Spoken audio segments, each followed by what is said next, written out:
By the summer of 1941, Adolf Hitler appeared to stand at the zenith of his power. To the world, he seemed one of those rare historical figures whose ambitions unfolded with astonishing ease. In 1936, he reoccupied the Rhineland without firing a shot. 2 years later, he annexed Austria and a large part of Czechoslovakia. When the inevitable conflict finally erupted in 1939, Germany, under his leadership, crushed Poland in mere weeks. The ensuing period of relative calm, dubbed the Phony War, gave way in the spring of 1940 to the swift collapse of Norway, Belgium, the Netherlands, and France. By the summer of 1941, German forces had also secured the Balkans. Virtually all of Europe, from Spain to the Soviet frontier, lay under Hitler's iron grip. Yet how did this seemingly invincible ruler lose everything and end his life by suicide in a Berlin bunker? Let us examine some of the most critical miscalculations that sealed Hitler's fate in the Second World War. At the heart of Hitler's downfall lay his uncompromising and rigid political ideology. As Clausewitz famously observed, war is merely the continuation of politics by other means. But for Hitler, this principle took an extreme form. He viewed the Second World War not only as rightful redress for Germany's defeat in the First World War, but also as the vehicle through which the German people would fulfill their supposed racial destiny, the eradication of both Jews and communism, which he believed to be merely a manifestation of Jewish influence. In an unpublished sequel to Mein Kampf, Hitler repeatedly referred to communism as Jewish Bolshevism and described the Soviet Union as Jewish Bolshevik Russia. Given these convictions, it is unsurprising that the Soviet Union had accepted the 1939 non-aggression pact with Stalin only as a temporary expedient to secure victory in the West and avoid a two-front war like the one that had doomed Germany in 1914 to 1918. Yet his ultimate geopolitical aim remained the destruction and conquest of the Soviet Union. To Hitler, the USSR represented not just the epicenter of Jewish Bolshevism, but also vast, fertile territory ideally suited for German colonization once Jews and communists had been eliminated. This was the doctrine of Lebensraum, living space, the belief that ethnic Germans must displace the Slavic populations of Eastern Europe and Russia. As the German population grew, Hitler reasoned, it would require more land, and he intended to seize it by force. The concept of Lebensraum originated in 1901 with the writings of German geographer Friedrich Ratzel. Ratzel argued that every nation must be self-sufficient in resources and territory to defend itself effectively against external threats.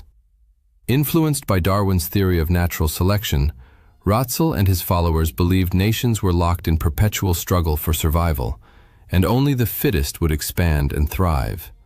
For ethnic Germans, the lands of Eastern Europe were thus a biological necessity.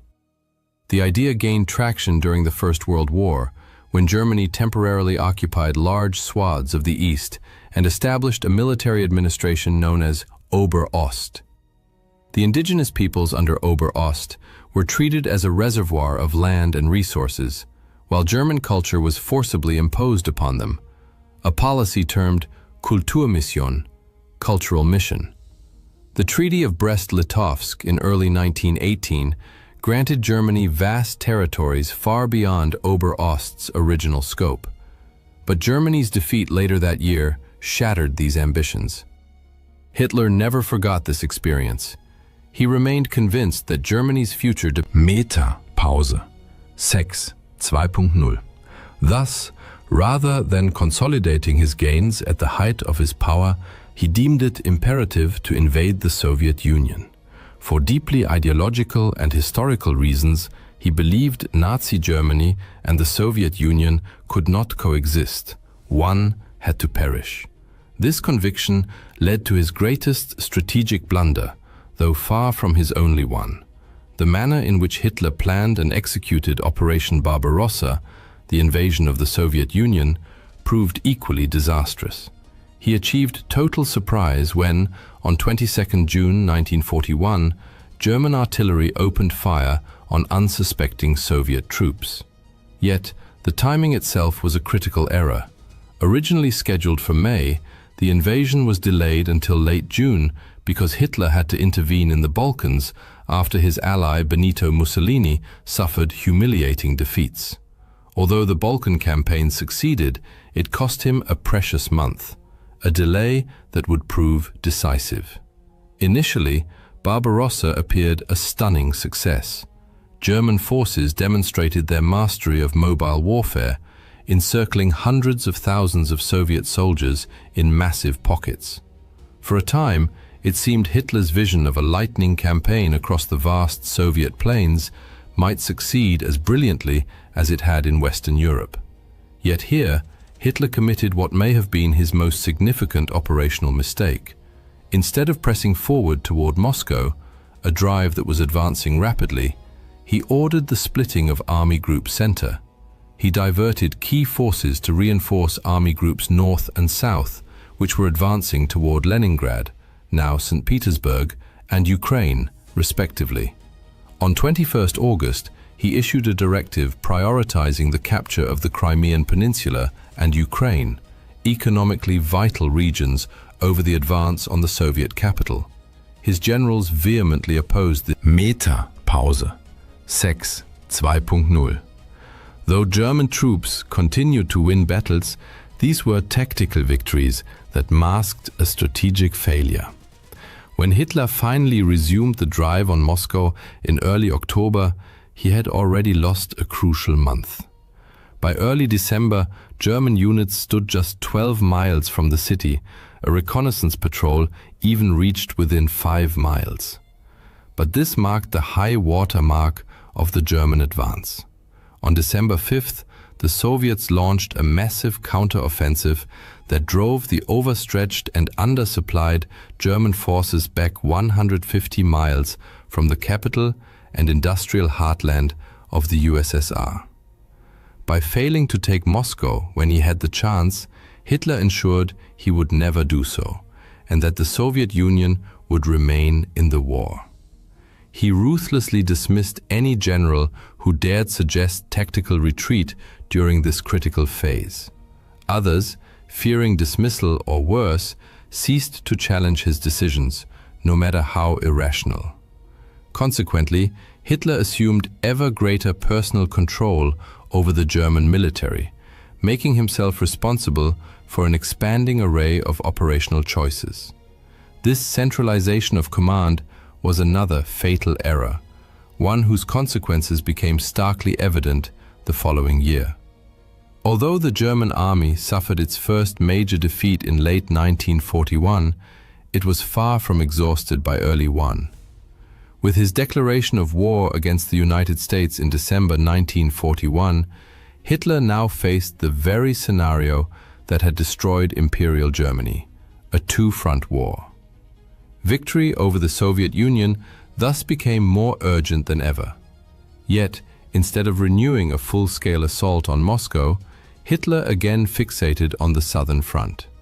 His new objective was to seize the oil fields of the Caucasus. Once more, he launched his offensive relatively late in the campaign season, stretching his supply lines to the breaking point. He also deemed it essential to capture Stalingrad.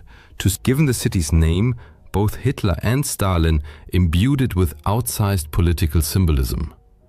Perhaps as a psychological coping mechanism, Hitler convinced himself that Soviet forces were exhausted, a belief that proved another costly delusion. By November 1942, the German Sixth Army had seized most of Stalingrad. But then, the Soviets launched Operation Uranus, aiming to encircle the city. When General Friedrich Paulus requested permission to withdraw and save his army, Hitler refused, insisting the troops must stand and fight for every inch of ground. The result was the encirclement of 300,000 German soldiers. A relief attempt led by Field Marshal Erich von Manstein failed. He had only a small strike force of about 50,000 men. And area resupply, promised by Luftwaffe Chief Hermann Göring, proved impossible. Meanwhile, without Hitler's authorization, Paulus refused to break out and link up with Manstein. In February 1943, the entire Sixth Army surrendered. Stalingrad became the turning point of the war. Germany lost some of its finest soldiers and officers, irreplaceable losses. The Wehrmacht could no longer mount strategic offensives on the Eastern Front, a reality confirmed later that year during the Battle of Kursk, when Operation Citadel collapsed in failure. By invading the Soviet Union out of ideological obsession, Hitler had jeopardized the vast empire he had built. His failure to destroy the USSR when he had the chance guaranteed a slow but inexorable decline from the pinnacle of power. Yet Hitler's errors extended far beyond the Eastern Front. By mid-1943, the United States and Britain had expelled Nazi forces from North Africa and launched an invasion of Europe via Sicily, advancing up the Italian peninsula. This shift in momentum forced Hitler to divert resources westward, ending any hope of winning the war before. By late 1943, it was clear the Allies planned to breach the Atlantic Wall, a chain of fortifications stretching from Norway to the Spanish border, and strike at the heart of Nazi-occupied Europe. In Führer Directive No. 51, Hitler explained his reasoning. While the vast expanses of the East allowed Germany to absorb territorial losses without existential risk, the Western Front was different. A successful Allied breakthrough there would bring catastrophic and rapid consequences. All signs pointed to an imminent invasion, no later than spring, possibly sooner. Therefore, further weakening the Western defenses for the sake of other theaters was unacceptable.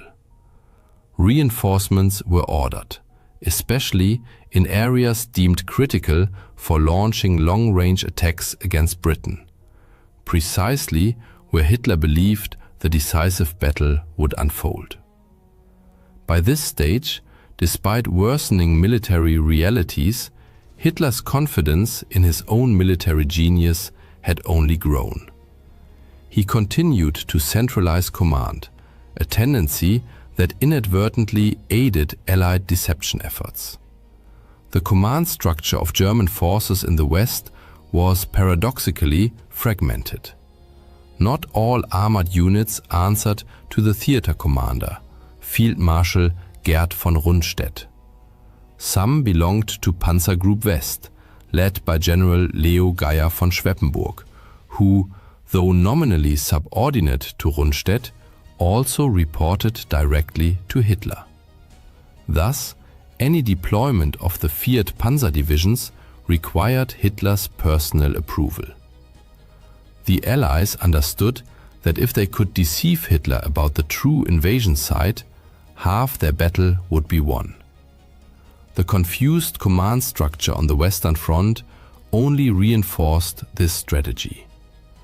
Long before D-Day, Hitler's indecision over panzer deployment, stemming from his insistence on Field Marshal Erwin Rommel, tasked with strengthening the Atlantic Wall, argued that armored divisions must be positioned near the beaches to annihilate Allied troops as they landed.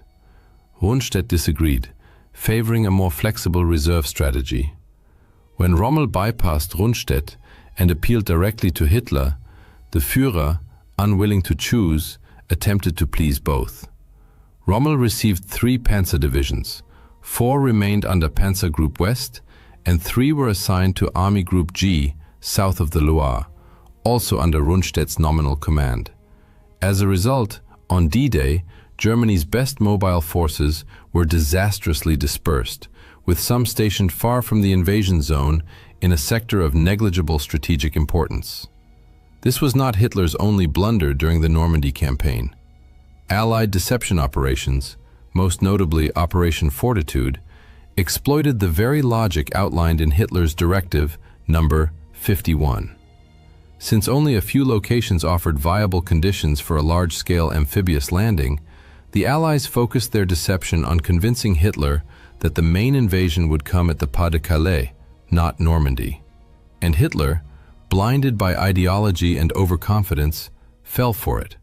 The Allies' plan was to convince Hitler that the invasion would target Calais, the closest point across the English Channel. To reinforce this illusion, they created a fictitious formation, the 1st United States Army Group, FUSAG, which was to be commanded by General George S. Patton, widely regarded as one of the Allies' finest field commanders. The most famous element of this deception involved inflatable tanks, trucks, artillery pieces, and other military equipment visible to German aerial reconnaissance. But this was only the beginning. Carefully orchestrated fake radio transmissions were broadcast, counterfeit documents were prepared, and troops were permitted to troop movements were meticulously choreographed to suggest that Calais was the true objective. To further bolster the ruse, by this time, nearly all Nazi spies in Britain had been captured and turned into double agents under the Double Cross program. The most remarkable of these agents was Juan Pujol Garcia, a Spanish citizen codenamed Garbo. Unlike others, Garcia had originally intended to spy against Nazi Germany. After the British initially rejected his offer, he contacted the Germans, only to later reveal himself voluntarily and become a double agent for British intelligence. Garcia fabricated an entire network of 27 sub-agents, each equipped with highly detailed, plausible backstories. Through scrupulous attention to such details, and others, he and his imaginary network flooded the German high command with intelligence they believed credible, even when it was technically accurate, as it was often rendered useless by timing or context. This modus operandi dated back to 1942, when Garcia provided the Germans with just enough truthful details about Operation Torch landings to establish his credibility. The success of the D-Day landings on June 6th was only the first step toward breaching the Atlantic Wall and liberating Western Europe from Nazi control. Once ashore, the Allies needed to convince Hitler that the Normandy landings were merely a diversion, and that the real invasion was still to come at Calais. It was critical to prevent the Nazis from committing their full strength, especially their panzer divisions, to Normandy. Otherwise, the invasion might be driven back into the sea. On June 5th, Garcia sent his German handlers a warning that an urgent message would follow in the early hours of June 6th. He intended to report detailed intelligence confirming an imminent assault on Calais. But the radio operator This lapse allowed Garcia to relay more accurate information about the Normandy landings than the Allies had originally planned, though, as usual, it arrived too late for the Germans to act effectively. Garcia further cemented his credibility by expressing indignation. "I cannot accept excuses or negligence.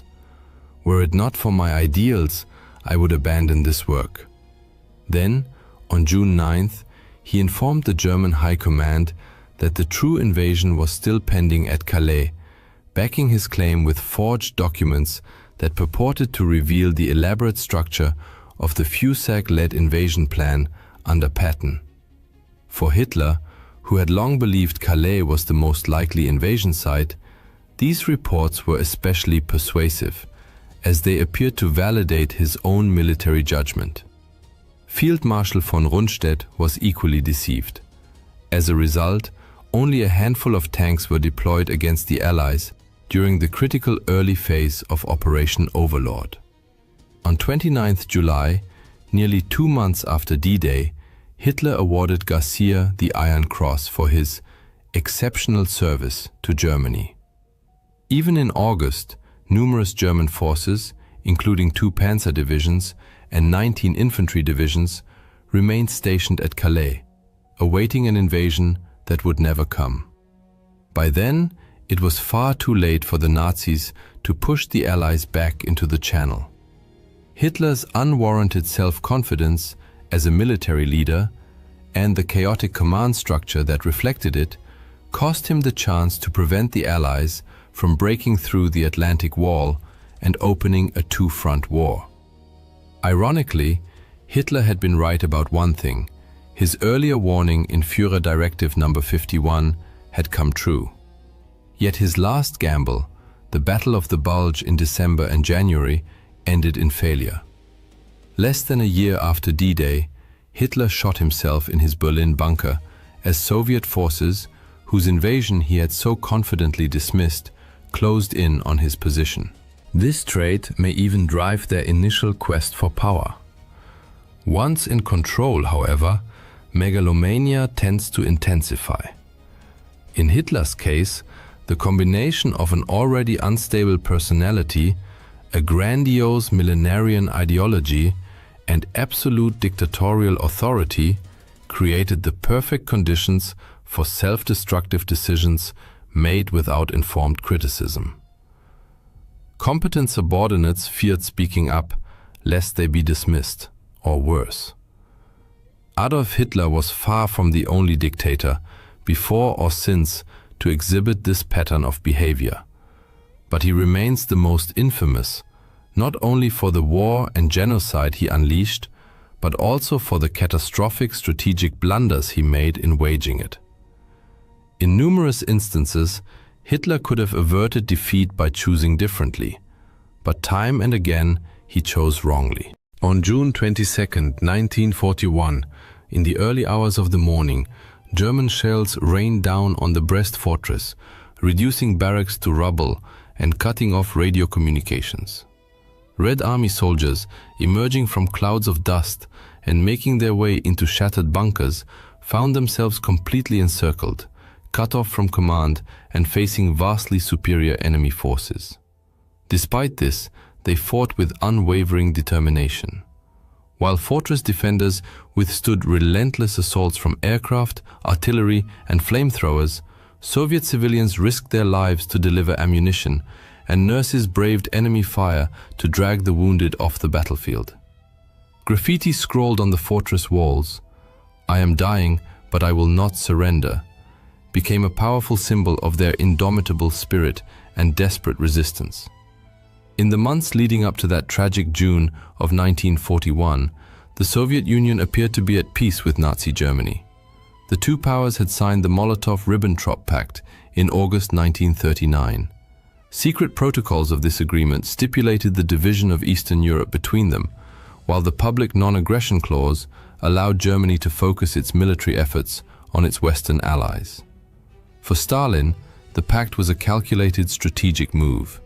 He believed it would sow discord among Western capitalist powers, weakening their positions and, more importantly, buy the USSR valuable time to strengthen its military might. Seizing the opportunity, the Soviet Union moved beyond Poland to annex the Baltic states, Bessarabia, and northern Bukovina, significantly expanding its borders. Yet this expansion fostered a false sense of strategic security. Behind the scenes, however, intelligence reports carried alarming news.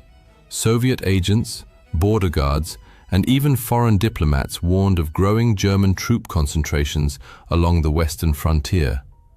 He suspected the British of spreading disinformation to drag the USSR into war, and clung to Hitler's assurances that the massive German troop movements near the Soviet border were merely intended to keep aircraft out of range of British bombers. Even when the GRU and NKVD presented irrefutable evidence, troop concentrations and intercepted communications, Stalin dismissed much of it. Hitler himself had even sent Stalin a letter claiming that any German provocations would be the work of disloyal generals, urging Stalin not to respond with force, but instead to contact German officials through diplomatic channels. This reluctance to believe an invasion was imminent also stemmed from Stalin's profound distrust of his own military intelligence. The Great Purge of the late 1930s had decimated the Red Army and state security apparatus.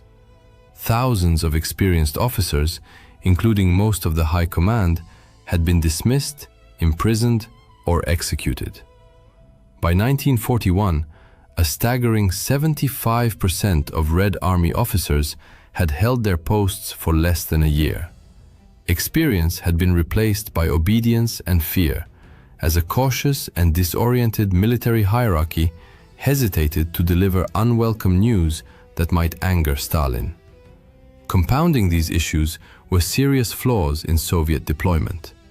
The annexation of eastern Poland and the Baltics had shifted the USSR's western border 160 to 400 kilometers westward.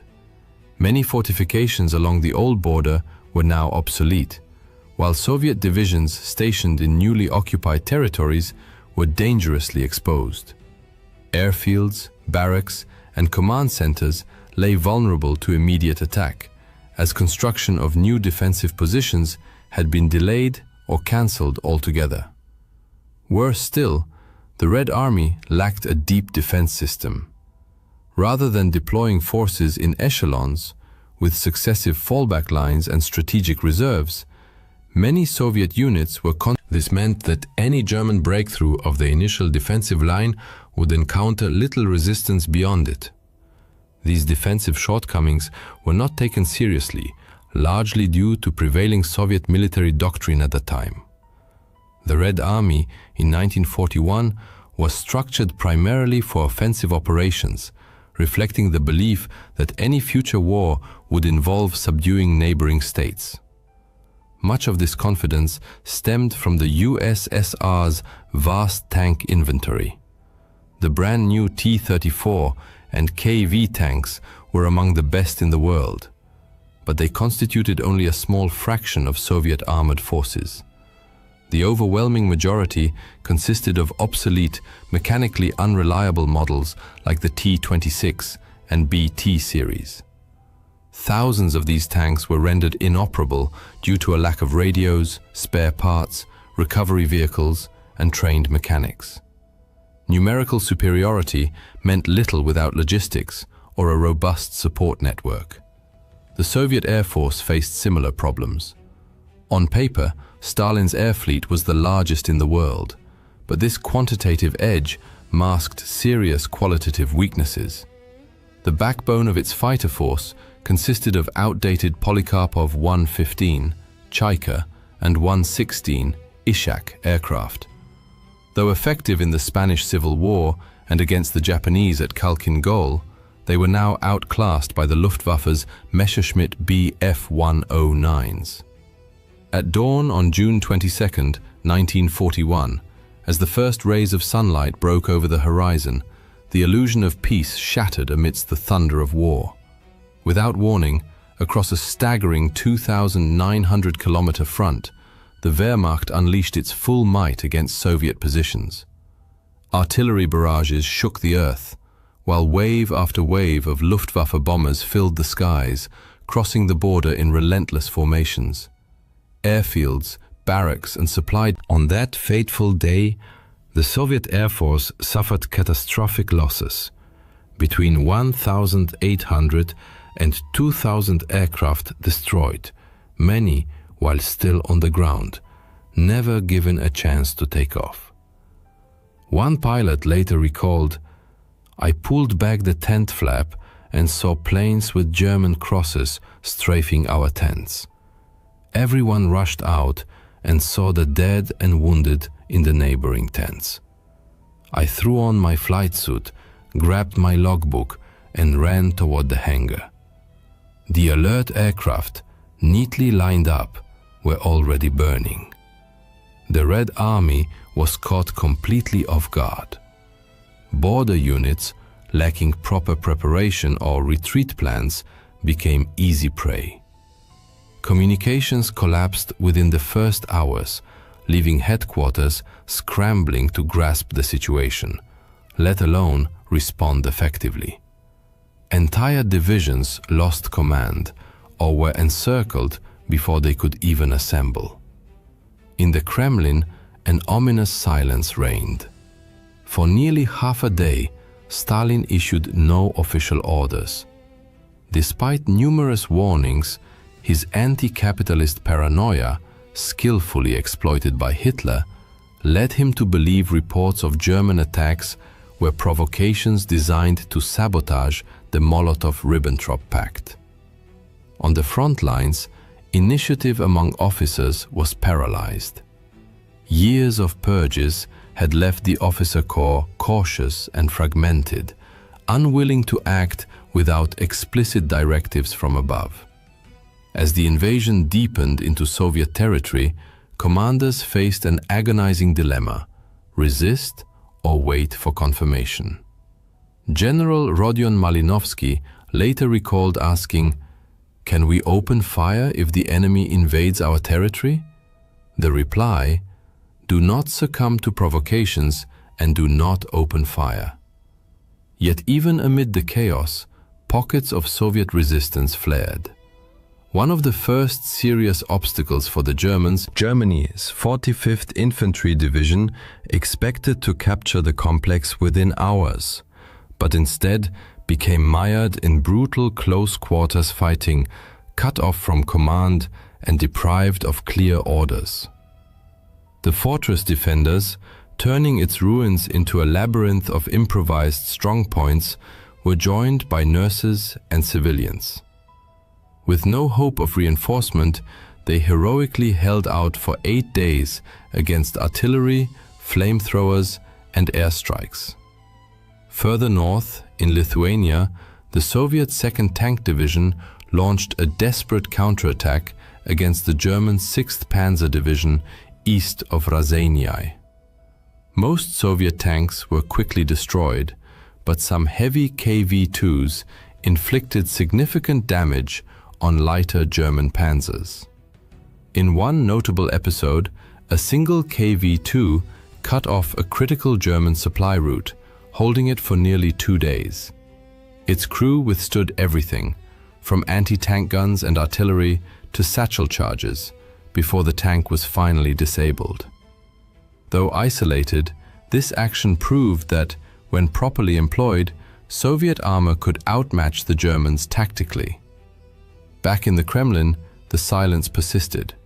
For hours after the invasion began, no official directives were issued. Stalin, overwhelmed by indecision, remained convinced the massive assault was merely a provocation by rogue German generals. He continued forbidding his commanders from crossing the border and ordered them to avoid any action that might escalate tensions. Even as German divisions flooded Soviet territory, Stalin kept trying to reach Berlin by phone, convinced Hitler would rein in his army. Eventually, Stalin began to confront reality, but remained absent from public view. He tasked Foreign Minister Vyacheslav Molotov with delivering the state's official announcement.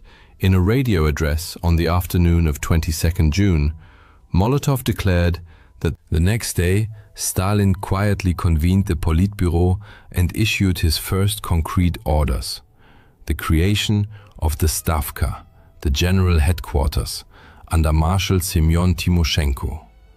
Defensive lines were drawn. The Soviet Union was now fully at war.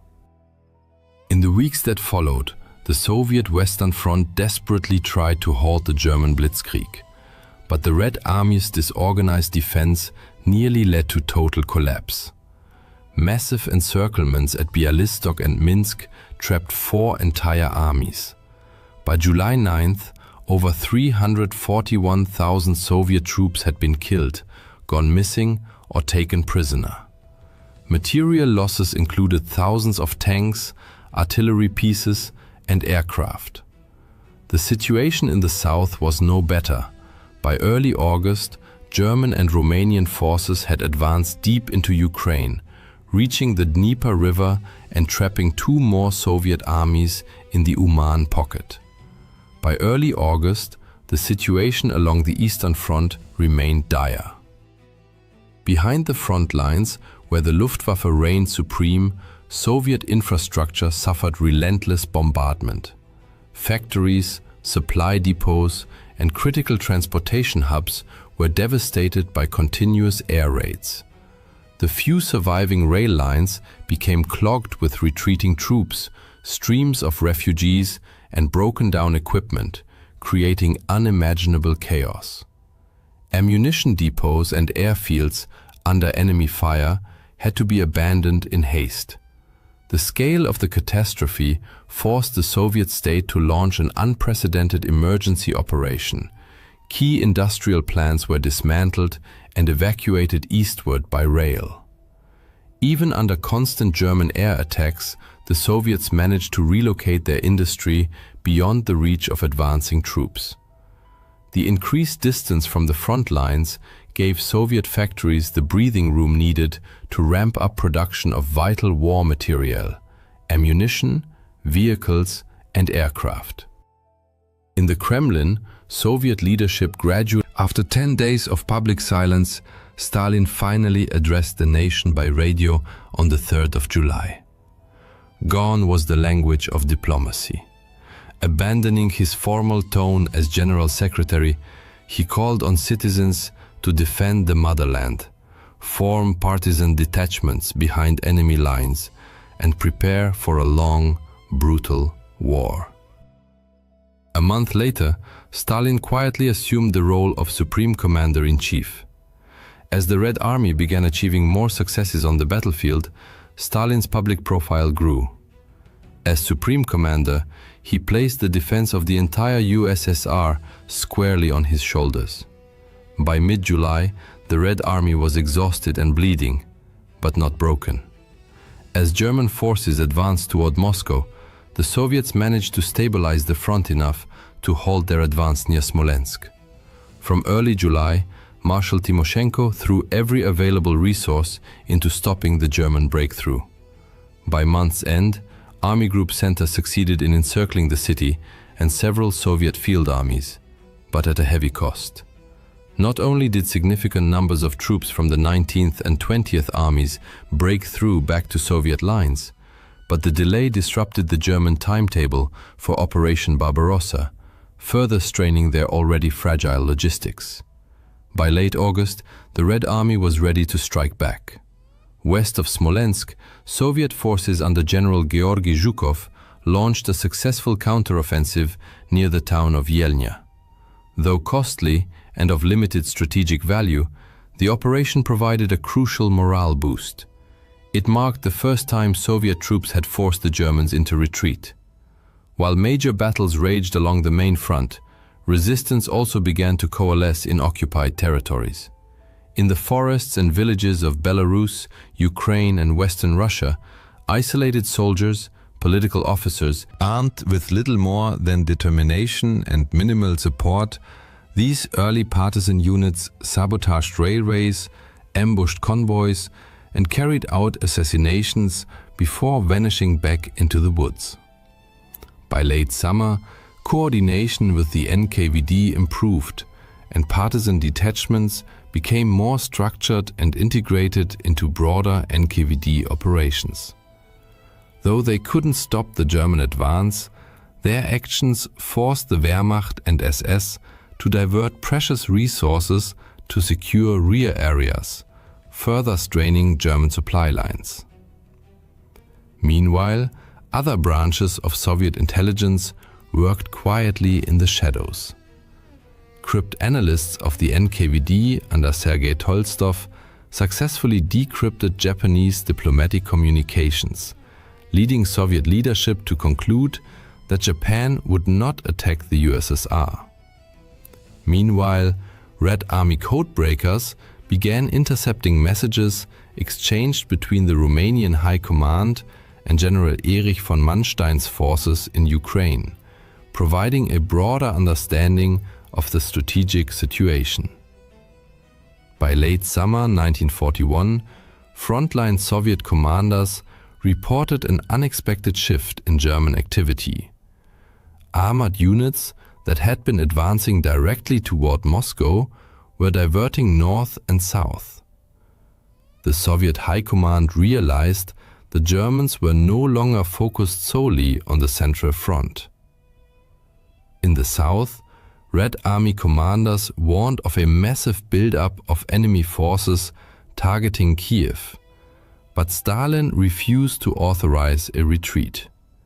Instead, the Southwestern Front mounted a valiant yet ultimately futile defense of Ukraine, resulting in its encirclement and destruction. Total losses amounted to nearly 760,000 men, with over 486,000 killed or missing. General Mikhail Kirponos, commander of the Southwestern Front, also perished in combat. Despite these catastrophic losses, while the Southern Front collapsed, the Central Sector remained quiet, granting the Soviets precious time to form new armies, regroup their defenses, and continue evacuating industry eastward. In the north, defenders of Leningrad held the line against combined forces of Army Group North and Finnish units in Karelia, which reached the city's outskirts by September. Germany's 4th Panzer Group spearheaded the assault but failed to break through. Instead, the Wehrmacht encircled Leningrad, initiating a siege that would last 872 days. Within the city, Red Army troops established a formidable defensive perimeter, significantly reinforced by naval units from the Baltic Fleet and over 135,000 members of the People's Militia. Civilians were issued rifles and immediately deployed to frontline positions. Those who remained in the city soon endured unbearable suffering. Starvation, relentless bombardment, and disease claimed hundreds, then thousands of lives daily. With the city entirely cut off, relief efforts were extremely difficult. Nevertheless, Soviet forces maintained a fragile but vital supply route across Lake Ladoga, the famed Road of Life. This narrow corridor allowed small convoys of supplies to reach the city whenever the lake froze. Though insufficient to meet all needs, these deliveries prevented total collapse throughout the 872-day siege. Meanwhile, the renewed German offensive toward Moscow triggered panic among defenders, a situation Stalin was determined to quash before it spiraled out of control. Since the invasion began, Red Army leadership had been in constant flux. Senior commanders who failed to follow Stalin's directives faced demotion, dismissal, or even execution. This ruthless policy was starkly demonstrated in July with the execution of General Dmitry Pavlov, commander. In late October, the consequences of failure were again made clear when 25 previously arrested officers were summarily executed near Kuybyshev and Saratov. Stalin's harshness reflected his determination to eliminate weakness at one of the war's most critical junctures. The Stavka could not afford incompetent leadership. Delays on the Central Front gave Moscow's reinforced defenses time to form new armies, reorganize logistics, and dig extensive defensive lines around the capital. Stalin appointed General Georgy Zhukov to oversee the city's defense, while hundreds of thousands of reservists and recruits were mobilized nationwide. Several divisions from the Far East were redeployed to bolster the front, though most units defending Moscow were newly formed, reconstituted, or drawn from existing reserves. By early autumn, the Red Army around Moscow was no longer fragmented and reactive. It was dug in, reinforced, and preparing for the coming battle. During these tense months, the changing seasons added new pressure. Autumn brought the infamous Rasputitsa, Russia's seasonal mud, which clogged roads, bogged down vehicles, and slowed all movement along the front. Though miserable, these conditions were far more manageable for the Soviets than for the overextended Germans. Defensive work continued under grueling circumstances as reinforcements and supplies trickled forward. On the home front, the USSR received vital assistance from Western allies thanks to the efforts of Soviet ambassador Maxim Litvinov. In October 1941, the first Lend-Lease Protocol took effect. Though limited in scale at this stage, Initial shipments delivered urgently needed raw materials, boots, trucks, and food. Supplies arrived via the Arctic route to Murmansk and Arkhangelsk, where the Soviet Navy played a crucial role in escorting, unloading, and protecting cargoes under. Even as ice thickened and the Luftwaffe patrolled overhead, ship crews and dock workers labored tirelessly to get supplies to the front. Though modest, these deliveries provided a crucial morale boost. By late November, the Rasputitsa froze solid, bringing a new set of challenges. Temperatures plummeted and the front ground to a halt. Soviet troops still suffered from supply shortages, leading to malnutrition, ammunition deficits, frostbite, and even gangrene. However, lessons from the Winter War had taught Soviet commanders to respond swiftly. Red Army transport units employed everything: trains, trucks, horse-drawn carts, reindeer sleds, and even mule caravans to deliver essential supplies from rear depots. The climate offered no inherent advantage, but the Soviets' shorter supply lines allowed them to adapt far more effectively. By early December, Soviet intelligence confirmed that German units were overstretched, undermanned, and incapable of further advance. Months of combat had exhausted the Wehrmacht, and its own logistical failures had strangled its momentum. German forces now stood just kilometers from Moscow's outskirts, exhausted and vulnerable. The Stavka saw its chance. Within days, the Red Army quietly completed its preparations. Over 1 million Soviet troops were assembled across the Western, Kalinin, and Bryansk fronts, with fresh rifle divisions, artillery units, and tank brigades brought to full combat readiness. On December 5, 1941, the Red Army launched a decisive counteroffensive. The initial blows caught the Wehrmacht completely off guard. Coordinated, determined Soviet divisions struck across a broad front, deliberately targeting the enemy's exposed flanks. Over the following weeks, they pushed German forces back 100 to 250 kilometers from the capital. Towns such as Belev, Klin, and Kalinin were swiftly liberated in rapid succession. Morale among Soviet soldiers soared. For the first time since June, the Red Army was dictating the pace of war, seizing the initiative from the enemy. Yet victory was incomplete. German units managed to dig in and establish solid defensive lines, and the front soon stabilized. Nevertheless, the psychological shift was immense. Moscow had been saved from imminent capture. The myth of German invincibility, so carefully cultivated, was shattered. Within the Soviet Union, this triumph became a powerful unifying force, rallying the population against a common threat. Propaganda portrayed the defense of Moscow as irrefutable proof of the Soviet people's extraordinary resilience and Stalin's strategic genius. In reality, it was a brutal, improvised campaign paid for with staggering bloodshed.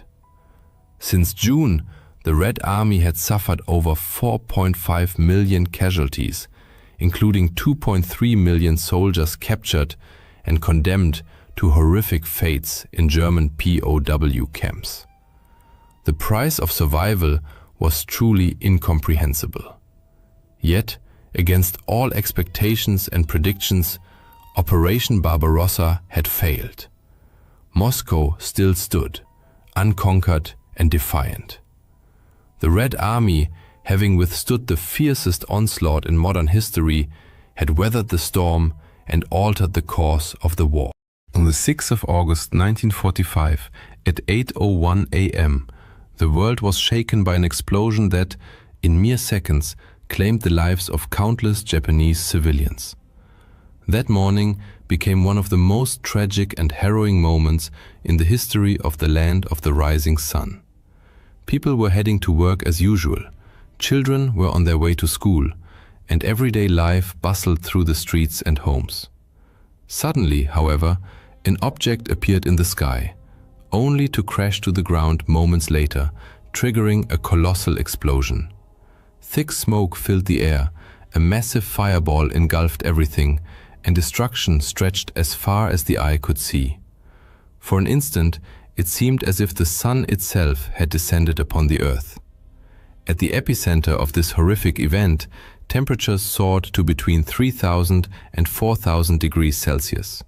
Then, on 9th August 1945, at 11:02 a.m., another devastating blow struck Japan. In the aftermath, Japan was forced to surrender, bringing an end to the Second World War.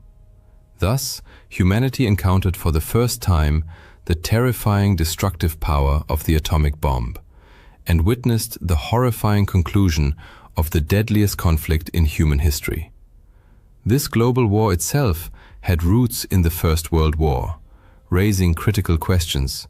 How did it begin? Why did history repeat such a catastrophic conflict?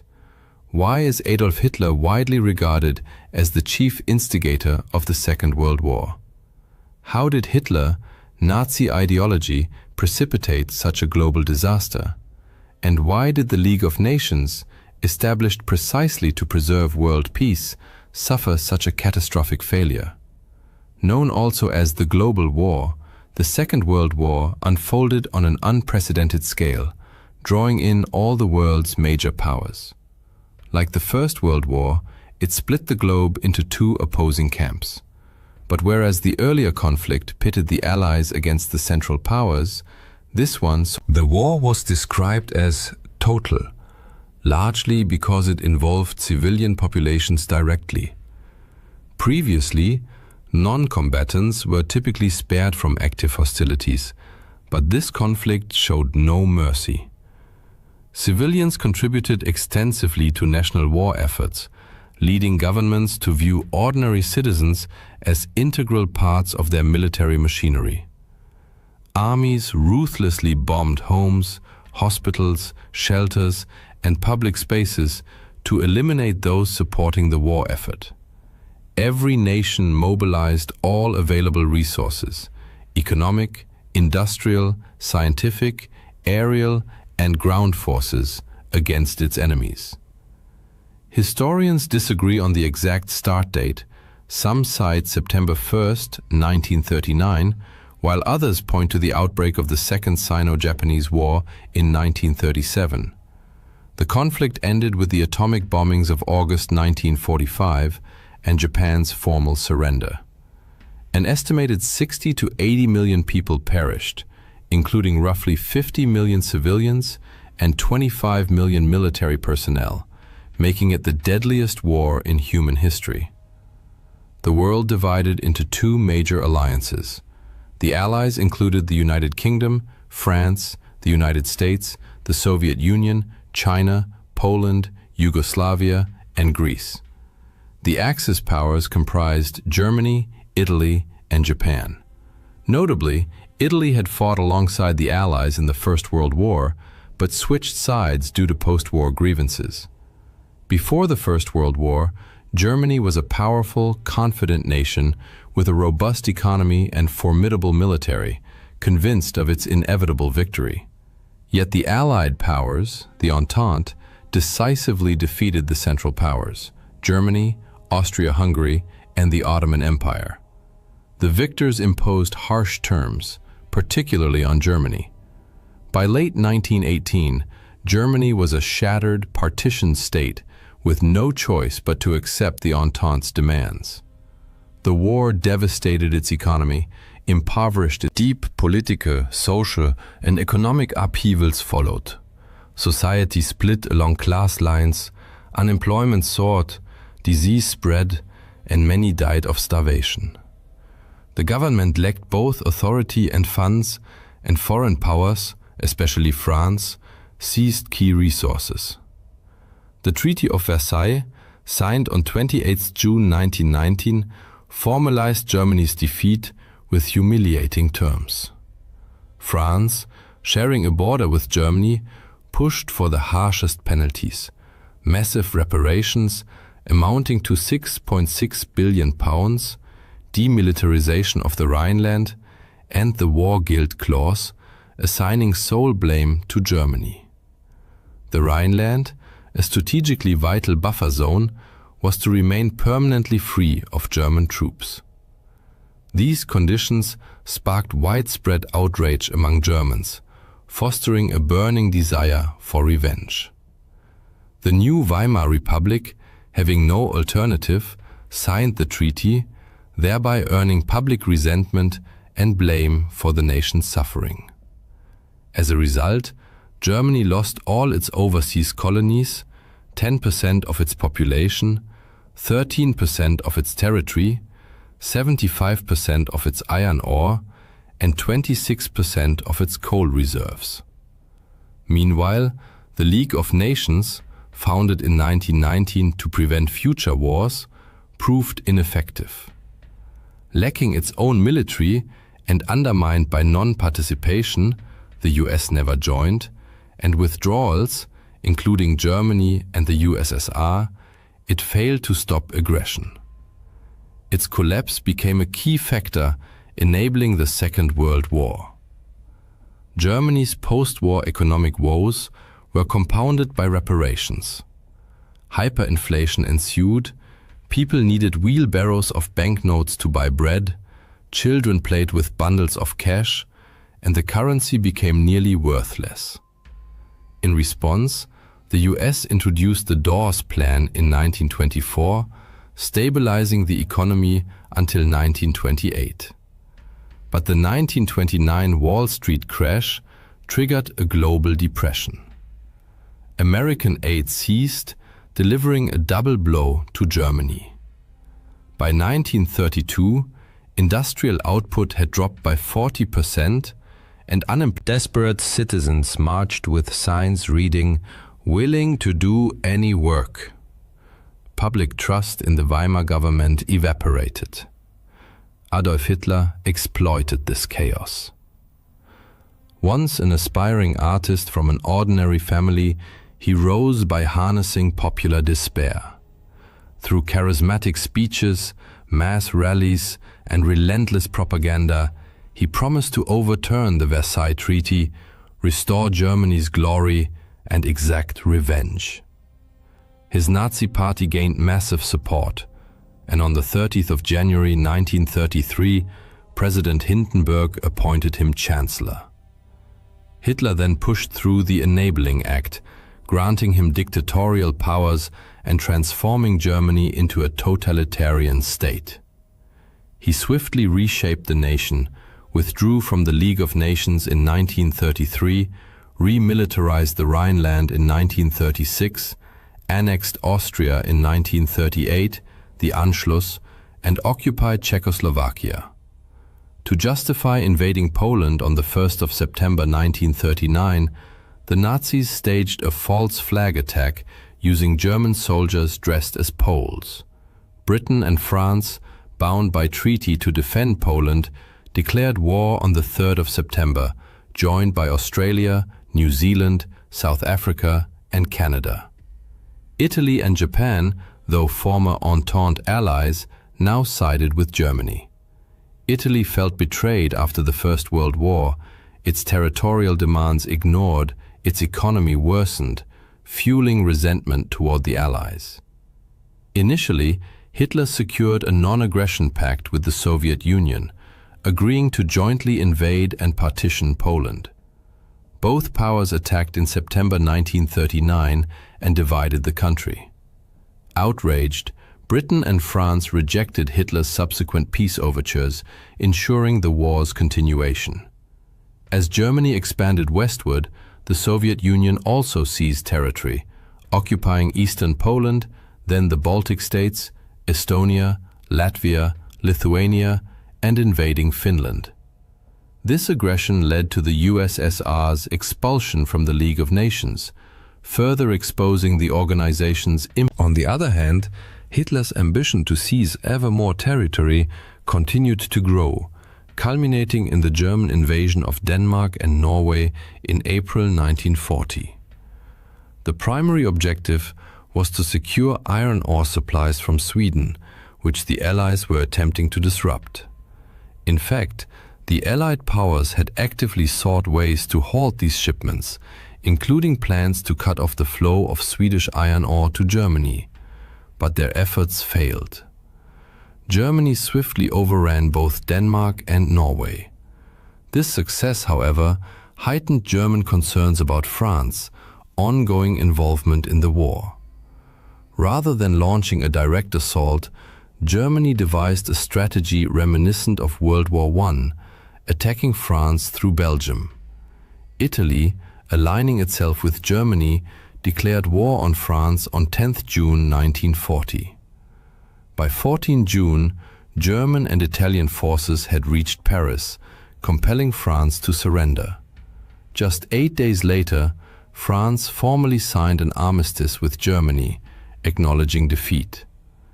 Germany's rapid victory over France, achieved in mere weeks, was a stunning military feat that sent shockwaves across the globe. Fear of Hitler spread rapidly. No nation wished to provoke him. His name became synonymous with terror, yet Britain refused to yield. Rejecting Hitler's peace overtures, Britain stood firm, prompting the outbreak of the Battle of Britain in July 1940.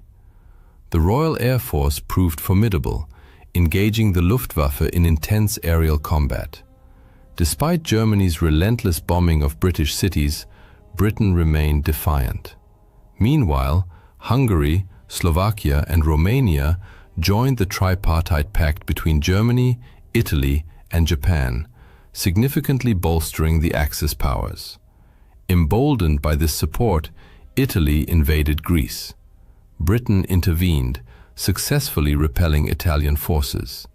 In response, Hitler dispatched German troops to aid Italy, leading to a joint Axis. By 1940, Hitler appeared unstoppable, with much of Europe either conquered or aligned with him. At the height of his power, however, he made a fateful error. Convinced of his inevitable victory, he turned toward fulfilling his long-held ambition, the conquest of Eastern Europe, then part of the Soviet Union. In June 1941, Germany launched Operation Barbarossa, violating the Molotov-Ribbentrop Pact. Initially, German forces advanced deep into Soviet territory, capturing vast areas. But by December, the brutal Russian winter set in, a condition only the Red Army was prepared to endure. The German offensive stalled, and Soviet counterattacks eventually pushed the Wehrmacht all the way back to Berlin. Hitler's inability to fight a two-front war against Britain in the west and the USSR in the east proved catastrophic. While Europe burned, the United States maintained neutrality, until Japan's surprise attack on Pearl Harbor on December 7, 1941. This act of aggression drew America into the war, dramatically altering its course. As the tide turned against Germany, Hitler chose to remain in Berlin. Upon learning of Germany's imminent surrender, he committed suicide with his wife, ending the reign of one of history's most dangerous dictators. Germany formally capitulated shortly thereafter. Japan, however, continued to resist. In response, the US made the unprecedented decision to use atomic weapons. On the 6th and 9th of August 1945, American bombers dropped nuclear bombs on Hiroshima and Nagasaki, causing unprecedented destruction and loss of life. Japan surrendered on September 2, 1945, bringing World War II to a close. The war left an indelible scar on the world. For the first time, humanity witnessed destruction on such a scale, exacerbated by the horrifying debut of nuclear warfare. In its aftermath, nations raced to develop their own atomic arsenals. Millions had perished. Europe's economy and infrastructure lay in ruins. Even victorious powers faced severe hardship. The US mourned millions of soldiers, while the Soviet Union grappled with immense financial strain, setting the stage for the Cold War that would last until the USSR's collapse. The war also marked the twilight of colonialism. Dictatorships fell in Germany and Italy. Germany itself was divided, the West occupied by the US, Britain and France, the East controlled by the Soviet Union. Across Asia and Africa, independence movements surged. India, Myanmar, Egypt, the Philippines, Indochina and Indonesia all sought and eventually achieved self-rule. Economic devastation and mass unemployment prompted the creation of the United Nations, which replaced the ineffective League of Nations and played a vital role in fostering global peace. During the war, India, then under British rule, was automatically drawn into the Allied camp. Approximately 2.5 million Indian soldiers fought against the Axis powers. Of these, around 87,000 died, 34,354 were seriously wounded, and 67,340 were taken prisoner. Echoing patterns from World War I, Britain continued to export Indian food supplies to support its war effort. In Bengal, workers were paid in cash instead of grain, which was shipped overseas. With money but no food available, prices soared, plunging ordinary citizens into crisis. Many rural families were forced to send members into military service, leaving women, children, and the elderly homeless. The result was the devastating Bengal famine of 1943, which claimed an estimated 3 million lives. India had long served as a source of raw materials like jute and cotton for Britain, but the wartime extraction of food exacerbated national hardship.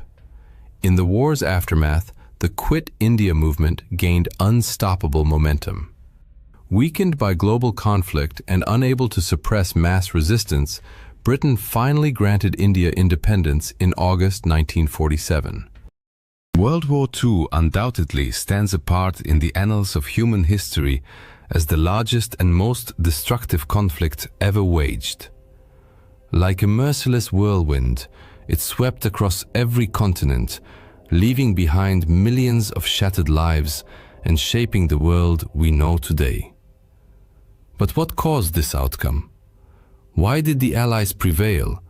Or perhaps a more fitting question would be, why did the Axis powers collapse? By delving into the archives of World War II, we embark on a journey through pivotal events, turning points, and the fates of individuals who determined the outcome of this global drama. Our story begins in the 1920s. At that time, 6 great powers dominated the international stage, but 2 stood out unmistakably as true global superpowers, both of which would later join the Allied cause. Great Britain, mistress of the seas, ruled the largest empire in history, its mighty navy commanding the oceans without rival. The United States, meanwhile, was the wealthiest nation on Earth and the financial hub of the planet. Yet in 1929, the world changed beyond recognition. The global economy collapsed into the depths of crisis, and both Britain and the US effectively withdrew from the world stage. In this chaos, nationalist governments sprang up worldwide like mushrooms after rain, most prominently in Germany and Japan. Their new leaders harbored grand ambitions to build empires from which they could draw resources and elevate themselves to superpower status. Crucially, they were prepared to go to war to realize this vision. In stark contrast, the policies of Britain, France, and the United States were bent on avoiding war at all costs. The US passed neutrality laws, obliging it to stay out of any future conflict, while Britain pursued a strategy famously known as appeasement. Though widely criticized, here in the World War II galleries, you can see the Anglo-German Declaration signed by Prime Minister Neville Chamberlain and Adolf Hitler, a document drafted after the Munich Conference, where Britain and France agreed to Hitler's annexation of German-speaking regions of Czechoslovakia in the hope of preserving peace. Chamberlain genuinely believed this agreement would secure peace for our time. Less than a year later, however, he would declare war on Germany.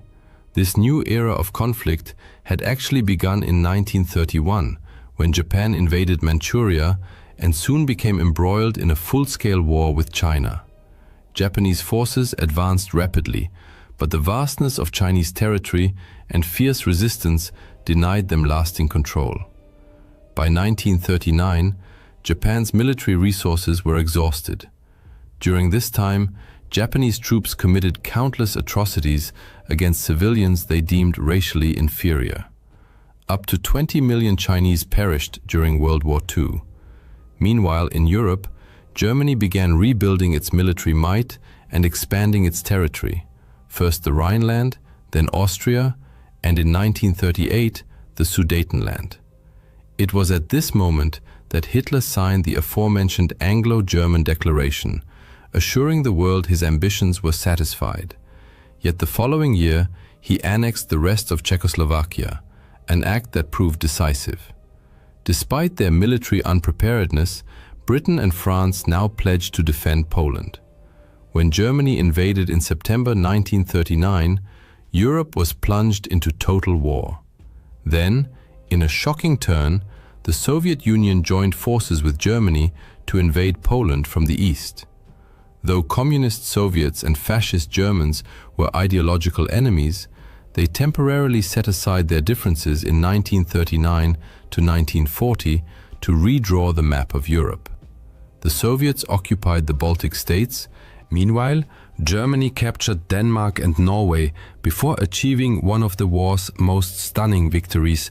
Using advanced blitzkrieg tactics, German forces overran France and the Low Countries in just 6 weeks. Britain now stood dangerously exposed.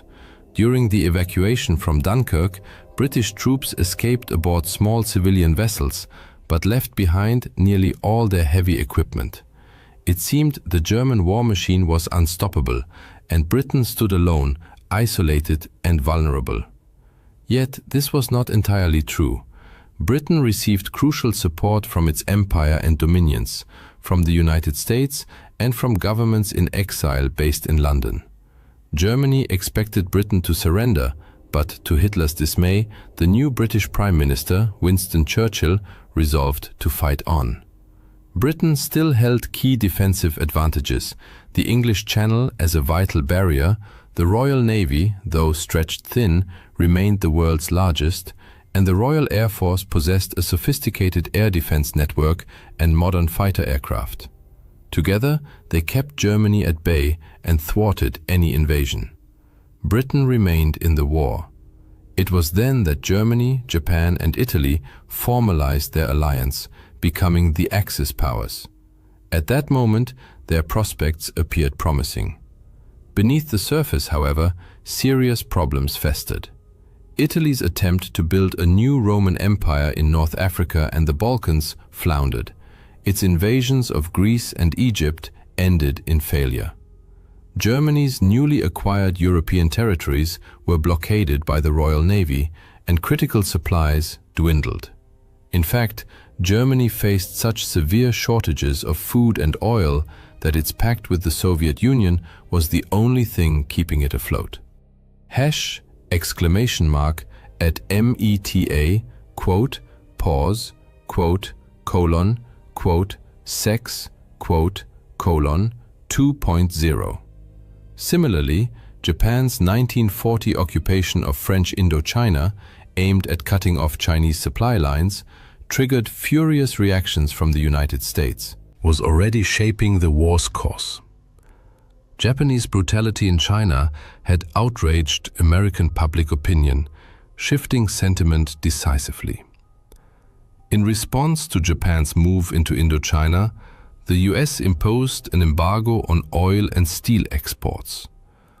When Britain and the Netherlands followed suit, Japan suddenly lost access to 94% of its imported oil. At the same time, the US was rapidly expanding its military capacity. Though still neutral on paper, it was already supplying vital war materiel exclusively to the Allies. The Lend-Lease Act soon formalized this support, enabling the free transfer of aircraft, ships, food, and clothing. This flood of American aid became a formidable challenge for the Axis. Under mounting pressure, both Japan and Germany faced existential threats. Japan risked running out of oil and losing the war in China, while Germany feared the growing power of its old rival, the Soviet Union. Stalemate was no longer an option. In 1941, both powers chose to gamble everything. Despite their vulnerabilities, they escalated the war in a desperate bid to seize the resources they needed. In June 1941, Germany betrayed its Soviet ally and launched the largest invasion force in military history into the USSR. Victory required a swift, lightning campaign, but Nazi ideology dismissed Slavic peoples as racially inferior, leading to a catastrophic underestimation of Soviet resilience. Hitler famously declared, "We need only kick in the door and the whole rotten structure will collapse." This arrogance would prove fatal. The Soviets mobilized on an unprecedented scale, relocating entire factories beyond the Ural Mountains to sustain war production, churning out weapons like the M30 howitzer to repel the invaders. Soviet citizens sacrificed their lives in staggering numbers. Ultimately, 25 million perished in what they called the Great Patriotic War. Germany needed a quick victory. By December 1941, the German advance stalled just miles from Moscow. Their grand gamble had failed. Almost simultaneously, Japan launched its own offensive, not against the Soviets, but toward resource-rich Southeast Asia.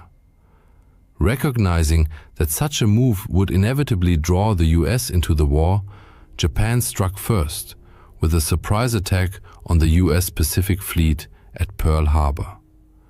The assault succeeded, and Japan swiftly seized control of the territories and resources it coveted. Believing Americans to be soft and unwilling to endure heavy losses, Japanese leaders hoped fierce defense of these gains would force the US to negotiate. Instead, the attack united the United States, Britain, and the Soviet Union in a common resolve. Only the unconditional surrender of the Axis would be acceptable. After Pearl Harbor, American isolationism vanished overnight. Roosevelt, Churchill, and Stalin agreed on a strategy of relentless attrition, on land, sea, and in the air, leveraging their overwhelming advantages in manpower, material, and industrial capacity. The ungainly-looking B-24 Liberator bomber, on display nearby, embodied this industrial might. At its peak, the Willow Run plant in Michigan produced one B-24 every 63 minutes. The tide of war was turning. By 1942, Allied codebreakers had penetrated German and Japanese ciphers, enabling critical victories.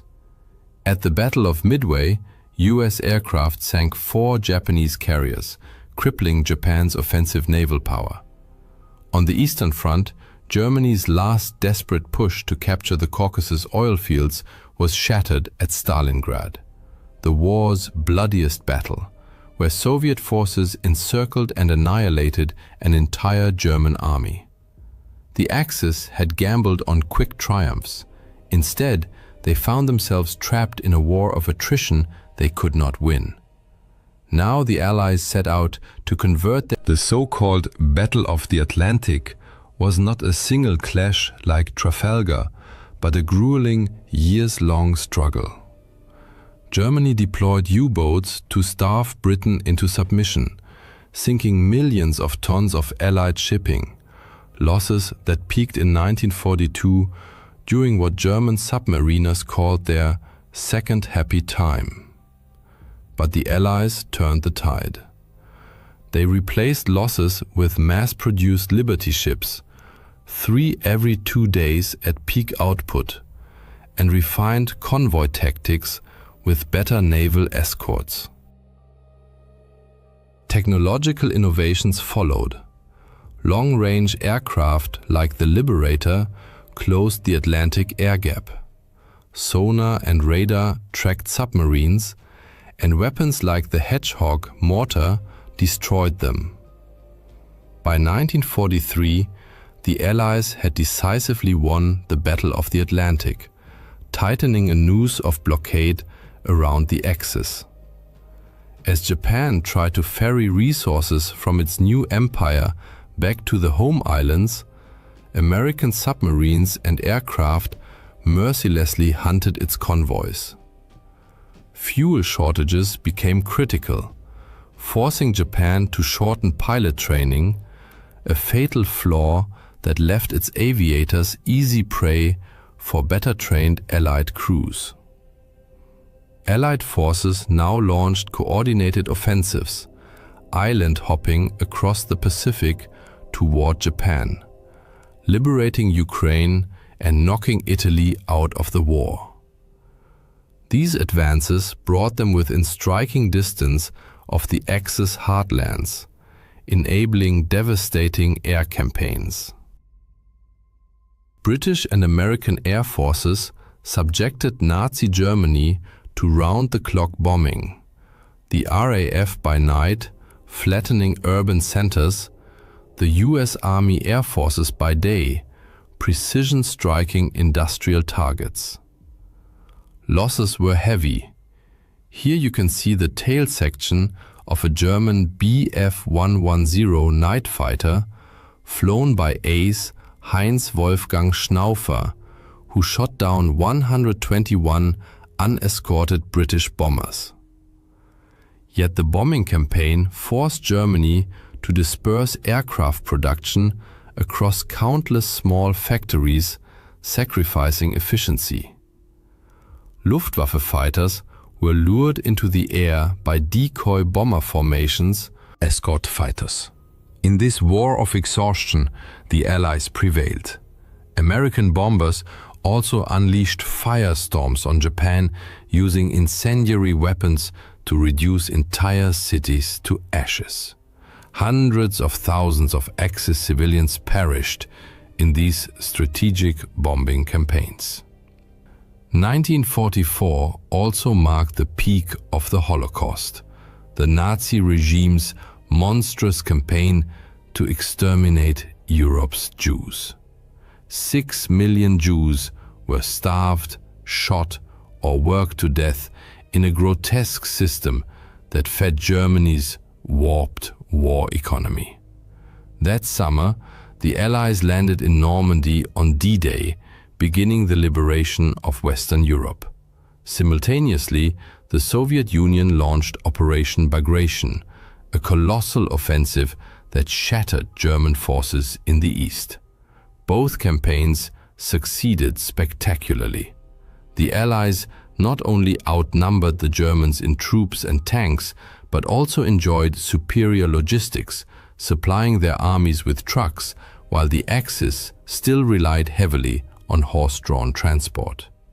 Allied leadership had learned the lessons of modern warfare.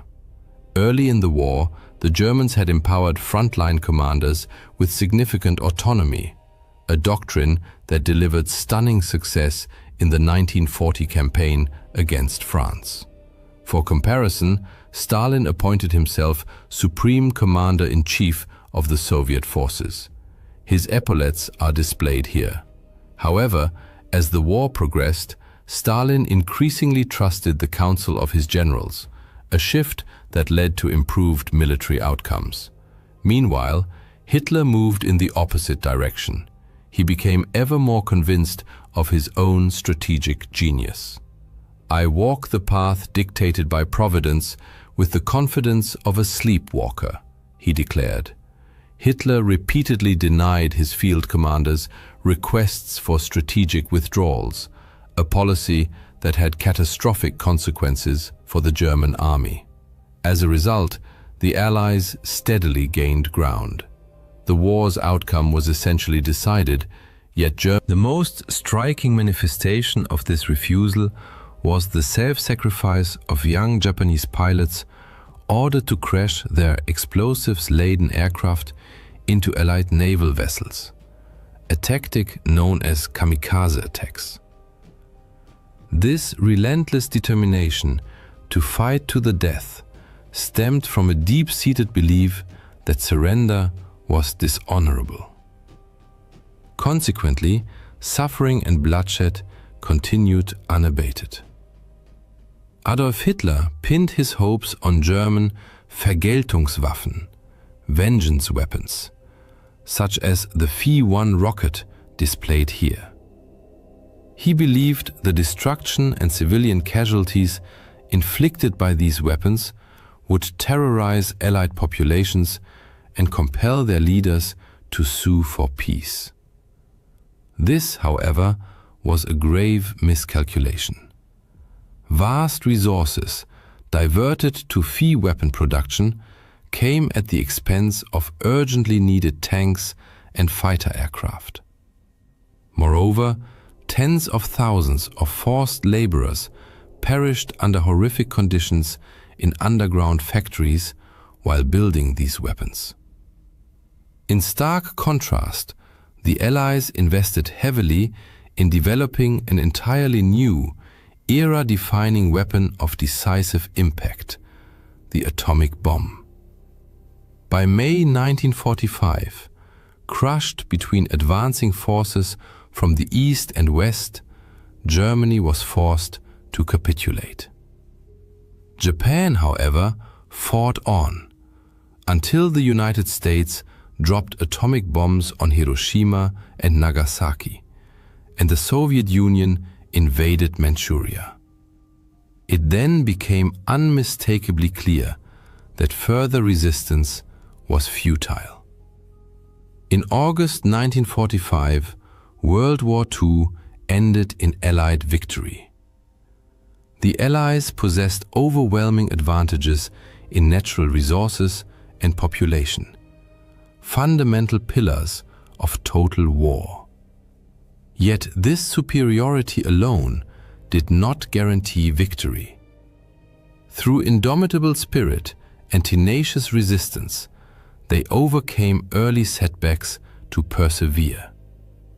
They coordinated a vast strategic framework and, often through painful experience, mastered the demands of modern warfare. They also successfully mobilized their populations for immense effort and sacrifice. The peoples of the Allied nations demonstrated unwavering resolve and resilience, whether fighting the Axis powers, manufacturing the countless items required by mechanized warfare, or serving in numerous support roles. On Victory Day, Churchill addressed crowds in London with the words, "This is your victory." The Second World War was undoubtedly the largest, most destructive and bloodiest conflict in human history, leaving an indelible mark on every continent, including even distant Antarctica. Fighting erupted across the globe, from the fields of China and France to the exotic shores of Hawaii, icy Iceland, scorching Somalia, picturesque Sri Lanka, the harsh Arctic, and countless other regions.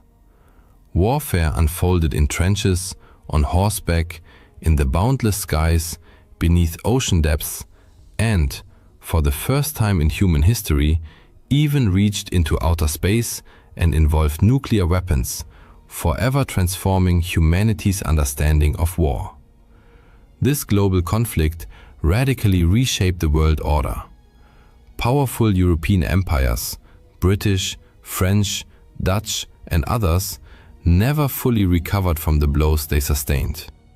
The remainder of the 20th century came to be dominated by two new superpowers, the United States of America and the Soviet Union, which dictated the geopolitical landscape for decades. In Asia, the war ultimately led to the triumph of the Chinese Communist Party, the dramatic division of Korea into two spheres of influence, and the birth of India as an independent nation. This raises several natural questions. When exactly did this monumental event take place? What were its key phases? And who were the main adversaries on the battlefields? Answering these questions is essential to understanding modern history. The precise start date of the Second World War depends on one's perspective. The conflict stemmed from deep-seated ambitions to expand empires, seize territory, assert dominance, accumulate wealth, and control resources. Three dictatorships, Germany, Italy, and Japan, collectively known as the Axis powers, aggressively expanded their domains throughout the 1930s. Germany saw dominance in Europe. Japan and China had already been locked in fierce combat since 1937, and some historians regard this as the true beginning of the war. The United States was effectively drawn into the war in the Pacific in December 1941, following Japan's surprise attack on the American fleet at Pearl Harbor, Hawaii. Thus, for Americans, the war began in 1941. However, Europeans, Canadians, Australians, Indians, and residents of other European colonies, which constituted the vast majority of the world's population at the time, marked the war's start in September 1939. That month, Adolf Hitler, Germany's dictator, invaded Poland. In response, numerous countries declared war on Germany, marking the official beginning of the Second World War in Europe. The war's end is somewhat clearer. Germany and Japan suffered crushing defeats and were occupied in 1945. But why is September 1939 so pivotal? In Europe, Hitler's Nazi Party had seized power in Germany, dismantling democratic institutions and establishing a totalitarian regime. Under his rule, political opponents, Jews and other minorities were persecuted and concentration camps were built. Hitler's central goal was territorial expansion, specifically reclaiming lands lost after Germany's defeat in the First World War in 1918. In 1938, he annexed Austria and then seized parts of Czechoslovakia. Yet, his ambitions stretched far beyond. He dreamed of a vast Eastern Empire encompassing Ukraine's fertile farmland and the oil fields of the Caucasus. Claiming that Western Poland had historically belonged to Germany, Hitler targeted it next. To secure his eastern flank, he signed a non-aggression pact with Soviet dictator Joseph Stalin in August 1939. Secretly, they agreed to invade and partition Poland between them. On September 1st, 1936 2.0. Hitler assumed Britain and France would tolerate this, as they had reluctantly accepted the annexation of Austria and parts of Czechoslovakia over the previous 2 years. But the invasion of Poland was the final straw. They declared war on Germany. Hitler was now embroiled in another world war. What now? He reportedly asked his foreign minister. Britain and France were soon joined by their vast empires: Canada, India, Nigeria, South Africa, New Zealand, Australia, and many others, all now drawn into the conflict. Events unfolded rapidly. Germany and the Soviet Union swiftly divided Poland. British and French forces offered little effective aid. A minor French incursion into Western Germany advanced only a few miles before retreating once victorious German troops returned from Poland. The Soviets fared poorly in their own invasion of Finland, suffering a humiliating setback, though they later seized a small portion of Finnish territory in 1940. At sea, German U-boats and warships targeted British shipping in what became known as the Battle of the Atlantic, a campaign that lasted until the war's final days. Just hours after hostilities began, a German submarine sank the passenger liner Athenia. Meanwhile, any German naval vessel venturing into open waters was hunted down. The British Royal Navy famously sank the German cruiser Admiral Graf Spee off the coast of South America. On the European continent, however, a tense lull, dubbed the Phony War, prevailed. Both sides watched each other across the Franco-German border. In Britain, more civilians died in road accidents due to blackout conditions than soldiers did in combat. But this stalemate shattered in April 1940. Both the Allies and Germany moved to invade Norway to secure its vital resources, particularly iron ore and oil shipped through the port of Narvik. Germany swiftly overran Denmark in hours and launched a naval invasion of Norway, evading the British fleet partly thanks to poor weather. Allied attempts to reinforce Norwegian forces failed. By late May, the last Allied troops and the Norwegian royal family were evacuated. The defeat sparked political crisis in Britain, leading to the collapse of the government and the rise of a new Prime Minister, Winston Churchill. Churchill had barely assumed office when, on the very day he moved into 10 Downing Street, German forces launched a massive invasion of Western Europe. Huge German armies poured across the borders of Luxembourg, the Netherlands, Belgium, and France. What followed was one of the most dramatic military collapses in history. Employing tanks, aircraft, and motorized units in a revolutionary tactic later dubbed Blitzkrieg, Lightning War, the Germans achieved a stunning breakthrough.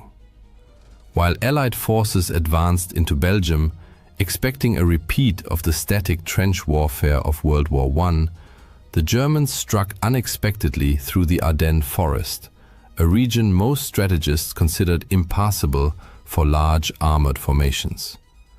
This surprise maneuver split the Allied armies in two. Within 10 days, German forces reached the English Channel, cutting off all northern Allied troops in Belgium from the main French army to the south. Trapped, British and French forces retreated to the coastal town of Dunkirk. In a desperate evacuation, the Royal Navy mobilized not only warships but also civilian vessels, fishing boats, pleasure craft, river barges, to rescue soldiers directly from the beaches, as port facilities had been heavily damaged. The British initially hoped to save 45,000 men over 2 days. But Hitler unexpectedly ordered his advancing panzers to halt, concerned about overextended supply lines and unsuitable marshy terrain near Dunkirk. In just 1 week, an astonishing 340,000 Allied troops were rescued, many calling it a miracle. Britain had saved its army, though it left behind nearly all its heavy equipment. Seizing the moment, Italy, Hitler's Axis partner, declared war and invaded southern France. After Dunkirk, German forces turned south and crushed the remaining French army. Within weeks, France fell. Hitler visited Paris for propaganda photographs. Germany now dominated Western and Central Europe. Inspired by Churchill's defiant speeches, Britain and its empire resolved never to surrender. Hitler now faced a British problem. He had to either force Britain into peace or destroy it entirely. Otherwise, The British would continue harassing him while he turned east to realize his ultimate ambition, conquering the Soviet Union and building a vast German empire. Hitler ordered preparations for an invasion of Britain while using the Luftwaffe to bomb the country into submission. Thus began the Battle of Britain, the first major campaign fought almost entirely in the air. German bombers initially targeted Royal Air Force, RAF, airfields and infrastructure, aiming to achieve air superiority before launching mass terror raids on cities. But the RAF proved remarkably resilient. Hurricanes and Spitfires fiercely contested every raid. German bomber losses mounted to unsustainable levels. The British employed a pioneering radar system to detect incoming raids and direct fighter squadrons with unprecedented efficiency. As summer wore on, the RAF seemed invincible. Frustrated, the Germans shifted tactics in early September, bombing London in hopes of breaking civilian morale. This marked the start of the Blitz, sustained aerial bombing of British cities. Yet by mid-September, it was clear the Luftwaffe had failed. The RAF remained a potent force, and the cost of bombing London was too high. Hitler admitted he, without neutralizing the RAF and the Royal Navy ready to annihilate any invasion fleet, he shelved plans for a cross-channel invasion. Night bombing of cities continued, but Operation Sea Lion was indefinitely postponed. While Britain fought for survival at home, it also battled Italian forces in the Mediterranean, where colonial territories clashed in North and East Africa. British forces successfully liberated Italian-occupied Ethiopia, but fighting in Libya and Egypt proved far more grueling and prolonged. 1941 became a decisive year as Axis and British forces clashed with increasing intensity in North Africa. Meanwhile, Italy's ill-fated invasion of Greece in late 1940 collapsed into humiliating retreats, forcing Mussolini to beg Hitler for help. The Führer could not let his allies' failure tarnish the Axis image, so he invaded the Balkans, swiftly occupying Yugoslavia and Greece by April 1941. But this diversion cost the Axis precious time and resources, just as they were preparing for their most ambitious operation yet, the invasion of the Soviet Union. In June 1941, Hitler shocked his former ally Stalin by launching Operation Barbarossa, the largest military invasion in history. Nearly 4 million Axis troops, 3,500 tanks, over 8,000 vehicles, thousands of aircraft, and more than 500,000 horses surged across the Soviet frontier. The Red Army was caught completely off guard. Millions of Soviet soldiers were killed or captured. Most prisoners perished in horrific conditions. Even Stalin's own son died in German captivity. By December, German spearheads stood on the outskirts of Moscow. But fierce Soviet resistance and the brutal Russian winter halted the advance. The Soviets then launched a powerful counteroffensive, pushing the Germans back from the capital. Hitler had believed that by kicking in the door, the entire rotten structure. Instead, Soviet forces retreated but did not break, setting the stage for a protracted and catastrophic war of attrition. As German troops closed in on Stalin's capital, a sudden attack erupted on the other side of the world. Japan, locked in a war with China and desperate for victory, urgently needed raw materials such as rubber and oil, which were abundant in Southeast Asia, particularly in places like Malaya. Japanese military planners anticipated that the United States would oppose any invasion of these territories. Consequently, they decided to launch a preemptive strike to neutralize the US Pacific Fleet, thereby securing a free hand to seize the resources they coveted. In early December 1941, 6 Japanese aircraft carriers steamed toward the Hawaiian Islands. On December 7, 1941, they launched their attack. Bombs and torpedoes rained down on the US at Meta, quote, pause quote, colon, quote, sex, quote, colon, 2.0, Pacific Fleet, headquarters at Pearl Harbor on the island of Oahu. 8 battleships were sunk or damaged, and 2,500 Americans lost their lives. President Roosevelt called the day a date which will live in infamy, and declared war on Japan. Remarkably, Adolf Hitler then declared war on the United States. America thus entered the conflict against both Japan and Germany, merging the wars in Europe and Asia into a truly global conflagration. Simultaneously with the Pearl Harbor assault, Japanese forces invaded British-controlled Malaya, followed by Indonesia and the Philippines. Within months, all these territories had fallen under Japanese control. The year 1942 proved pivotal. It began with Axis advances, but ended in devastating defeats. Japan expanded its reach across Asia and the Pacific, capturing Burma, advancing toward India's borders, and even bombing Australia and Ceylon, now Sri Lanka. Meanwhile, German and Axis forces surged through Ukraine into southern Russia, reaching. However, their offensive stalled amid brutal urban combat as they struggled to secure the city.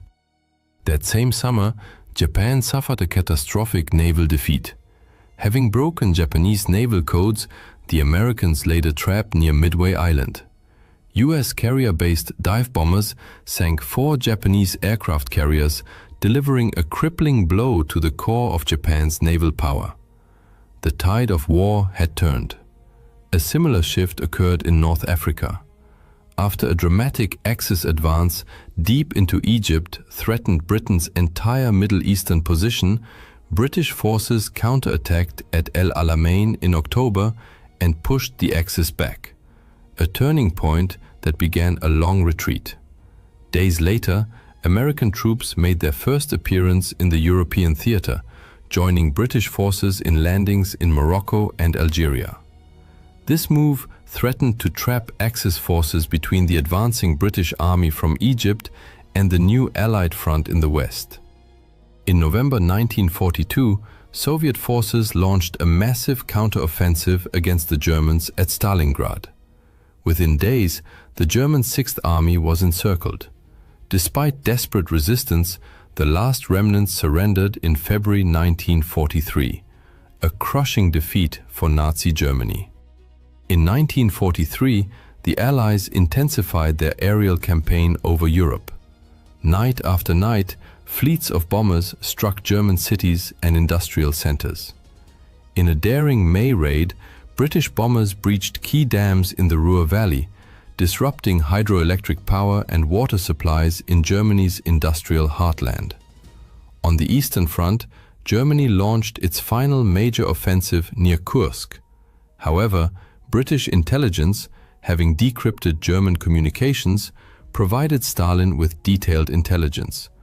The Soviets constructed formidable defensive lines that inflicted horrific losses on the attackers before launching a powerful counteroffensive that. In the Atlantic, Allied navies, British, American, Canadian, and others, developed effective tactics to counter the U-boat threat.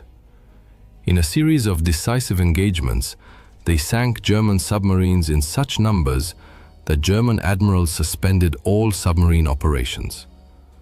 The U-boats would never regain the upper hand. By spring 1943, Axis forces in North Africa surrendered. In July, the Allies invaded Sicily, the first foothold on Axis home territory. Later that month, Italian dictator Benito Mussolini was deposed and arrested. In early September, Allied forces landed on mainland Italy. Although Italy agreed to surrender, German troops swiftly took control of the country, forcing the Allies into a grueling, slow advance up the Italian peninsula. In the Pacific, the United States shifted to the offensive, executing a two-pronged, island-hopping campaign. One thrust moved through the South Pacific, securing New Guinea and nearby islands. The other advanced through the Central Pacific, capturing the Gilbert and Marshall Islands. The Axis was in full retreat. Victory was no longer within their grasp. As Germany's situation deteriorated, its genocidal campaign against European Jews and other targeted groups accelerated. Millions were murdered in industrialized death camps across the shrinking Nazi empire. By 1944, the noose tightened around the Axis powers. The Soviet Union launched a series of massive offensives involving millions of soldiers, steadily driving Axis forces westward through brutal, large-scale battles.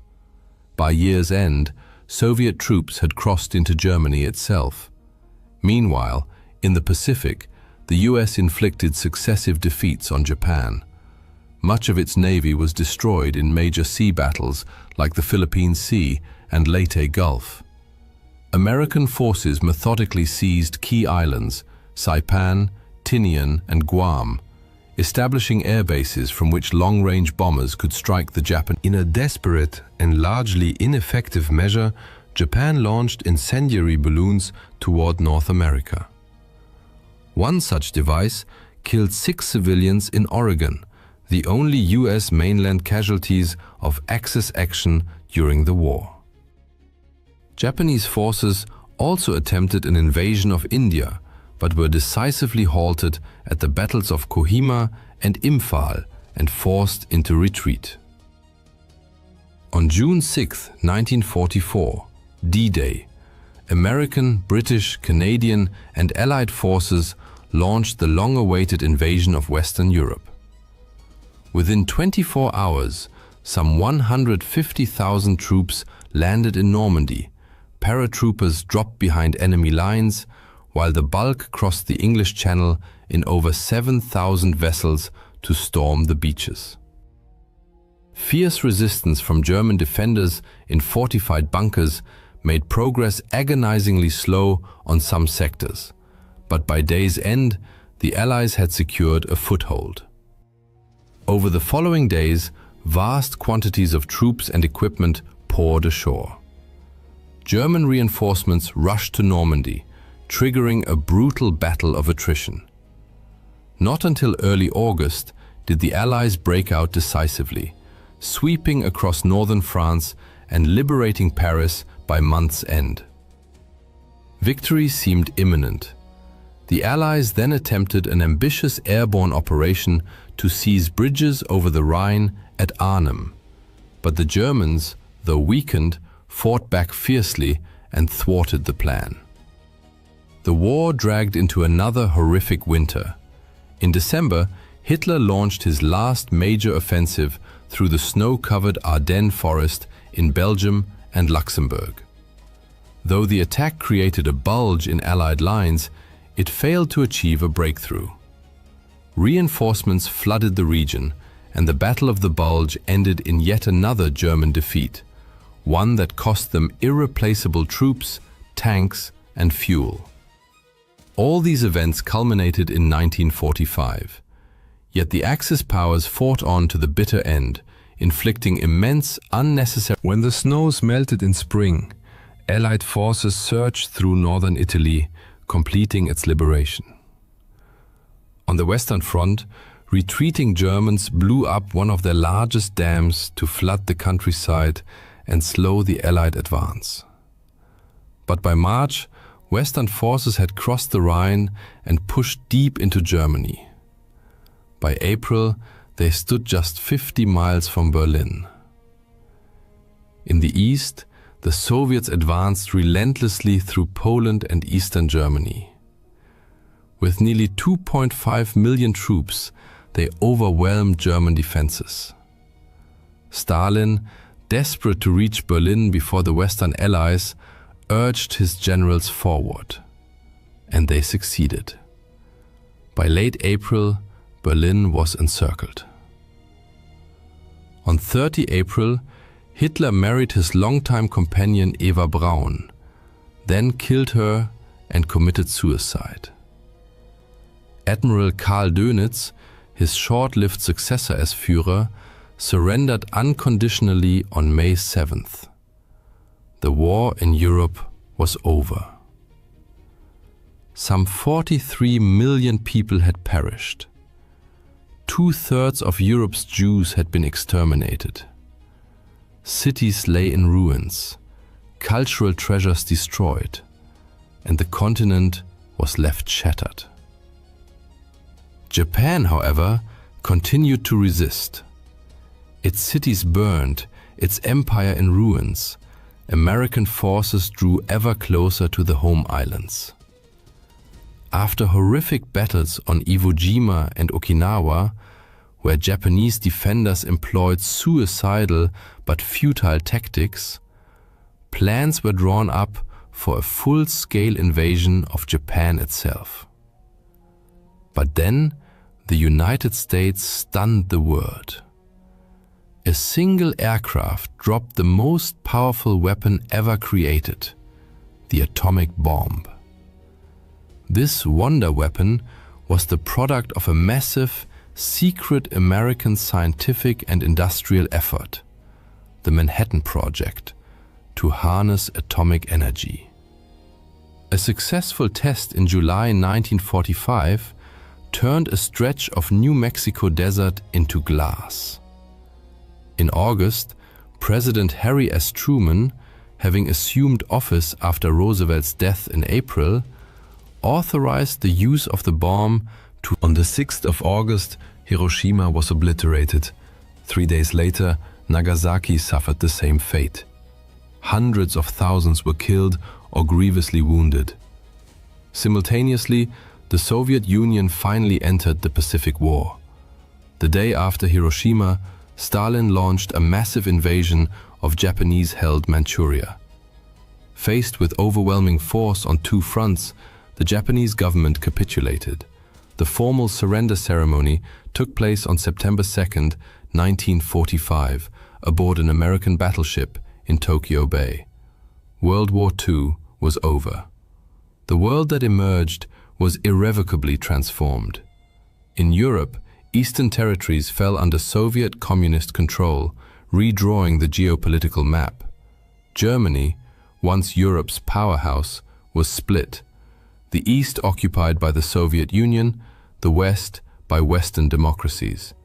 The United States, now a nuclear superpower, assumed global dominance, eclipsing the war-exhausted British and French empires. In Asia, Japan underwent sweeping reconstruction under American occupation. Korea, like Germany, was divided, the South aligned with democracies, the North under communist rule. Vietnam, having shaken off French colonial authority during the war, entered a new phase of conflict as France attempted to reassert control. China, ravaged by years of warfare, became the stage for a renewed civil war, which by 1949 resulted in communist forces taking control of the mainland. We still live in a world profoundly shaped by the consequences of World War II. Its echoes continue to resonate through the politics, borders, and alliances of our time. In May 1940, Nazi Germany launched a massive offensive on the Western Front. Despite the combined forces of France, Great Britain, Belgium, and the Netherlands significantly outnumbering the Germans in manpower, artillery, and tanks, and despite the French army being widely regarded as one of the finest in the world, German forces stunned the world by achieving a crushing victory over the Allies in just 6 weeks. This raises a natural question. How did Germany manage such a decisive and rapid triumph? When Germany invaded Poland in 1939, Britain and France declared war. Yet the Western Allies remained largely passive observers, while German and Soviet forces crushed Polish resistance. Meanwhile, German Chancellor Adolf Hitler was already planning his next move. He was in a hurry. His temporary pact with the USSR might not last, and the Allies were not yet ready for full-scale war. On September 27th, Hitler informed the High Command of his intention to attack France within a month. Most German generals, including Wilhelm Ritter von Leeb, were stunned. General von Leeb voiced his concerns. The French won't be caught off guard. They know full well that if the Germans strike, it will be through Belgium. Therefore, they will be on high alert. Our losses will be enormous. An attack on France cannot be carried out as it was in Poland. It will be extremely costly and bloody. Hitler ignored these warnings and ordered planning to begin for an offensive aimed at seizing neutral Belgium and the Netherlands and occupying enough of northern France to establish a springboard for an assault on Britain. The original attack date was postponed to November 25th. Army Chief of Staff Franz Halder swiftly prepared a cautious plan centered on a main thrust through central Belgium. Hitler, however, expressed disappointment, declaring, "This is just the old Schlieffen plan, with a strong right wing along the Atlantic coast." Negotiations between army planners and Hitler dragged on for months, during which the offensive was delayed 29 times. Increasingly, Hitler favored concentrating Germany's relatively few armored and motorized divisions for a breakthrough through the densely forested Ardennes region, aiming to cut off Allied forces should they, as expected, advance into Belgium. The army leadership considered this approach excessively risky. Unknown to Hitler, General Erich von Manstein also advocated an Ardennes route for what would later become known as the Sickle Cut plan, but the army command rejected it. Then, in January 1940, a German Messerschmitt Bf 108 Typhoon carrying the invasion plans crashed in Belgium, forcing the Germans to revise their strategy again.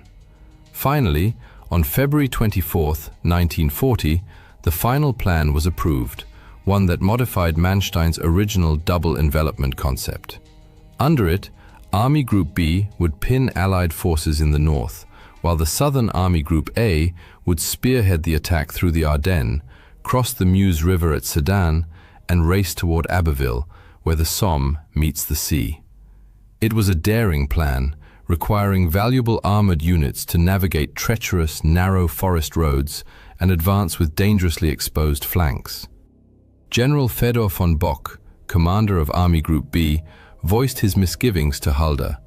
"You'll be crawling 10 miles from Sedan for the following. You will be the plan and well-informed Detli in this appearing the most of example of this. You'll be crawling 10 miles from the Maginot Line with your breakthrough flank exposed, hoping the French will just sit and watch.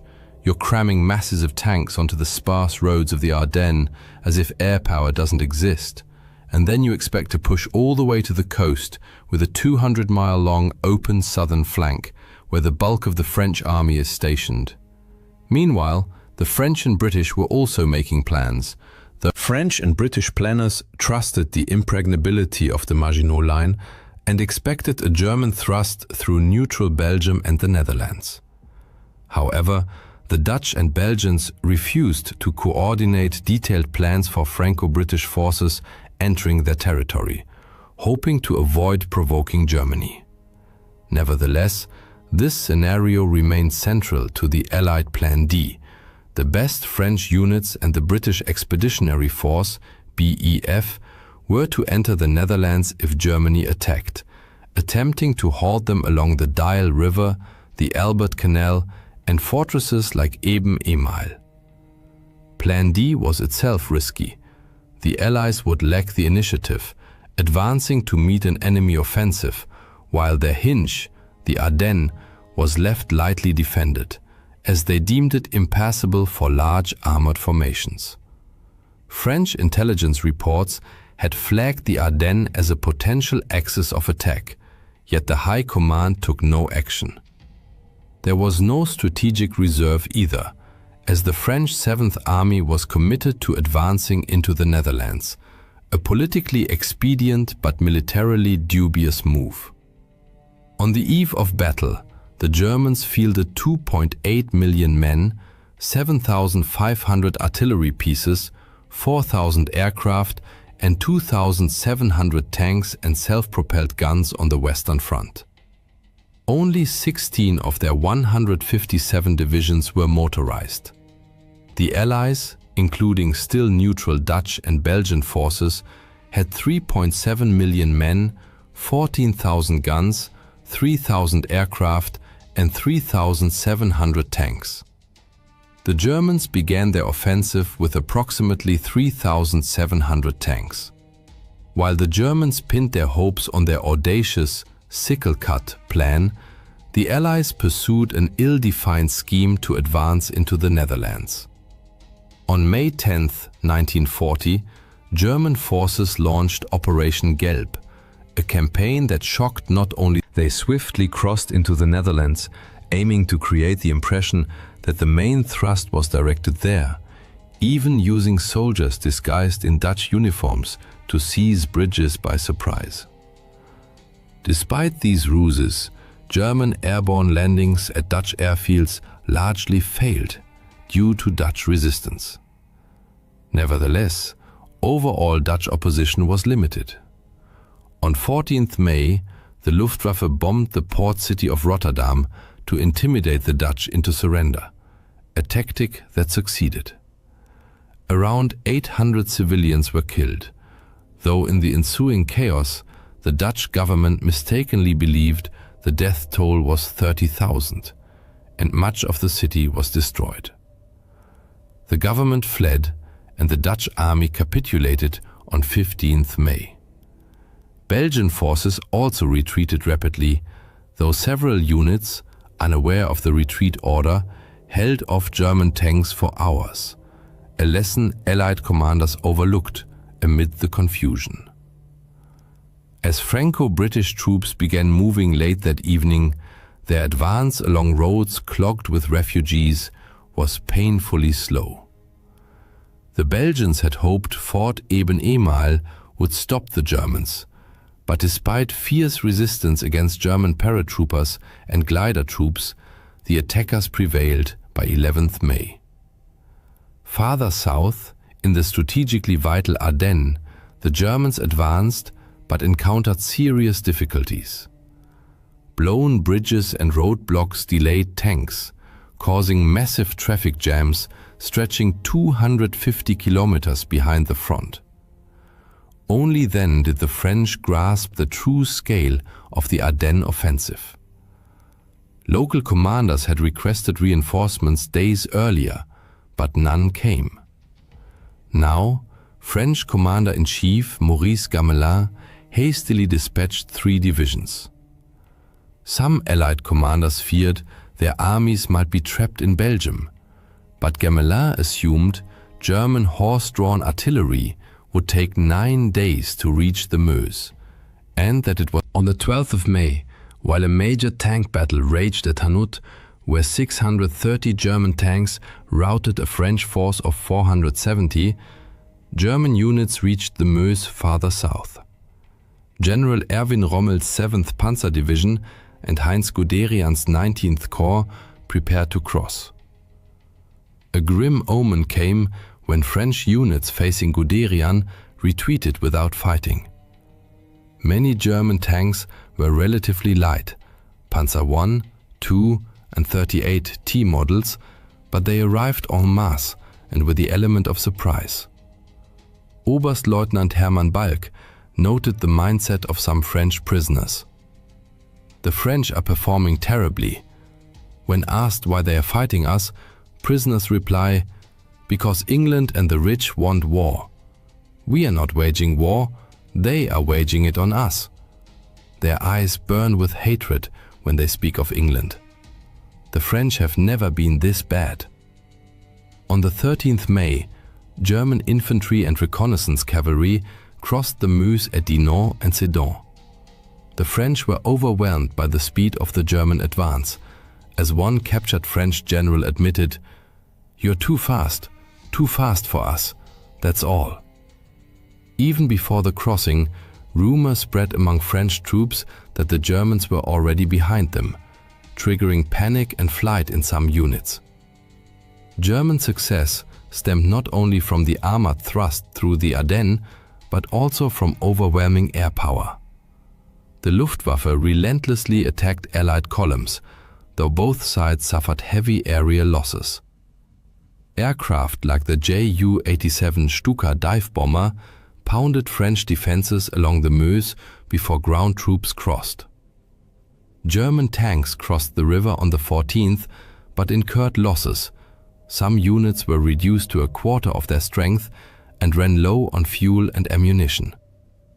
French forces prepared to counterattack the still fragile bridgeheads. Failure to do so would leave half the Allied armies and their best motorized units cut off in the north. On May 10th, Prime Minister Neville Chamberlain resigned, replaced by Winston Churchill. Days later, French Premier Paul Reynaud recalled General Maxime Weygand from Syria to assume command and appointed Charles de Gaulle as Undersecretary of National Defense. But he also brought in World War I hero Philippe Pétain as Deputy Premier, though Pétain believed the war was already lost and blamed Britain for starting it. Reynaud desperately requested 10 additional British fighter squadrons be sent to France. Churchill wanted to comply, but the British cabinet, fearing for home defense, agreed to only 4. Some in London had lost faith in the French army, especially after Gamelin admitted he had no strategic reserve. On 15th May, the Germans broke out from their bridgeheads and advanced 65 kilometers by evening. Gamelin finally recognized the danger and ordered Allied forces in Belgium to retreat. General von Bock wanted to exploit his Army Group B's advantage in Belgium, but Army High Command feared it might jeopardize the sickle cut. Both army groups halted for 3 days to keep northern Allied armies trapped in the developing cauldron and allow infantry to catch up and secure flanks against expected French counterattacks, a concern foreseen in Manstein's original plan. Yet, Allied commanders failed to capitalize on this pause. When a French general admitted he didn't know how to fight tanks, British General Henry Pownall lost composure. Good God, how awful to be allied to such a temperamental nation. However, the battle at the village of Stonne revealed the true power of French armor and explained the German command's hesitation. There, a Char B-1 BIS tank commanded by Captain Pierre Bilotte destroyed 11 Panzer IIIs, 2 Panzer IVs and 2 anti-tank guns. An extraordinary feat, arguably one of the greatest despite Bilotte's heroism and the delay he caused. By 20th May, the 2nd Panzer Division reached the coast at Abbeville. Many French soldiers were caught off guard or shell-shocked by relentless air raids.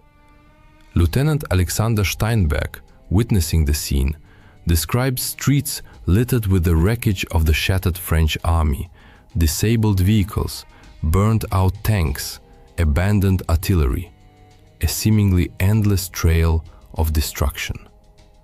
Over 1 million British and French troops were now trapped north of the Somme, and the RAF had lost a quarter of its strength.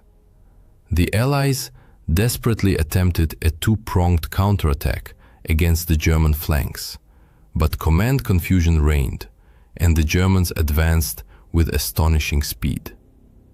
Anglo-French forces did launch an effective strike near Arras on 21st to 22nd May, involving Matilda tanks, but the battered Germans repelled it. Allied forces then began a fighting retreat toward the port of Dunkirk for evacuation, a British decision that many French viewed with outrage. Fearing further counterattacks from the south, von Rundstedt urged Hitler to halt the advance on Dunkirk. On 24th May, Hitler agreed. This decision later sparked fierce debate. During the war, Hitler tried to obscure his error, claiming he wanted to spare Britain humiliation to facilitate peace talks. After the war, von Rundstedt claimed Hitler gave the order, but this was false. In reality, von Rundstedt issued the halt order himself, but told subordinates it came from Hitler to ensure compliance. Why then did von Rundstedt stop the tanks before Dunkirk? His decision was based on several strategic considerations. First, he wanted to give his armored units time to regroup and prepare for potential counterattacks from Dunkirk. Second, he needed his infantry to reach the Somme line. Third, Panzer Commander von Kleist believed the terrain around Dunkirk was unsuitable for effective tank operations. Moreover, von Rundstedt wanted the Fourth Army to consolidate its position in Arras before launching an assault on Dunkirk. Finally, von Rundstedt, Hitler, and the Naval High Command all agreed that a rapid evacuation of the British Expeditionary Force, BEF, was impossible. This meant there was no need to expend precious Panzer III or IV tanks on Dunkirk when they could instead be deployed against the French in the south, especially since Germany had already lost 600 tanks. German command expected artillery and the Luftwaffe to destroy the Allied forces trapped in the pocket, after which the Fourth Army would finish them off. However, the German pause was not the sole reason the BEF managed to escape. On 25th May, British troops captured a German staff car containing documents detailing the locations of upcoming German attacks. Lord Gort immediately dispatched reinforcements, preventing the Germans from cutting off the bulk of British forces from Dunkirk, an action that likely saved the BEF. Operation Dynamo, the evacuation of the BEF and French troops from Dunkirk, began on 26th May, followed the next day by the BBC's appeal for civilian vessels to assist. Chaos reigned on the beaches and aboard the ships as German aircraft relentlessly bombed the defenseless men below. Quartermaster Frank Harrell, among the wounded, recalled, "I got onto a boat just after 7 in the evening, and during embarkation there was an air raid. The ship was hit, and I ended up in the water. There were about 30 of us in the water. Because of my injured leg, I could only dog paddle, but I stayed afloat and made it back to the beach to wait for another chance." Around Dunkirk, British and French units fought determined rearguard actions to hold back the Germans. In total, roughly 700 British and 160 French vessels of all kinds evacuated 193,000 British and 145,000 French soldiers. Approximately 88,000, mostly French troops who had defended the evacuation corridor, were forced to surrender. German aircraft sank 20 Allied warships and damaged dozens more. The rescue of the BEF became even more remarkable given the sudden capitulation of the Belgian army on 28th May, which occurred without prior consultation with the British or French. King Leopold made the controversial decision to surrender and become a German prisoner. Although the Allies had not planned to evacuate Belgian forces, they were outraged. French Premier Paul Reynaud called the king a swine, and former British Prime Minister David Lloyd George denounced his actions as a model of treachery and cowardice. The collapse of the Allied front exacerbated tensions in London and Paris. Generals Vigan and Pétain pressured Reynaud to seek a separate peace with Germany, but he refused. Cologne 2.0.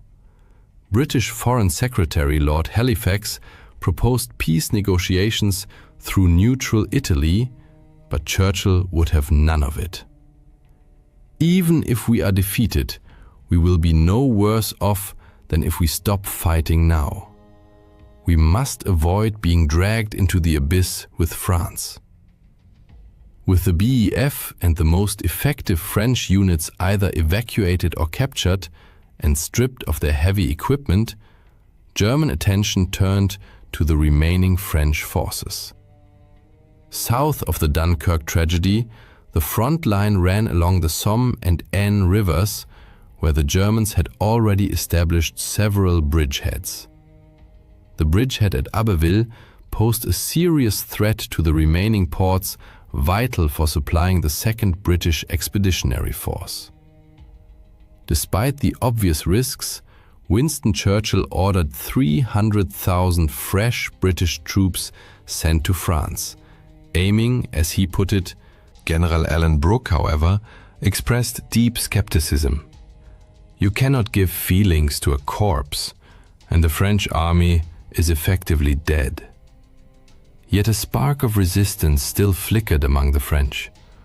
On 27th May, the French 7th Army attacked the Abbeville bridgehead. Units from Charles de Gaulle's division and Manstein's corps took part.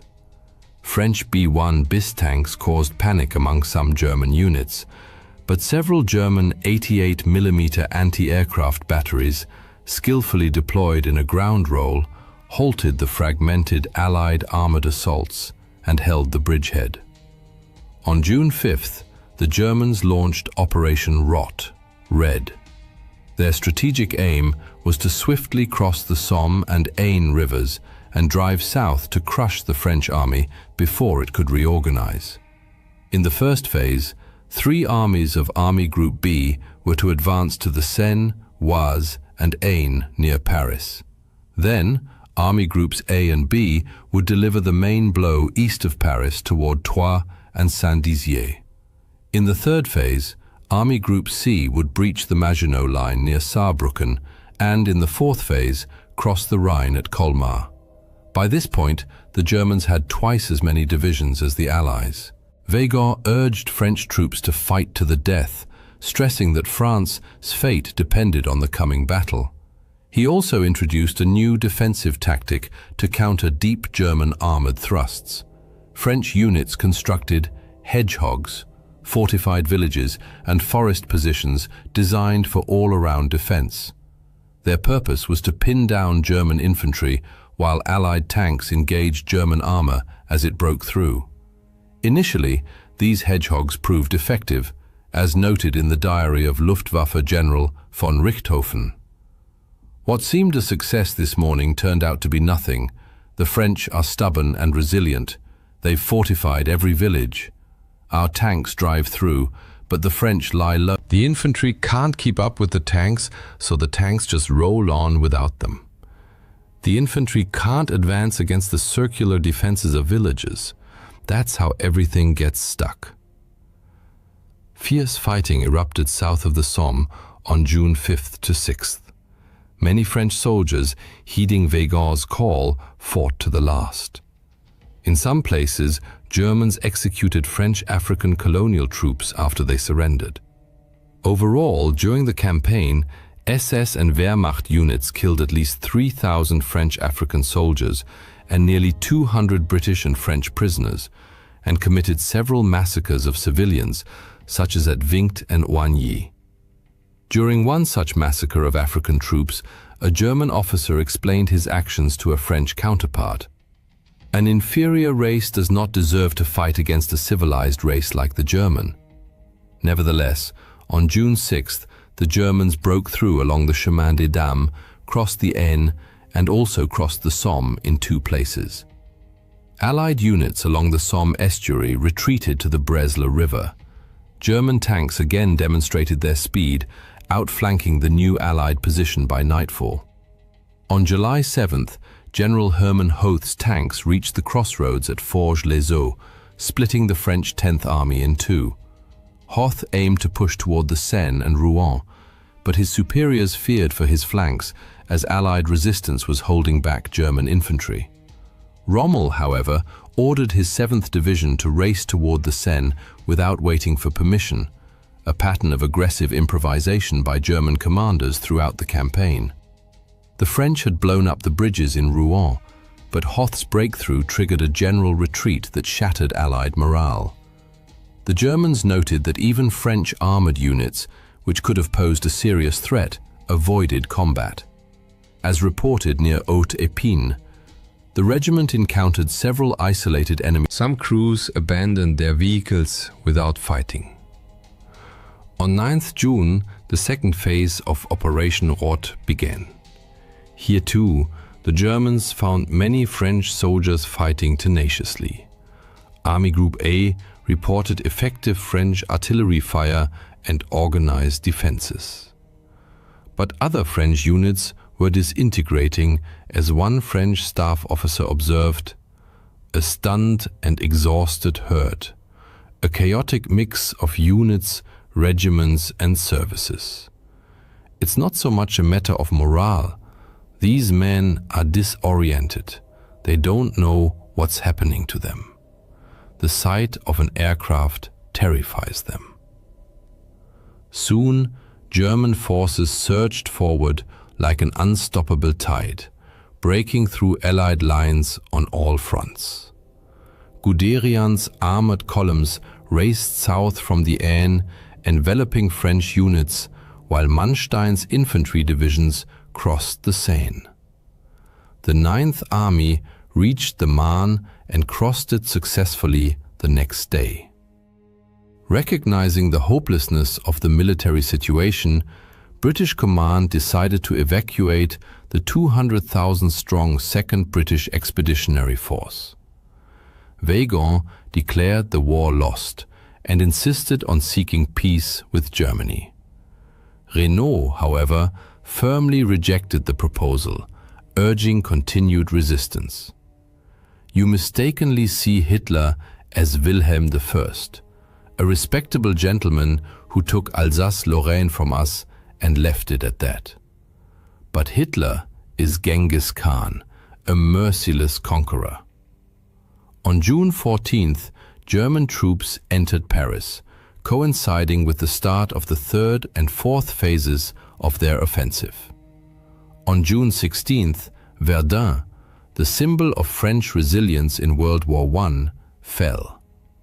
German forces reached the Loire River and the Swiss border, and the French army was utterly disorganized and defeated.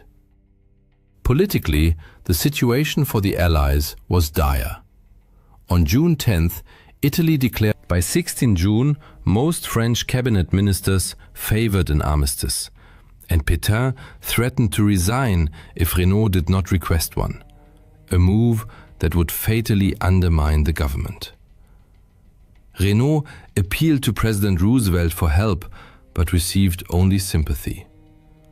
London proposed a Franco-British union to continue the war, but Pétain saw it as a British plot to seize French colonies and called it a marriage with a corpse. He also sought peace to prevent a potential communist uprising. As a result, Renaud resigned, Pétain became prime minister, and the next day requested an armistice. Some Frenchmen, like de Gaulle, sought to continue the fight. Broadcasting from England, he urged his countrymen to resist. Few heard him that day, but that would soon change. While armistice negotiations were underway, Mussolini decided he wanted an Italian victory before the war ended. On 21st June, 22 Italian divisions attacked in the Alps, but just 6 French divisions held them back. To bolster Italy's prestige, the Germans sent air and ground forces to strike the French from the rear, and fierce fighting erupted in the mountains on June 23rd to 24th. Finally, on June 25, 1940, the armistice took effect. The Battle of France lasted 46 days and claimed the lives of 2,900 Dutch, 7,500 Belgians, 12,500 British, and 59,000 French soldiers, as well as 45,000 Germans and 1,250 Italians.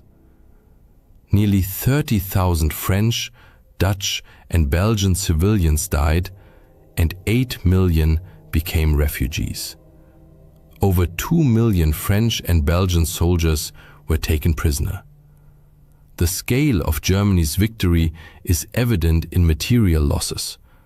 The Germans lost 1,800 aircraft compared to the Allies' 3,020. 839 German tanks were destroyed versus 3,300 Allied tanks. Immediately after the campaign, debates erupted over the General Gamelin blamed soldiers for cowardice. De Gaulle argued the army had been misused. Pétain claimed the nation was spiritually weak. An officer, historian, and future resistance member Marc Bloch emphasized the incompetence of the High Command. Ultimately, the Allies were defeated on the battlefield because they failed to respond effectively to the speed and power of concentrated German armored formations. They underestimated the effectiveness of tactical air support, could not coordinate to exploit German mistakes, and suffered from internal divisions and declining morale. Germany's victory shocked Allied governments and publics, including neutral America, which re-evaluated its global security strategy and was a welcome surprise at home. German propaganda hailed it as a blitzkrieg of tanks, an image that endures today, though infantry fought the majority of the battles. German leaders, overestimating their own capabilities and military strength, now grew overconfident. With Hitler's prestige at its peak, few dared challenge his decisions. They ignored their own errors, such as exposed flanks and ammunition shortages, because they had gotten away with them. France was lost, but the war was not over. Britain was determined to fight on, as were de Gaulle's Free French. Germany had already begun its next offensives, the skies over England filled with German aircraft, and strategists in Berlin turned their gaze eastward. Less than 5 years after the Battle of France, the situation for Nazi Germany had reversed dramatically. American, British, and Free French forces were crossing into Germany and approaching the Rhine, while the Red Army prepared to cross the Oder and storm Berlin, the Reich's capital, where Hitler hid in his bunker. D-Day stands as a defining moment in world history, a pivotal turning point in the Allies' victory over the Nazi regime. Countless books have been written and numerous films made about this fateful day, yet most portray events exclusively from the Allied perspective. But what did D-Day look like through German eyes? What missteps led the Wehrmacht to defeat? Let us step into the chaos of June 6, 1944, not as liberators, but as defenders on the crumbling edge of an empire. At 10 o'clock in the morning, the air over Omaha Beach in Normandy hung thick with smoke and the acrid stench of gunpowder. The relentless thunder of artillery and desperate cries of men echoed across blood-soaked sand. Behind Corporal Heinrich Falk, a young Wehrmacht soldier crouched behind a crumbling concrete bunker, the English Channel churned with Allied landing craft, disgorging wave after wave of troops onto the shore. As the invaders surged forward, Falk's mind raced. How did it come to this? Why didn't we see it coming? Just days earlier, on June 3rd, Falk had stood in a dimly lit German command bunker near Pas-de-Calais, listening as officers debated the likely invasion site. Maps of the French coast sprawled across a heavy table, studded with red and blue pins marking potential Allied landing zones. Oberleutnant Klaus Reinhardt, a hardened officer with a cold intellect and an even colder heart, paced the room. His boots clicked against the concrete floor like a metronome counting down to catastrophe. He declared, jabbing a finger at Pas-de-Calais. It's the shortest crossing from England, the logical choice. Falk shifted uneasily by the door. Barely 20, he looked young, but his eyes betrayed the weight of war. He'd seen enough to know that logic often crumbles in battle. But what if they don't, sir? He ventured cautiously. What if they choose Normandy? Reinhardt stopped dead and fixed Falk with a steely glare. The beaches are too exposed, the terrain too difficult. The Allies aren't fools, Falk. They strike where we least expect them, but their very kit are not inventions. The beaches are too exposed, the terrain too difficult. The Allies aren't fools, Falk. They'll strike where we least expect them. The Allies know that we least where. They created where we were share, from anyone who's seen it hence.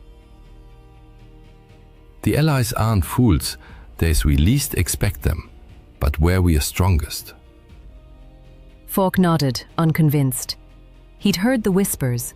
The Allies were feeding false intelligence, suggesting an attack on Calais while planning the real blow elsewhere. And as it turned out, his doubts were profoundly justified. Since March 1944, the Allies had waged an elaborate deception campaign, Operation Fortitude North, designed to convince the Germans of an imminent invasion of Norway. It succeeded brilliantly, diverting vital German troops and resources away from France. Emboldened, they launched Operation Fortitude South, using double agents like Juan Pujol Garcia, codenamed Garbo, to feed fabricated reports to German intelligence. Garbo, network of fictional spies, claimed a massive buildup of the 1st United States Army Group, FUSAG, a phantom force supposedly commanded by the formidable General George S. Patton. Based in southeast England, FUSAG existed only through inflatable tanks, dummy landing craft, and fake radio traffic. The Germans swallowed the bait whole. In May 1, 1944, the Allied Supreme Headquarters in London buzzed with frenetic energy. Maps covered every surface, marked with arrows and front lines heavy with history. At the center stood General Dwight D. Eisenhower, Supreme Commander of the Allied Expeditionary Force, his gaze sweeping the room. Beside him, Colonel David Strangeways, the mastermind behind Operation Bodyguard, the overarching deception plan, allowed himself a knowing smile. "They've taken the hook, line and sinker," he told Eisenhower. And they had. Back in the German bunker, Reinhardt's certainty mirrored that of the entire Nazi high command. Patton would lead the main assault on Pas de Calais, the narrowest point of the Channel. For weeks, Garbo had flooded German handlers with hundreds of... Even after D-Day began, he insisted the Normandy landings were a feint and the real attack was still coming at Calais. So trusted was Garbo that the Germans awarded him the Iron Cross. Unaware, he was one of MI5's most effective double agents under the Double Cross system, a brilliant counterintelligence operation that turned nearly every German spy in Britain into a British asset. As a result, just 2 days before D-Day, much of the German command remained convinced the true invasion would strike Calais, not Normandy. On June 4th, soldiers of the 352nd Infantry Division labored along the Normandy coast, stringing barbed wire, planting mines, and erecting massive concrete obstacles. This division, among the most experienced and well-equipped in the Atlantic Wall, had fortified Omaha Beach with interlocking fields of fire designed to annihilate any landing force. Sergeant Erich Bauer, a veteran whose face was etched like a weathered cliff, barked at Falk to stop daydreaming and clean the machine guns. Falk obeyed, but a deep dread clung to him. No matter how strong their defenses, something terrible was coming. Soon. The Atlantic Wall itself was a colossal undertaking. Ordered by Hitler in Directive No. 40, March 1942, its construction began in late 1941 under the Organisation Tod, which mobilized 500,000 workers, many of them forced laborers. Concrete, steel and timber were stripped from across occupied Europe. Thousands perished from exhaustion, starvation or Allied bombing. By 1944, over 15,000 bunkers lined the coast, along with millions of mines, steel hedgehogs, wooden stakes, and massive coastal batteries, like the 155mm and 210mm guns near Cherbourg. Calais, the narrowest channel crossing, received special attention with more than 2,000 bunkers erected. Yet the wall was never finished. Sections remained Still, Normandy, especially Omaha, was heavily defended, precisely because the 352nd Division had been moved there in secret, unbeknownst to Allied intelligence. On June 4th, under grey, oppressive skies, Falk scanned the horizon from his bunker. In the command post, Reinhardt grew increasingly uneasy. Conflicting reconnaissance reports gnawed at him. "What if they outsmarted us?" he muttered, staring at the map. "What if they were going somewhere else?" The phone rang sharply. "Reinhardt," he answered. A calm voice replied, "We've intercepted an encrypted message. The Allies are attacking, but we don't know where." He slammed the receiver down. Damn them all. The question haunting every German commander was simple yet decisive. Where will the Allies strike? The answer would determine the fate of the Third Reich, but consensus was impossible. ... exclamation point at meta, quote, pause, quote, colon, quote, sex, quote, colon, 2.0. At the heart of the confusion lay a bitter strategic rift between Germany's two top Western commanders, Field Marshal Gerd von Rundstedt and Field Marshal Erwin Rommel.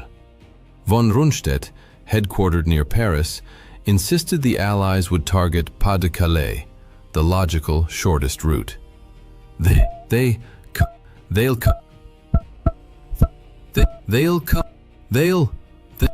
come where we strongest, but they never had to move it down.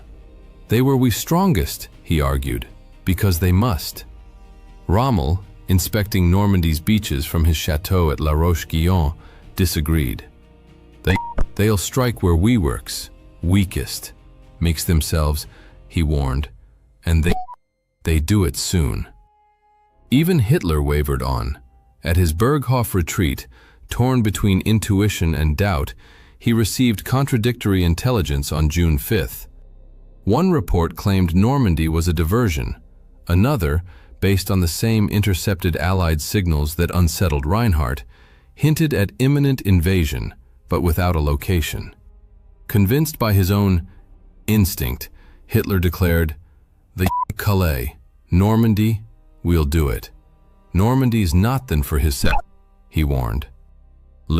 They love the works out the lookout. For consider, Hitler dead friendly being quickly. Normandy they compared of them. Involved improved to make it, the blessed positions to provide the business premier. From hard colon, Normandy discussed in a age, they all 50. Meta, Pause, 6, 2.0. Yet that night, in hushed conversation with his inner circle, he admitted, "What if I'm wrong? What if they were cleverer than we thought?" As the night wore on, contradictory orders began to ripple through the German chain of command. At 10 p.m. on the 5th of June, Rommel left La Roche-Guyon to visit his wife in Germany for her birthday. Convinced the weather was too foul for an invasion, he had nonetheless ordered his troops to remain on high alert and even authorized the deployment of his formidable panzer reserves near the coast, though this met with resistance from higher command. As Rommel headed for Germany, the storm along the beaches intensified. The wind howled like a banshee, and thick sheets of rain lashed the shoreline. Then, the tempest began to subside. By midnight, the rain had stopped and the clouds parted, revealing a sliver of moonlight. Heinrich felt a chill run down his spine. Something was about to happen.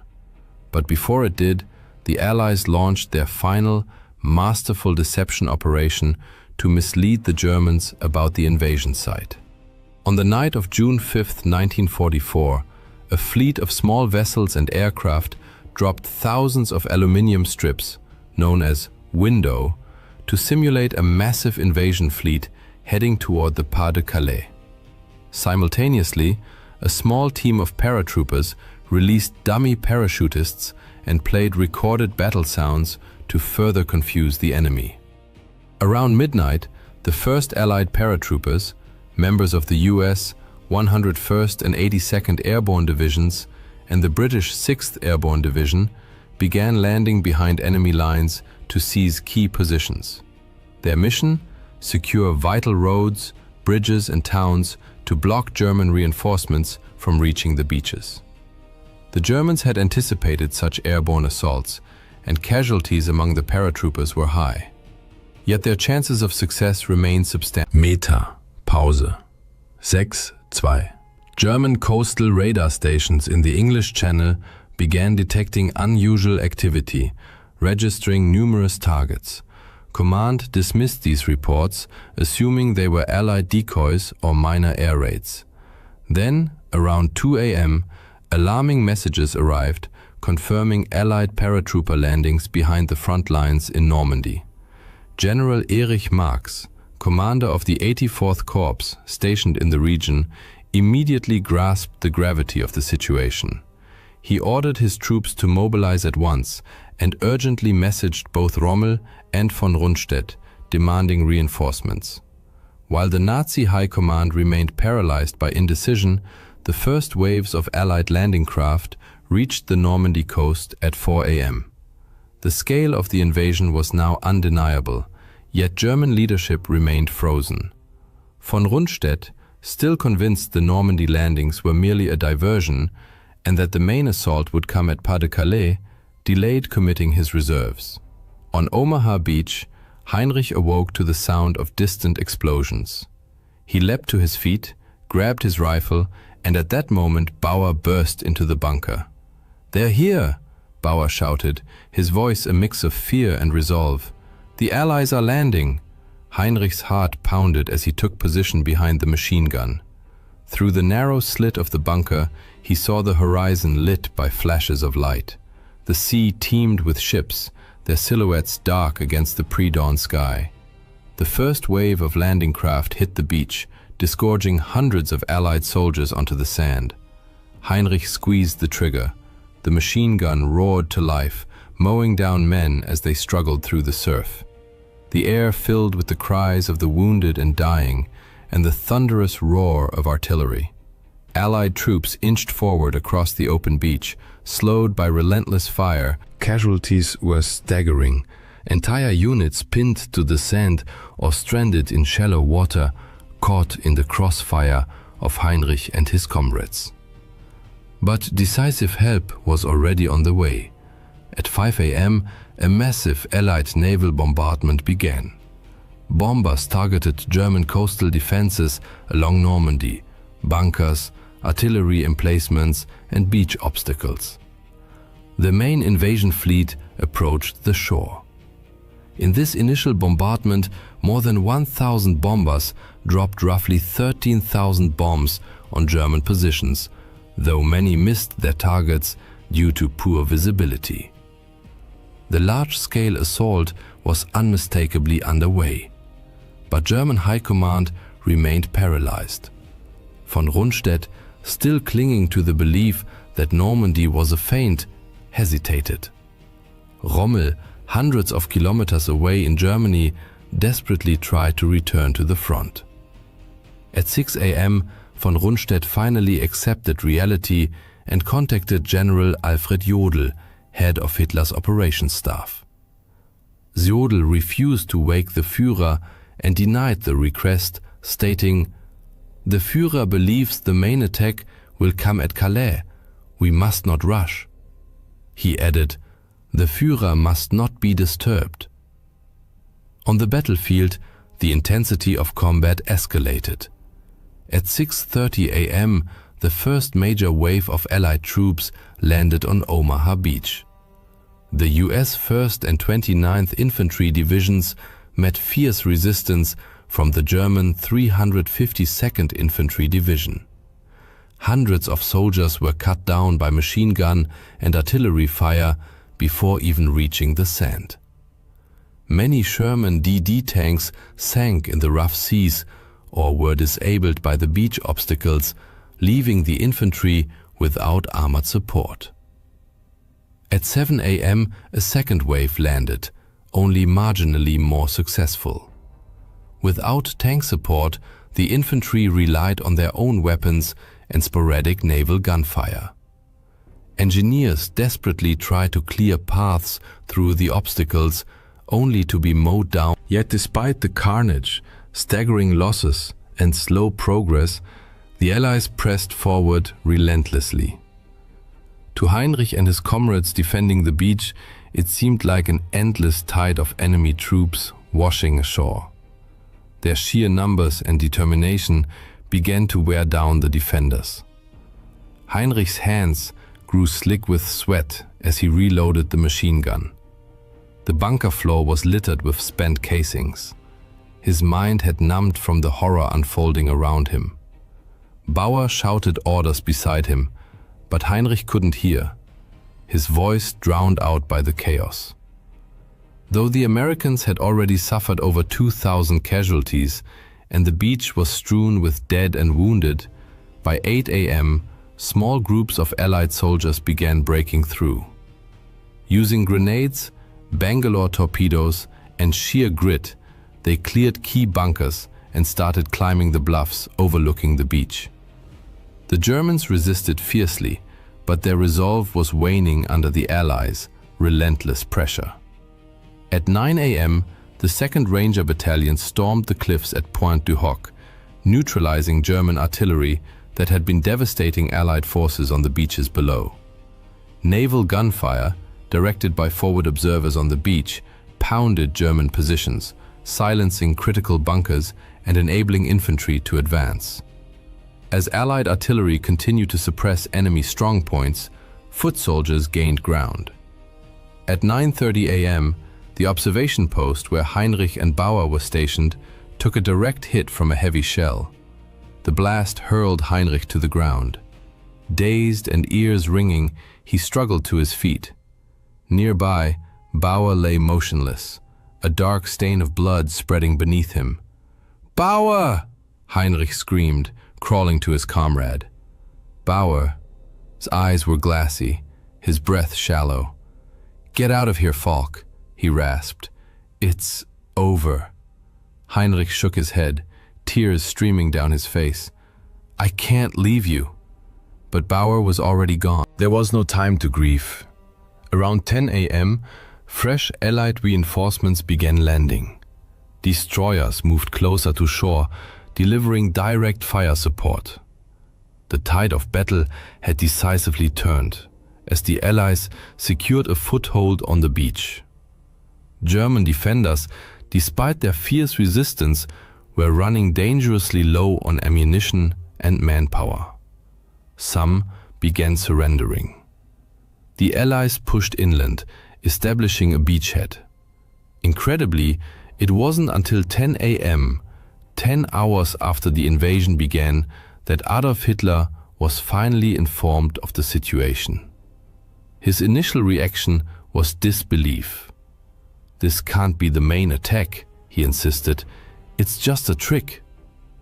He initially refused to authorize the deployment of the 12th SS Panzer Division and the Panzerlehr Division, two of Germany's most powerful armored units, demanding confirmation. Under pressure from his advisors, he eventually relented and gave the order. But their advance was severely hampered by overwhelming Allied air superiority, which subjected their columns to relentless bombing and strafing. By the time the surviving elements reached the front, the Allies were firmly entrenched, and the 29th Infantry Division was advancing toward Vierville-sur-Mer. The chance to repel the invasion had been irrevocably lost. For Heinrich, it was too little, too late. By 10:30 a.m., he was alone on the beach, his comrades either dead or fled. Allied tanks rolled ashore, infantry advanced steadily, and naval guns from destroyers like the USS McCook and HMS Talibond pounded German positions, silencing bunkers and clearing the way inland. Heinrich knew it was only a matter of time before they overran his post. He took a deep breath, steeling himself. "I won't run," he resolved. "I won't surrender. I'll fight here to the end." Further inland, at 11 a.m., the 1st Infantry Division. By noon, fighting reached its peak intensity. German snipers and machine gun nests inflicted heavy casualties on advancing troops. At 2:30 p.m., German resistance received a significant boost. The 12th SS Panzer Division, Hitlerjugend, some 20,000 strong and equipped with Panther and Panzer IV tanks, entered the battlefield. Bolstered by armor, the Germans launched a coordinated counterattack. Elements of the 352nd Infantry Division, supported by the 12th SS, fiercely assaulted Allied positions in Colleville-sur-Mer and Vierville-sur-Mer. The fighting was brutal, with heavy losses on both sides. Yet the Allies held the advantage of naval artillery and air support, which helped repel the German counteroffensive and slowly tipped the balance in their favor. By 4 p.m., the Allies had consolidated their positions and beaten back the German assault. The 1st Infantry Division captured Colleville-sur-Mer, the 29th held Vierville-sur-Mer. The 2nd and 5th Ranger Battalions had fully neutralized the German artillery at Pointe du Hoc, at great cost.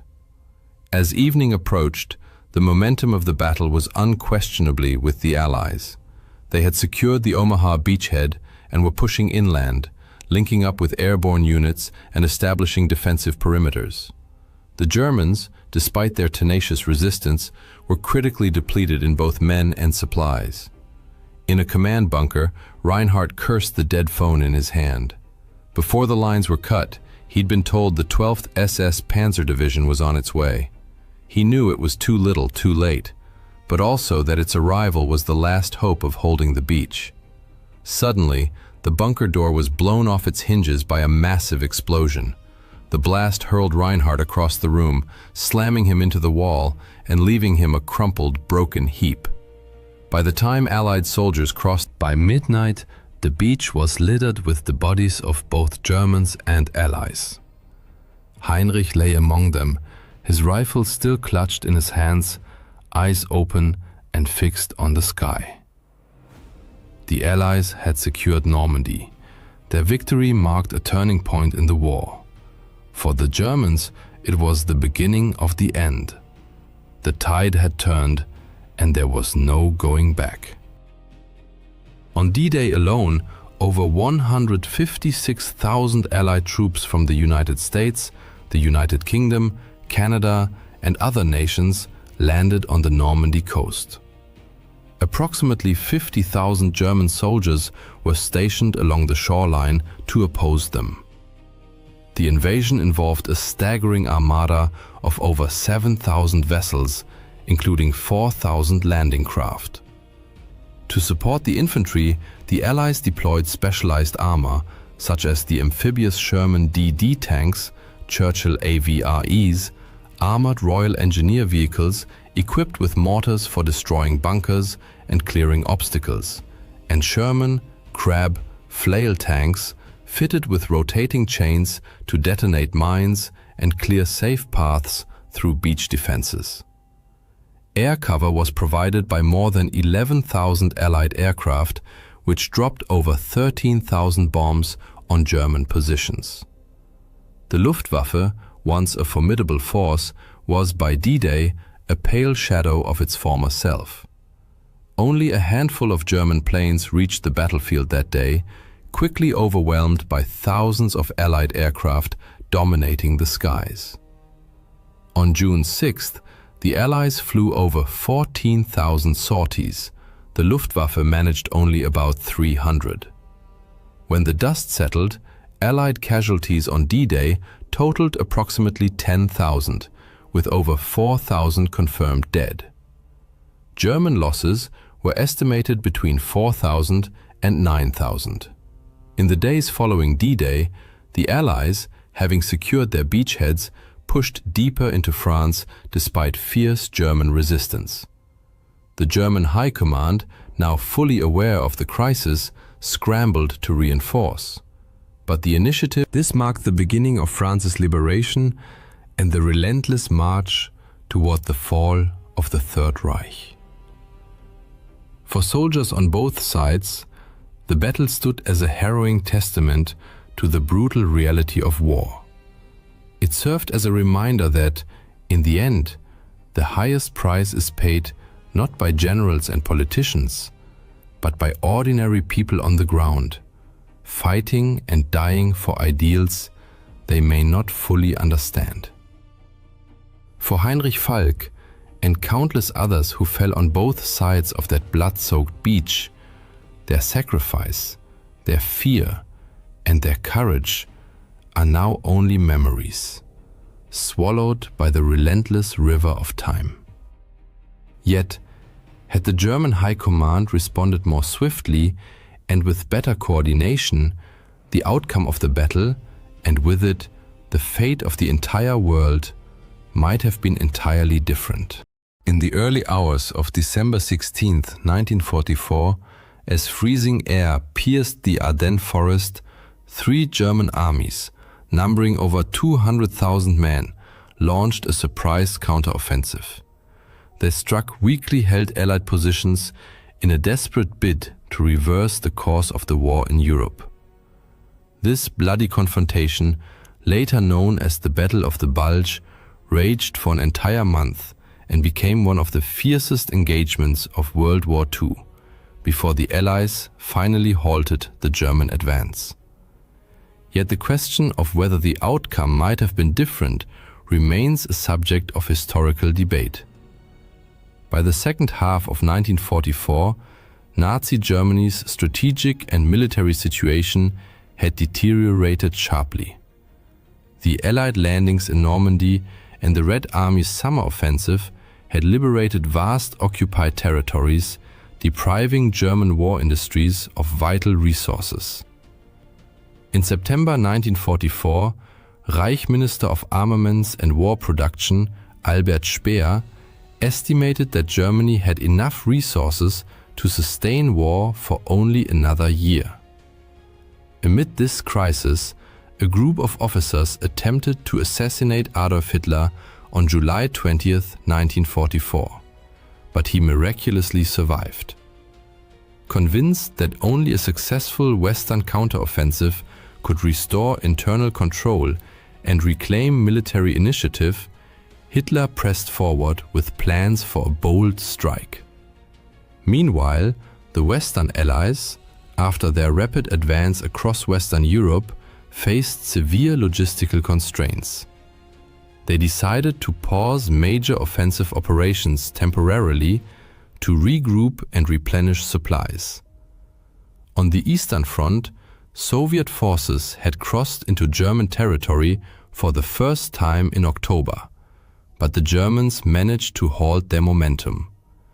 The Red Army was now preparing a winter offensive to break through German defenses in Poland. In Germany, radical measures and full-scale mobilization under the Total War campaign allowed the Nazi regime to... It was a desperate effort, but even under relentless Allied bombing, German factories produced more tanks and artillery pieces in 1944 than ever before. From the German perspective, however, morale and training levels among new units were generally poor. Veteran instructor Günter Koschorek noted in his diary on the 9th of October, "The rabble were supposed to train in our company consists of a mix of elderly ethnic Germans from Eastern Europe and naval personnel who, due to a lack of ships, are being retrained as armored infantry." Manpower shortages meant that new German divisions had significantly reduced combat strength. While a typical US division numbered over 13,000 men, the average German division by late 1944 had dwindled to just 9,000. Equipment was often obsolete or inadequate, and artillery batteries relied on a hodgepodge of mostly captured Soviet guns. Despite their poor quality and being Germany's last reserves, these forces gave Wehrmacht commanders the breathing room needed to develop Hitler's offensive plans. By September 1944, Hitler was determined to attack, and on the 16th of September, he first discussed the idea with his generals. He ultimately chose what became known as the Grand Solution, overruling most of his generals who favored a more limited operation toward Aachen and Liège. Hitler's plan envisioned a large-scale thrust through the Ardennes, aimed at cutting off all Allied forces in Western Germany and the Netherlands, and capturing the strategically vital port of Antwerp. German planners selected the Ardennes not only because it was lightly defended by American troops, but also because the Wehrmacht had achieved a stunning breakthrough there in 1940. The first phase of the operation called for crossing the Meuse River, followed by a northward drive to seize Antwerp. Significantly, plans for the second phase remained vague, with no concrete strategy. Hitler hoped the offensive would shatter Allied morale and compel Britain and the United States to accept a negotiated peace, allowing Germany to shift all forces eastward. Most of his generals were deeply skeptical. After the war, Gerd von Rundstedt wrote of his doubts. "If we had reached the Meuse, we should have dropped to our knees and thanked God, let alone attempted to reach Antwerp." The plan was hastily drawn up, leaving Chief of the Operations Staff Alfred Jodl no time for a proper assessment of American forces in the area, leading to a serious underestimation of enemy strength. Although many German units carried fuel for only 30 to 40 kilometers, Jodl expected armored spearheads to cover nearly 200 kilometers to the Meuse in a single day. This meant the success of the entire operation hinged on capturing Allied supply depots along the way. Weather was another critical factor in German calculations. The offensive depended on poor conditions to ground the Allies, overwhelming air superiority. 3 German armies participated in the attack. The strongest was the 6th SS Panzer Army under Josef Dietrich, comprising all remaining SS Panzer divisions, equipped with 500 tanks and over 1,000 artillery pieces. Its mission was to cross the Meuse and capture Antwerp. Hasso von Manteuffel commanded the 5th Panzer Army, with 400 tanks, tasked with establishing a front line around Brussels. Finally, Erich Brandenberger's 7th Army, the weakest of the 3, largely non-motorized and tankless, was to advance into Luxembourg and southern Belgium and establish defensive positions against the expected counterattack by Patton's US 3rd Army. The 7th Army's weakness was a major flaw in the plan, leaving the entire operation's left flank vulnerable from the outset. A collapse in this sector could nullify any gains made farther north. German commanders recognized. Altogether, the Wehrmacht assembled over 200,000 men in 29 divisions, including 9 panzer divisions. Yet even internal Wehrmacht assessments acknowledged that most of these divisions were of low combat readiness. Facing them were the US 1st Army's 5th Corps under Leonard Jarrow and the 3rd Army's 8th Corps under Troy Middleton. The Allies in the region faced their own challenges. To support the 1st Army's push toward the Ruhr dams and Patton's planned thrust into the Saar, General Omar Bradley had dangerously overextended American forces in the Ardennes sector. Additionally, many units stationed there were cavalry groups, light, highly mobile formations ideal for pursuit but ill-suited for static defense or forest combat. The US Army had not yet adequately transitioned from its rapid summer offensives to the more static autumn conditions. Roughly 80,000 American troops were stationed in the Ardennes. Thus, 3 German armies stood ready to strike 2 unsuspecting American corps. And, when forecasts predicted poor weather, the Germans set their plan in motion. Throughout November and early December, they moved troops and supplies under deep secrecy, operating only at night. No cooking fires were lit, and no daytime movements occurred. 2.0. German reconnaissance aircraft flew low over deployment areas at night to monitor progress, spot unauthorized lights, and mask engine noise. Although Allied intelligence detected some signs of German buildup, the warnings were either delayed or dismissed, leaving US forces unprepared. The secrecy imposed further logistical problems. Fearing detection, much of the materiel was unloaded too far from the front. Hitler and his generals prioritized security over supply. When the offensive began, the Germans had only about 15,000 tons of artillery ammunition, yet they required 1,200 tons per day, meaning the operation would exhaust its ammunition in just 10 days.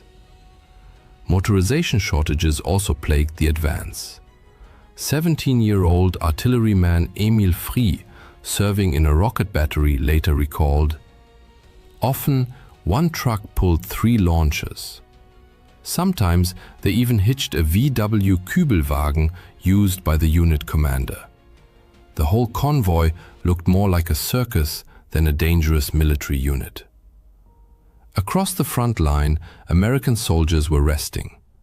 Colonel Daniel B. Strickler remembered, "It was considered a quiet sector, as there had been no aggressive combat on either side since the initial breakthrough to the German border in September. Yet some soldiers noticed odd activity. One reported, "We're constantly hit by reconnaissance patrols. All night, as soon as it gets dark, they start firing to drown out the noise of heavy equipment, tanks moving into position and so on. Something's happening." There was no more quiet time for the Americans. On 15th December, German units received their final orders. 17-year-old former sailor Friedrich Schmeske recalled that night. The peaceful silence of the bunker gave way to restless murmuring. Some comrades fell into wild euphoria. Then we had a hot meal, which some grimly called our last meal. Some men turned to alcohol to lift their spirits. Hand grenades, Panzerfausts, and extra rifle ammunition were distributed, and we were to lie down fully dressed. We were supposed to be woken at 4 o'clock, but it wasn't necessary, as no one slept. At dawn on December 16th, a massive German artillery barrage heralded the grand offensive. Following the storm of shells, German infantry surged for. American soldier Charlie Haug, an involuntary witness, described the scene. "We lived through perhaps the worst nightmare of our entire army careers. Horrific screams and shouts came out of the darkness, sounds you could barely imagine.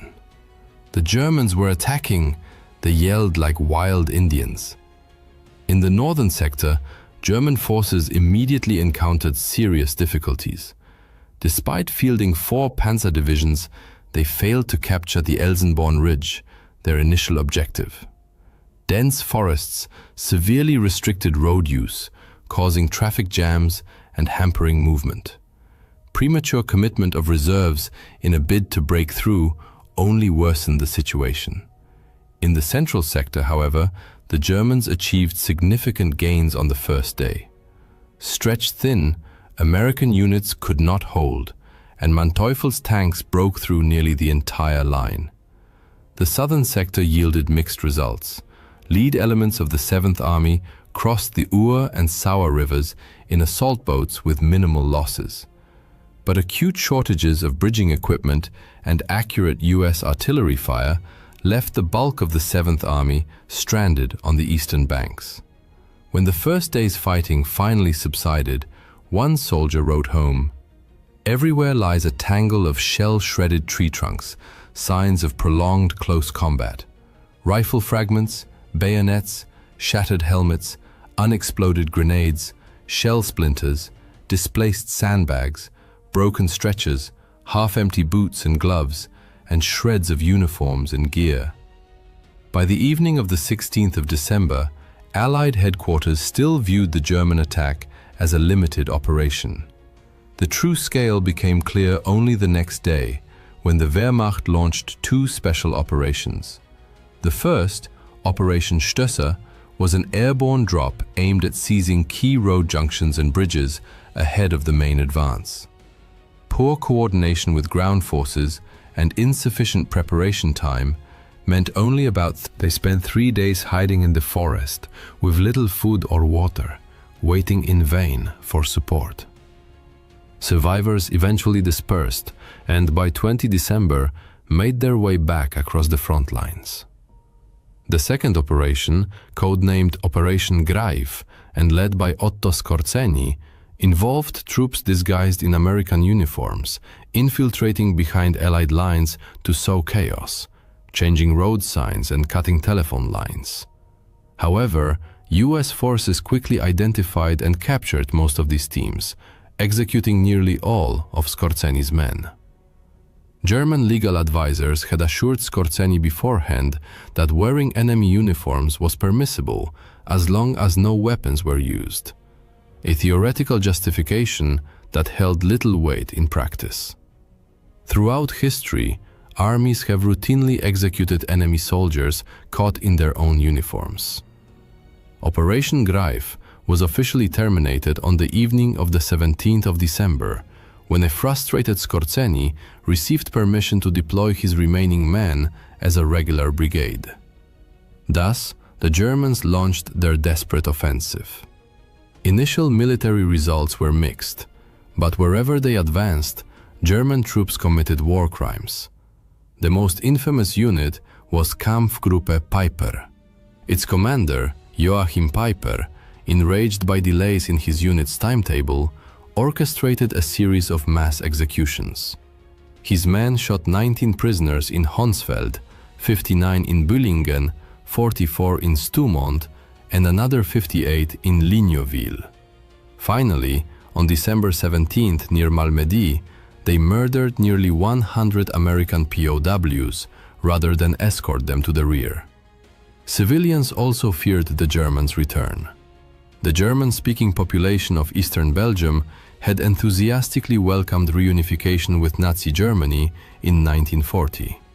But treated as second-class citizens, they grew increasingly weary of German rule as the war dragged on.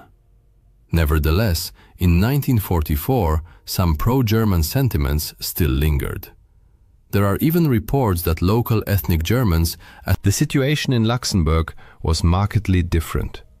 Resentment toward the German occupation erupted when the occupiers introduced conscription and forced labor in 1942. By 1944, many Luxembourgers had joined the resistance and, leveraging their knowledge of German, gathered intelligence that they passed on to the Americans. In French-speaking Belgium, the population wholeheartedly welcomed the Allies in September. When vengeful members of the German security services returned in December, many families fled westward. On December 20th, Allied Command held an emergency meeting and decided to place American forces north of the German breakthrough under British command, specifically under Field Marshal Bernard Montgomery's 21st Army Group. Lieutenant General Omar Bradley, commander of the US 12th Army Group, was deeply disappointed but reluctantly complied. Overall, this reorganization enabled the Allies to deploy reinforcements to the front more swiftly and effectively. Within a week, 250,000 American troops and elements of the British 10th Corps arrived in the threatened sector. By 23rd December, the German offensive had begun to stall as the element of surprise faded. The Wehrmacht lacked the logistical capacity and motorization needed to sustain supply over increasingly extended lines. German propaganda films exaggerated the number of tanks to mask this weakness. Yet in the Ardennes, the army relied on 40 times more horses than tanks. On December 23rd, when the skies finally cleared after weeks of overcast weather, the situation for German forces deteriorated sharply. Allied fighter bombers immediately unleashed devastating attacks on German columns, forcing them to move only under cover of darkness, thereby sacrificing the mobility, and poorly equipped German infantry suffered heavy casualties from American artillery fire, while tanks were often forced to assault towns alone, a role entirely unsuited to their design. The German offensive peaked on Christmas Eve. Although momentum had already begun to wane by the 24th of December, the Battle of the Bulge was far from over.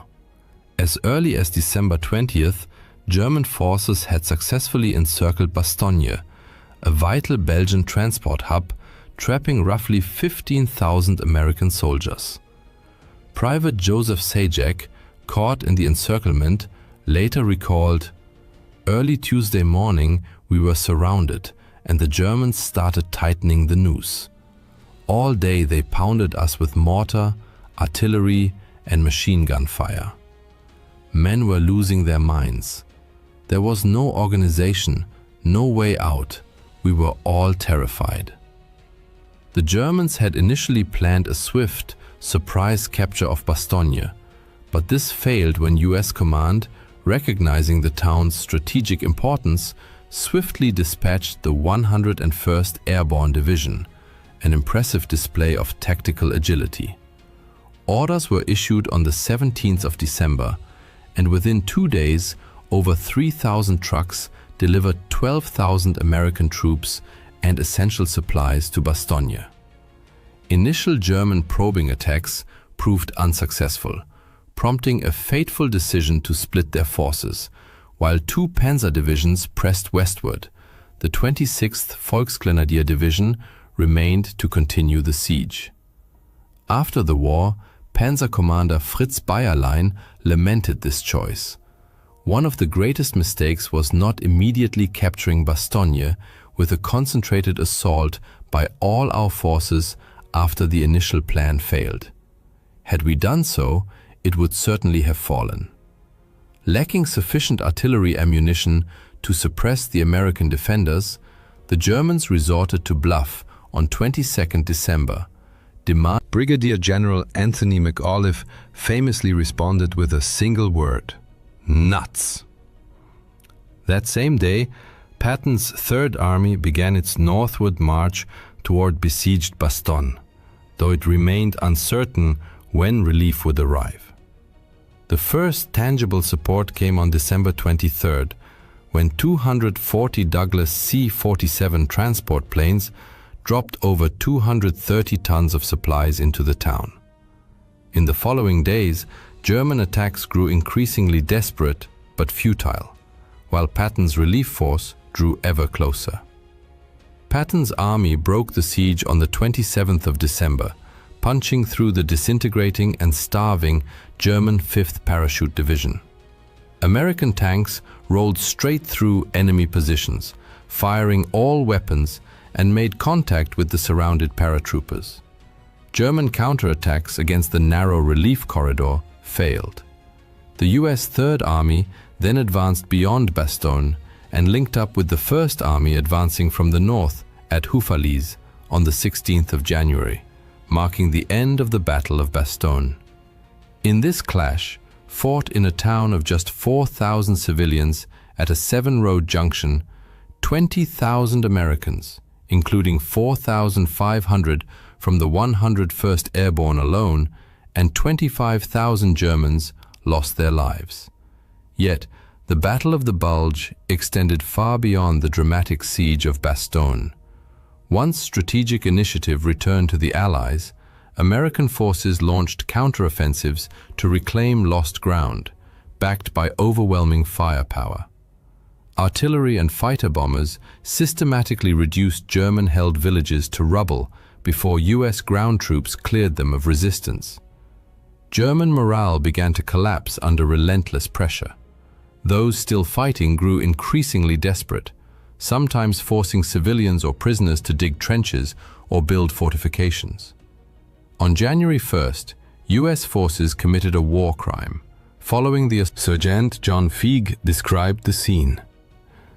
"I know some of our guys lined up German prisoners in fields on both sides of the road, about 25 or 30 in each group. They were mowed down with machine guns. We were committing the same crimes we now accuse the Japanese and Germans of. I turned away and walked up the hill." That same day, the Germans launched another special operation, Operation Bodenplatte, this time with the Luftwaffe. All available fighter aircraft on the Western Front were ordered to simultaneously attack Allied airfields and destroy enemy planes on the ground. Shortly after dawn, around 1,000 German aircraft took to the skies. Pilots were awed by the scale. I was stunned myself. The sky was full of planes. Civilians stood frozen. As we flew over the front, soldiers stopped to watch in admiration. We all flew low. But the euphoria was short-lived. Luftwaffe Chief Hermann Göring issued brutal orders. Anyone who returns without effectively attacking an enemy airfield or fails to find it must immediately take off again and attack once more. This proved catastrophic. Pilots on second sorties lost the element of surprise. Poor coordination with ground forces led to numerous friendly fire incidents, and fuel shortages, exacerbated by long flight distances, further undermined the operation. In total, the Germans lost over 300 aircraft. The Allies lost 260, but could quickly replace them. Germany could not. Fighting continued through early January as Allied forces slowly but steadily advanced against stubborn German resistance.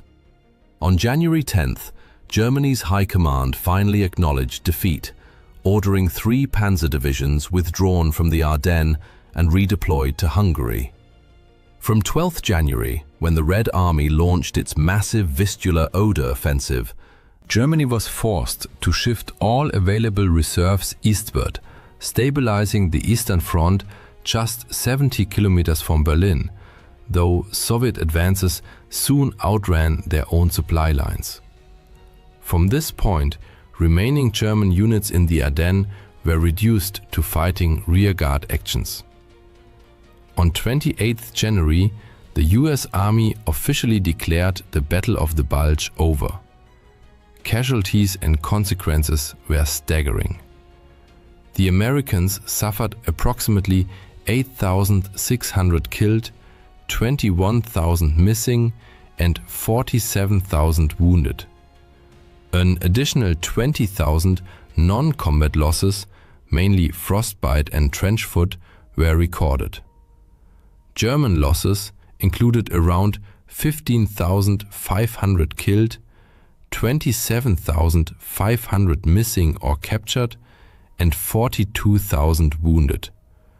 Over 2,500 Belgian and 500 Luxembourgish civilians also perished, most executed by marauding German soldiers or security personnel. Another 1,000 civilians died in Allied air raids on occupied villages. Towns and villages across the region were devastated. Years were needed to rebuild infrastructure, recover soldiers, remains, and clear unexploded ordnance. The Ardennes offensive ended in clear German defeat after a month of brutal combat. But did the German battle plan ever stand a chance? It suffered from fundamental flaws. Supplies were insufficient and stockpiled too far from the front. Most participating units learned of the attack only the night before, leaving no time for reconnaissance, forcing them to assault blindly. These factors reveal the growing paranoia of German leadership, which prioritized secrecy over proper preparation. Another critical error was assigning the best German units, the Waffen-SS divisions under Dietrich, to the northern sector, where Allied resistance was strongest. This defied basic military doctrine, which dictates reinforcing success where resistance is weakest to exploit breakthroughs and encircle the enemy. This misallocation was partly political. After the July 1944 assassination attempt, Hitler distrusted the regular army and placed his faith in the Waffen-SS. Yet the SS suffered from poor planning and ideologically driven assumptions, leading to inefficient use of their troops. Even with better leadership, success depended on factors beyond German control, such as unfavorable weather and the capture of Allied fuel depots. It remains unclear how Germany, far less motorized than the Allies, ever expected to seize these depots before the Americans. By late 1944, the German army, composed largely of conscripts equipped with outdated weapons and crippled by logistical shortages, could not sustain a prolonged offensive. Its war industry, drained of resources, could not replace losses. Most decisively, once the skies cleared, Allied air supremacy shattered German supply lines and provided critical close air support to ground troops. Given these realities, the German offensive was doomed from the outset and never had a realistic chance of success. The Battle of the Bulge was a complete tactical and strategic failure. The Nazis grossly underestimated both American combat strength and resolve, while overestimating the Wehrmacht's capabilities. The Ardennes offensive merely wasted Germany's last reserves, prolonged the war slightly, and accelerated the Red Army's advance on Berlin. After the battle, Western Allies regrouped and launched their final major offensive on the Western Front, the Rhineland Campaign, in February and March 1945. In the Battle of the Rhine, combined British and American forces pushed across Germany's western border toward the mighty Rhine River. To overcome this last major natural barrier before Germany's heartland, the Allies orchestrated a large-scale amphibious assault coupled with the war's largest single-day airborne operation. World War II is undoubtedly one of the most significant and tragic events in human history, seemingly well documented and thoroughly understood. Yet hidden within its depths are astonishing facts that cast new light on this colossal conflict. Presented here are 50 such revelations, uncovering unexpected dimensions of the war that forever reshaped our world. 50. The war before the war.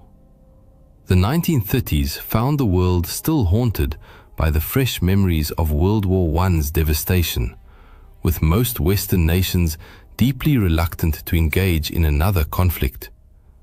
Nevertheless, events unfolded in such a way that war became unavoidable, as the future Axis powers were already actively pursuing their expansionist agendas.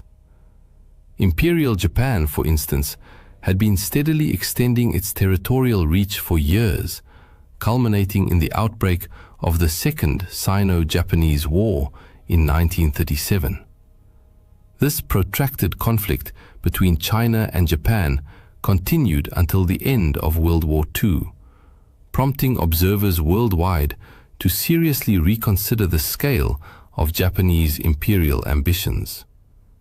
Yet, Japan was not the only Axis power aggressively preparing for war. 49. The propaganda offensive. Unlike Japan, Germany in the 1930s, still reeling from the catastrophic aftermath of its defeat in World War I, logically should not have been ready for another major conflict. However, this did not deter the Nazi leadership.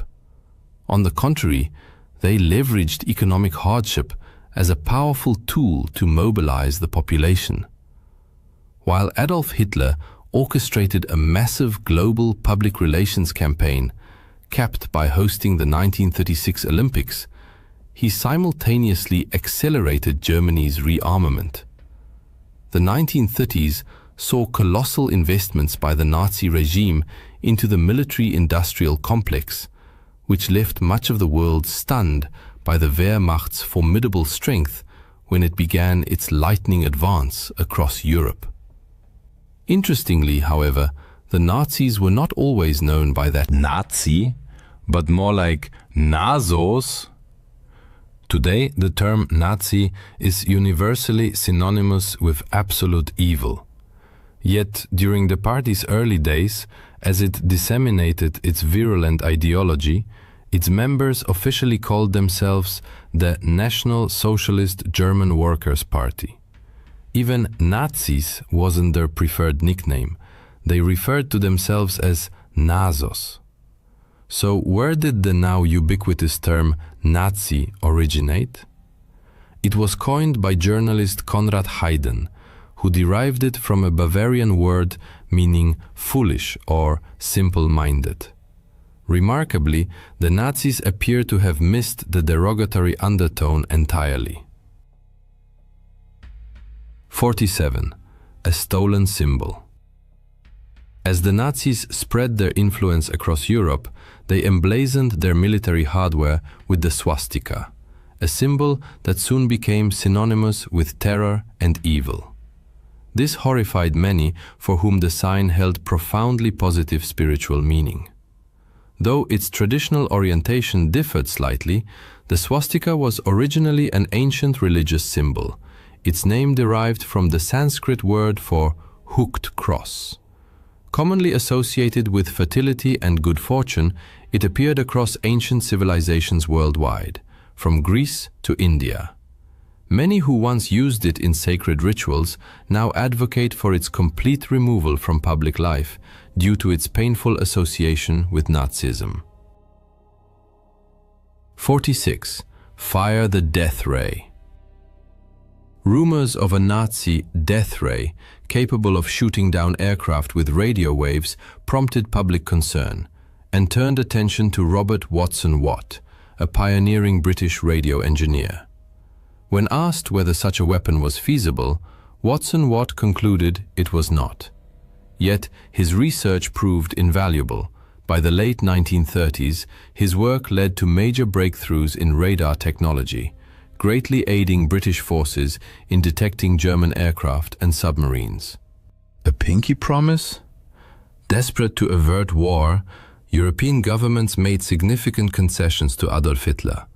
Most notably, territorial sacrifices forced upon Czechoslovakia, whose leaders weren't even invited to the Munich conference. Hitler solemnly pledged to honor the agreement, until it no longer served his interests.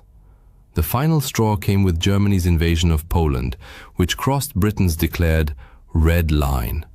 On September 3, 1939, Britain declared war, marking the official start of World War II. 44. Scapegoat? For decades, historians have fiercely debated the legacy of Prime Minister Neville Chamberlain, whose name became synonymous with the policy of appeasement. Critics argue he granted Hitler every concession without gaining anything in return, while defenders insist he acted in good faith and that Europe was genuinely shocked by Hitler's ruthlessness. Regardless, his political fate was sealed swiftly. His own party ousted him before the next general election, and Winston Churchill succeeded him as Prime Minister. 43. The Dark Pact. Adolf Hitler and Joseph Stalin seemed diametrically opposed, one leading a fascist regime, the other a communist revolution. Yet both shared a deep hostility toward Western democracies. Just months before Germany invaded Poland, the two powers signed a non-aggression pact that secretly outlined how they would divide Eastern Europe. Like most of Hitler's agreements, however, this one proved fleeting. At this stage, the conflict had not yet escalated into the truly global war it would soon become. 42. Under the boot. At the war's outset, Poland displayed extraordinary courage and resilience. but its forces faced two vastly superior enemies determined to crush resistance. During the September to October 1939 invasion, the Polish army was nearly annihilated. 70,000 soldiers were killed. On the Eastern Front, fighting against the Soviets was equally brutal. Poland lost 50,000 troops, while Soviet casualties numbered fewer than 1,000. Surprisingly, international reaction to these events was far from unified. 41. War or phony peace? Although Britain declared war after Germany's invasion of Poland, the front lines remained distant, and early British actions lacked urgency. The Royal Air Force largely dropped propaganda leaflets over Germany, a phase later dubbed the phony war. In both Britain and the still neutral United States, many citizens opposed involvement in another European conflict, favoring isolationism. Yet not all Axis initiatives met with immediate success. 40. Defeat in the North. Seeking strategic advantage in Scandinavia, the Soviet Union invaded Finland. But the Finns, with their expertly trained troops and world-class snipers, exploited their snowy terrain to devastating effect. Soviet forces were soon forced into retreat, a humiliation that led to the USSR's expulsion from the League of Nations. Though Finland eventually signed a peace treaty under pressure, the stage was being set for the war's largest front. 39. Good Lord. Hitler's march across Europe alarmed his neighbors, many of whom hoped he would eventually be satisfied. But in 1940, he crossed an undeniable line, invading France by bypassing the Maginot Line through Luxembourg and Belgium. German forces advanced with unprecedented speed, using tanks and air power in a devastating blitzkrieg that shattered French defenses and triggered one of history's largest refugee crises. 38. Chaos at Dunkirk. As German troops closed in on northern France, hundreds of thousands of Allied soldiers, many British, found themselves trapped. With insufficient naval resources and land routes dubbed the Miracle of Dunkirk, the operation rescued over 300,000 troops in just 8 days, using a flotilla of more than 800 vessels, many crewed by civilians. Yet the crisis was only beginning. 37. A relentless tide. By 1940, France, Belgium, and the Netherlands had fallen under Nazi occupation, triggering a mass exodus. Over 8 million civilians fled their homelands, seeking refuge in Allied or neutral countries. Many ended up in overcrowded displaced persons camps, struggling to survive. Despite harsh conditions, some refugees joined Allied forces to fight back. Meanwhile, on the home front, life under Nazi rule grew increasingly oppressive. 36. Holy War. Hitler, a narcissist obsessed with universal adulation, was infuriated to find that Catholic schools in Germany displayed images of Jesus, not him. His persecution of Catholics intensified, eventually targeting Pope Pius XII, who condemned Nazi atrocities toward the war's end. Hitler even consulted a general about occupying the Vatican and assassinating the Pope, but the horrified general instead warned Italian authorities. Few institutions escaped Nazi attempts at destabilization. 35. Money, money, money. To weaken Britain's ability to wage war, Hitler devised an unusual economic weapon, counterfeit currency. In 1939, he ordered concentration camp prisoners to forge British pound notes, producing the equivalent of $132 million, over $6 billion today. Though the influx caused brief market instability, it failed to trigger the hyperinflation and chaos Hitler had hoped for. Not all his schemes succeeded. 34. Shocking, simply shocking.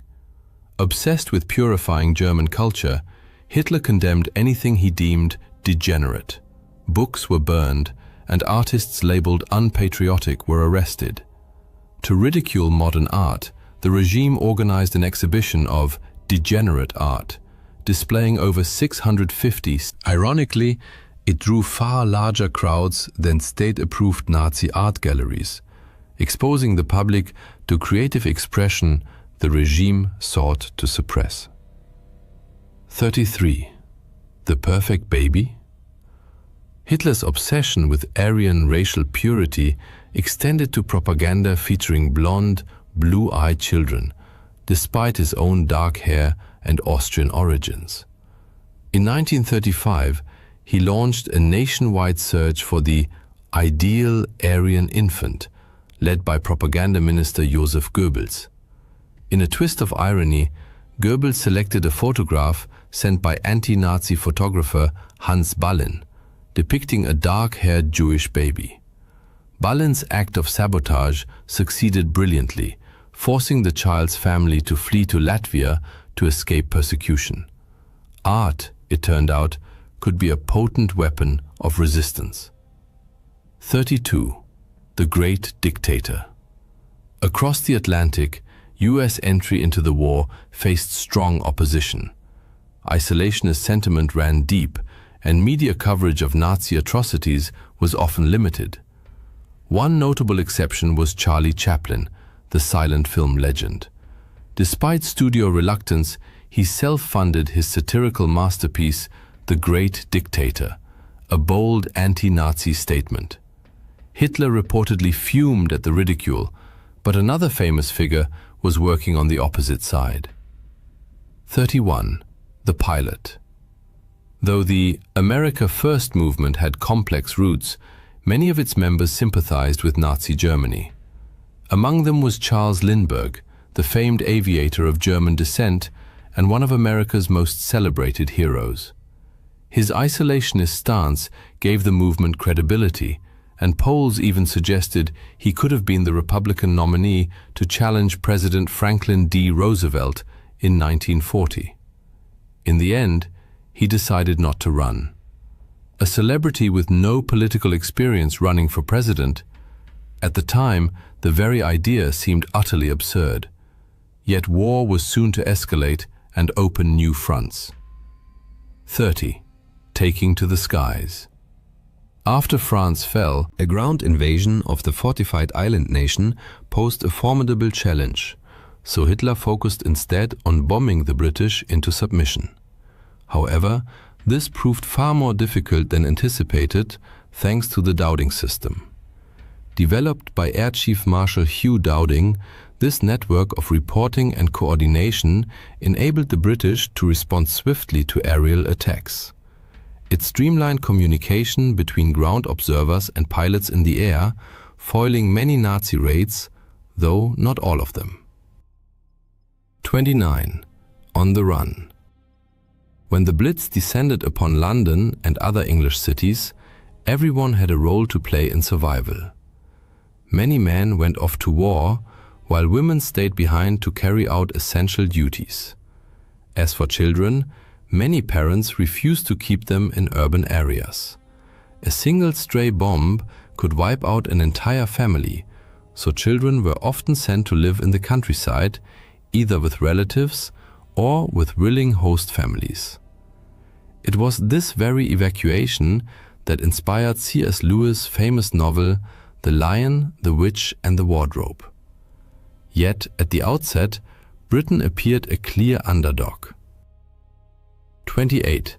Outnumbered. Britain had never before fought a large-scale air war, and its initial air fleet was far from the world's most impressive.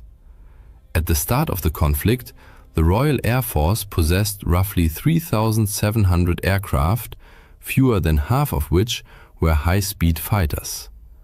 By contrast, the Luftwaffe fielded nearly 4,200 planes in total, including over 1,000 fighters and almost 1,000 bombers. This numerical advantage allowed Germany to strike Britain more frequently, hoping to break its resistance. Reality, however, turned out very differently. 27. The Victor.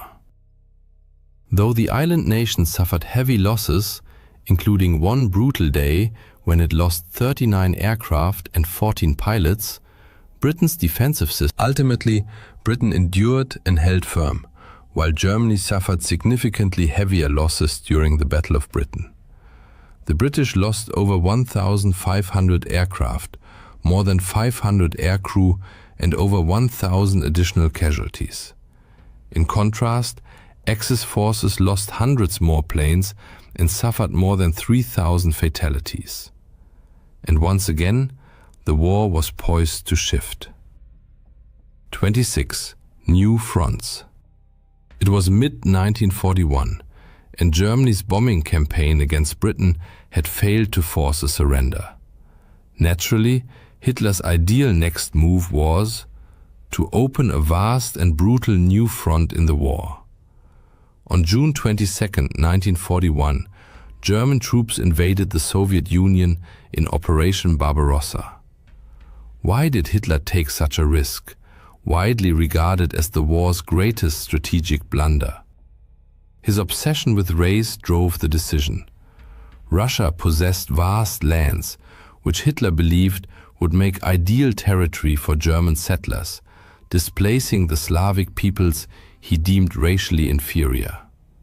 This was not the only time Hitler deliberately plunged into conflicts that objectively offered him no benefit. 25. A costly declaration. This moment entered history as one of World War II's most infamous and humiliating episodes. Seeking to prevent US interference in its Pacific expansion, Japan launched a surprise attack on Pearl Harbor, delivering a devastating blow to the American naval fleet. In response, the United States immediately declared war on Japan. Even those who had previously opposed American involvement in the war now rallied behind the cause, but not for the European theater they preferred. Their choice was taken from them when, almost immediately after Pearl Harbor, Germany, demonstrating solidarity with its Japanese ally, declared war on the United States. Thus, Hitler created yet another powerful enemy destined to appear on Europe's battlefields. American troops were already en route, though in wartime, death could strike far from the heat of combat. The first casualty. Who was the first American soldier to die in World War II? Surprisingly, it wasn't in battle. His name was Robert M. Losey, a native of Iowa who served as an aeronautical meteorologist. In 1940, during the German invasion of Norway, he was working as a military attaché. While evacuating American diplomats, he was killed in a bombing raid, becoming the first US serviceman to die on the European front. This occurred more than a year and a half before the attack on Pearl Harbor. One American unit wore a uniform that could provoke a very awkward reaction. 23. Not that uniform. The 45th Infantry Division consisted entirely of Americans from Oklahoma, New Mexico, Colorado, and Arizona, regions with large Native American populations. This influenced the division's choice of insignia, a proud eagle emblazoned on a swastika. At the time, the swastika was a traditional symbol of good fortune among many native tribes, and no one saw anything problematic in it before the 1930s. Fortunately, no incidents of mistaken identity occurred when the unit deployed. By 1939, however, the swastika had been replaced with the image of a native thunderbird. It wasn't the only pre-war symbol to undergo such a change. 22. Did Hitler love America? Being a dictator certainly had its perks, especially when you alone decided military priorities. Beyond building secret fortresses and compounds, Hitler preferred to travel in style aboard his personal train. This mobile complex featured a conference room, bedroom, and dining car. Originally, it was named America. Needless to say, once American forces became a genuine threat, the name grew deeply ironic, and in 1943 it was quietly changed to Brandenburg. 2.0. Some changes, however, seemed less consequential. 21. No hamburgers here. America has long been a cultural melting pot, with generations of immigrants entered the war against Germany. Many were surprised to discover how many everyday words had German roots. The most famous example, the humble hamburger, renamed in many places as the Liberty steak. Of course, it was the exact same dish, making the rebranding somewhat pointless. Liberty fries with your Liberty steak, anyone? Food and drink, oddly enough, played a meaningful role in wartime morale. 20. I need my Coke. During the war, American industry focused on producing essentials, ammunition, armor, supplies, and soda? Coca-Cola was immensely popular among US troops, and the company showed its support by opening bottling plants in North Africa. This allowed millions of bottles to be shipped across the Mediterranean to soldiers in the field, boosting morale and cementing Coca-Cola's status as a global brand for decades to come. But the tide of battle was turning and growing bloodier by the day. 19. The deadliest battle. Hitler made a catastrophic error by invading Russia. Napoleon might have warned him, never invade Russia.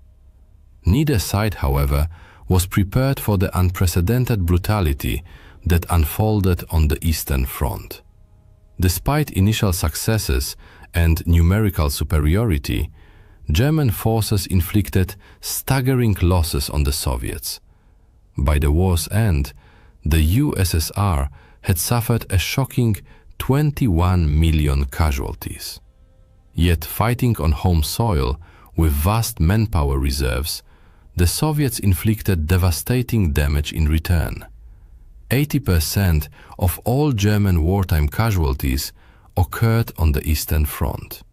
As the war turned against him, Hitler grew increasingly paranoid. 18. Death among the ranks. Hitler was surrounded by influential advisors, but he disliked hearing unwelcome counsel. He frequently lashed out at those who dared contradict him, expelling them from the party. Even elite Nazis like Werner von Braun found themselves sidelined in the war's final days. Most notoriously, Hitler executed a staggering 84. Admittedly, many were involved in plots against him. But can one really blame someone for conspiring when survival is at stake? Especially when that person is close to a leader many believed was steering the nation toward ruin. Indeed, Adolf Hitler, dictator of Nazi Germany, narrowly escaped assassination by his own inner circle. 17. Operation Valkyrie. In the final year of the war, many in Hitler's military entourage viewed him as increasingly unstable and damaging to Germany's war effort. He even continued purging his own scientists. Led by Klaus von Stauffenberg, a group of Nazi insiders devised a plan to kill Hitler using a bomb at his secret headquarters. But a last-minute change in seating meant the blast only wounded Hitler. Most conspirators were swiftly executed. Even the famed General Erwin Rommel was implicated, leading to the abrupt and tragic end of his military career. Some of Hitler's plans were truly bizarre. 16. Beatles in Britain. Early in the war, the Nazis explored unconventional attack methods, one of them decidedly more many-legged. Nazi command considered using the Colorado potato beetle, a notorious crop pest, as a biological weapon. The idea was to drop millions of these insects onto British farmland, destroying food supplies and starving the island into submission. The plan was ultimately abandoned for a simple reason. It proved impractical to collect the 40 million beetles required. Still, there were some lines even Adolf Hitler refused to cross. 15. Even evil has standards. Nazi scientists worked diligently to develop deadly biological weapons, including advanced strains of typhus and cholera. When presented to Hitler, however, he rejected them, and most projects were shelved. What caused his objection? Despite having no qualms about murdering millions of civilians, Hitler was a World War I veteran who had witnessed the horrors of chemical. That experience may have left a deep psychological scar, creating an unexpected moral contradiction. Yet far more powerful weapons were still in development. 14. The Nazi atomic bomb? One of the war's most persistent rumors was that the US barely beat the Nazis to the atomic bomb. In truth, the Nazis were nowhere near completing a nuclear weapon. That doesn't mean they made no progress, however. They possessed uranium, and with Japan capable of reaching the US mainland, a plan emerged to strike the West Coast with a conventional bomb packed with uranium. The scheme was never carried out, and German uranium eventually fell into American hands. Meanwhile, across the ocean, development was accelerating. 13. The Canadian bomb? Canada entered the war long before the US, joining the Allies while America remained neutral. It even launched its own atomic bomb project, jointly with Britain, called the Tube Alloys Program. Eventually, it merged with the American Manhattan Project to speed development, with both sides pledging full information sharing. But the US broke that promise, and it would be another 7 years before Britain successfully tested its own atomic bomb.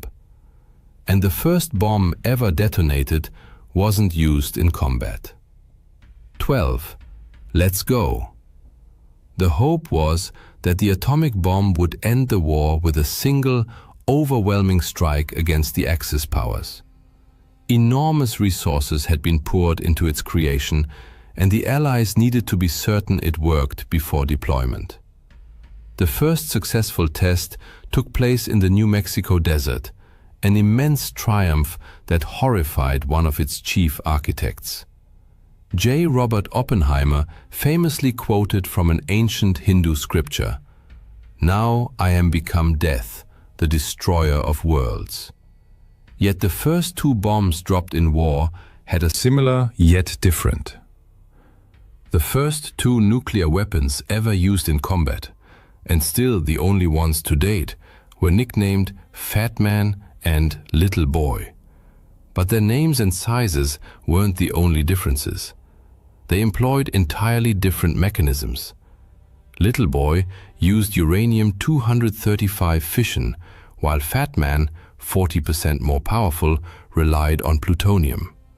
Now, for some truly shocking wartime revelations. 10. A. Good? Hitler? William Patrick Stewart Houston appeared to be an ordinary British man. Raised in Liverpool, he eventually immigrated to the United States and served in the US Navy. But he harbored a secret. His father was Alois Hitler Jr., Adolf Hitler's half-brother. He not only fought for the United States against the empire of his fanatical uncle, but was also awarded the Purple Heart after being wounded in combat, yet another noble German-American who contributed to the Allied struggle against the Axis powers. The Nazis employed all manner of unusual tactics to fund their war effort, though, in truth, many of these were simply conventional methods of wartime financing. 9. Who was Max Heiliger? The Nazis. Persecution of the Jewish people stemmed primarily from Adolf Hitler's obsession with racial pseudoscience, yet they never hesitated to profit from it. They systematically looted money, gold, and jewels from arrested and deported Jews. However, as many countries barred the Nazis from their banking systems, the SS created a bank account under the alias Max Heiliger, enabling them to covertly transfer assets and circumvent financial sanctions. In some respects, the threat posed by the Nazi killing machine outlived the regime itself. 8. Unholy ground. The Bergen-Belsen concentration camp was a place of brutal suffering and mass death. Though not an extermination camp in the strictest sense like others, rampant disease and a catastrophic lack of medical care claimed countless lives. When Allied forces liberated the camp in 1945, typhus was so widespread that they made the grim decision to burn the entire site to the ground to prevent further contagion. Yet even amid such horror, heroes emerged whose actions brought light to those darkest of times. 7. The rescuers. In most Nazi-occupied countries, Jewish communities were swiftly rounded up, deported, or murdered. Denmark, however, proved an exception. After quickly surrendering to German forces and accepting occupation, the Danes, lack of overt resistance, granted them a degree of autonomy. This reprieve bought them precious time, until the Nazis finally moved against Danish Jews. Seizing the opportunity, the Danish people orchestrated a mass rescue, smuggling the overwhelming majority of their Jewish population across the Öresund to neutral Sweden, thereby saving thousands of lives. Sometimes, all it takes is one good person to alter the course of history. 6. Sergeant Edmunds, heroism. The Nazis were notorious for violating the laws governing the treatment of prisoners of war, especially when it came to Jewish soldiers. When capturing American troops, they often demanded that Jewish personnel be identified for transfer to concentration camps or execution. But they hadn't reckoned with Master Sergeant Roddy Edmunds, a man of extraordinary courage. Ordered by a German officer to identify the Jewish POWs in his unit, Edmunds defiantly declared, "We are all Jews here." Though this act placed his entire unit at risk, the Nazis, fearing potential war crimes prosecution, backed down. Edmunds likely saved up to 300 lives and was posthumously honored as righteous among the nations by Israel. Some truths of war defy easy comprehension. 5. An old college try. Any Bostonian who'd fought the Nazis and heard their marching chants, "Why did the Nazi anthem Sieg Heil sound so strikingly similar to Harvard University's fight song?" The answer lies in the fact that the composer had once studied at Harvard. And amid the Nazis' countless atrocities, a minor case of musical plagiarism hardly ranked as a priority for anyone. For some, the war never truly ended, leaving deep and lasting scars.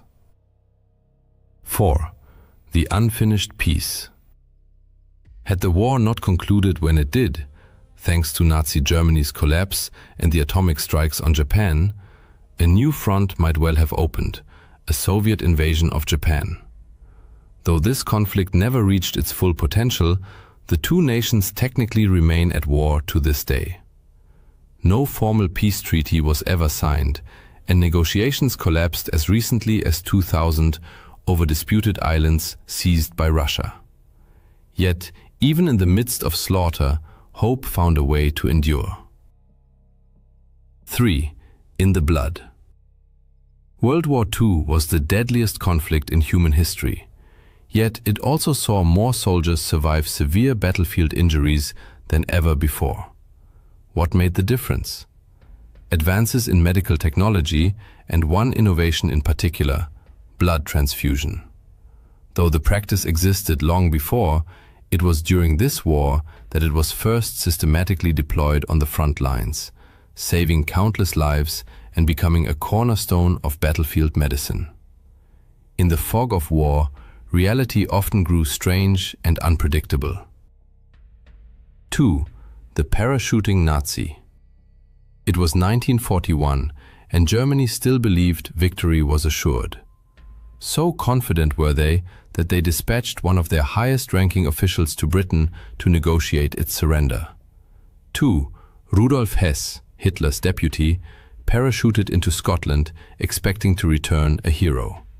Instead, he was immediately arrested. Held as a prisoner of war until the conflict's end, he was later tried at Nuremberg, convicted of crimes against. Yet among the heroes of World War II were also unexpected names, some instantly recognizable. 1. The Big Guns. Is this a military roster or a Hollywood cast list? World War II's mass conscription brought many future stars into uniform. Among those who served, and in some cases paused their burgeoning film careers, were Walter Matthau, Peter Fonda, David Niven, and Christopher Lee. One conspicuously absent name? The quintessential American cowboy, John Wayne, who received a deferment due to a football injury. For readers eager to uncover more secrets from the war's final days, we recommend the article "What Really Happened to Nazi Leaders After World War II?" or its accompanying video. December 17, 1944, deep Belgian night. At 5:30 a.m., the death rattle of a Tiger tank's engine echoed through the Hansfeld area before it gave its last gasp and fell silent. SS Obersturmbannführer Joachim Peiper, in frustration, slammed his fist against the armored hatch, creating a deafening metallic clang that resonated in the frosty air. Untersturmführer Weber, the tank's driver, desperately tried to revive the 700 horsepower Maybach engine, but to no avail. The fuel tank was treacherously empty. Hauptsturmführer Weber's voice, coming from his compartment, betrayed panic. Even the reserve tank was dry. Peiper exited his command tank, his boots crunching into the frozen Belgian ground. Around him lay a steel armada, the most powerful armored assault group the Wehrmacht had thrown into the heart of Operation Watch on the Rhine, better known as the Battle of the Bulge. 67 tanks, 149 half-tracks, and approximately 5,000 elite Waffen-SS soldiers, the pride of Germany, lay immobilized due to a simple lack of fuel. Through the morning fog, Peiper discerned the outlines of an abandoned American position, Hansfeld, a strategically important supply hub for the US 99th Infantry Division.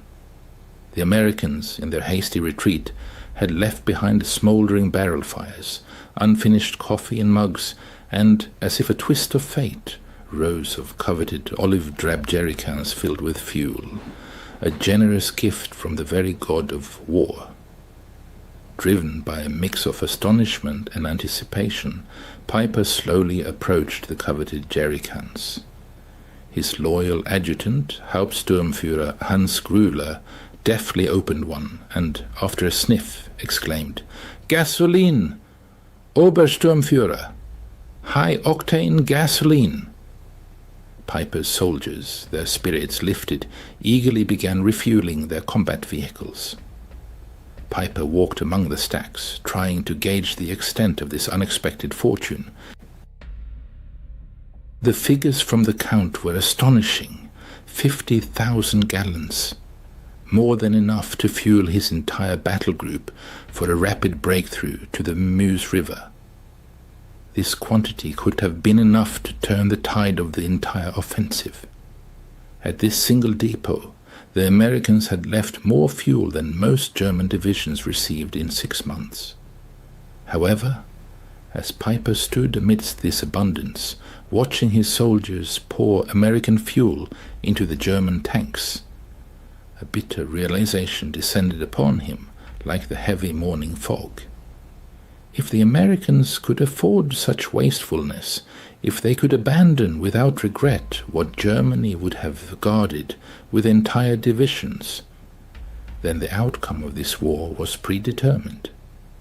Germany had not merely made a tactical miscalculation, Germany had fundamentally misjudged the power and resources of its adversary.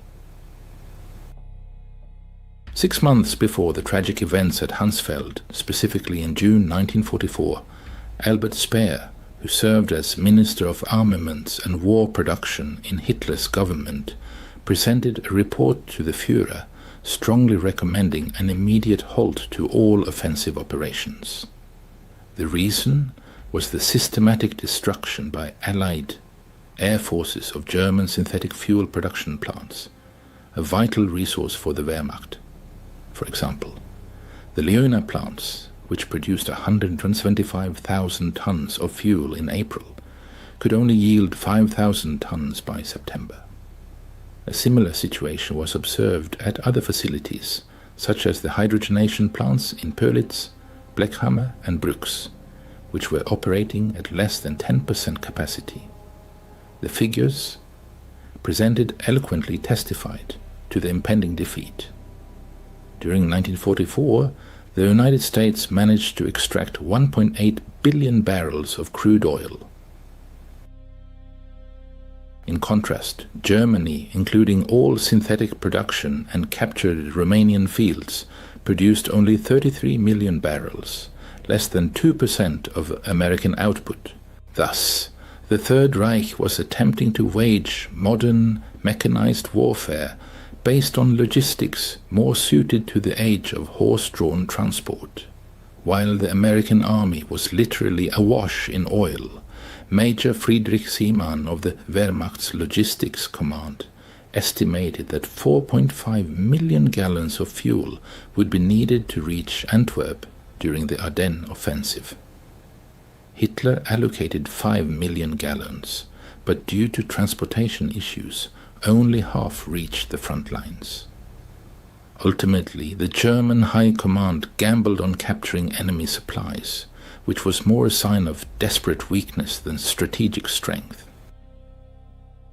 While American engineers laid a network of oil pipelines across France under the code name Pluto, which stood for Pipeline Under the Ocean, the American Army also organized the Red Ball Express, a colossal system of truck convoys that daily delivered approximately 12,500 tons of various supplies to the front lines.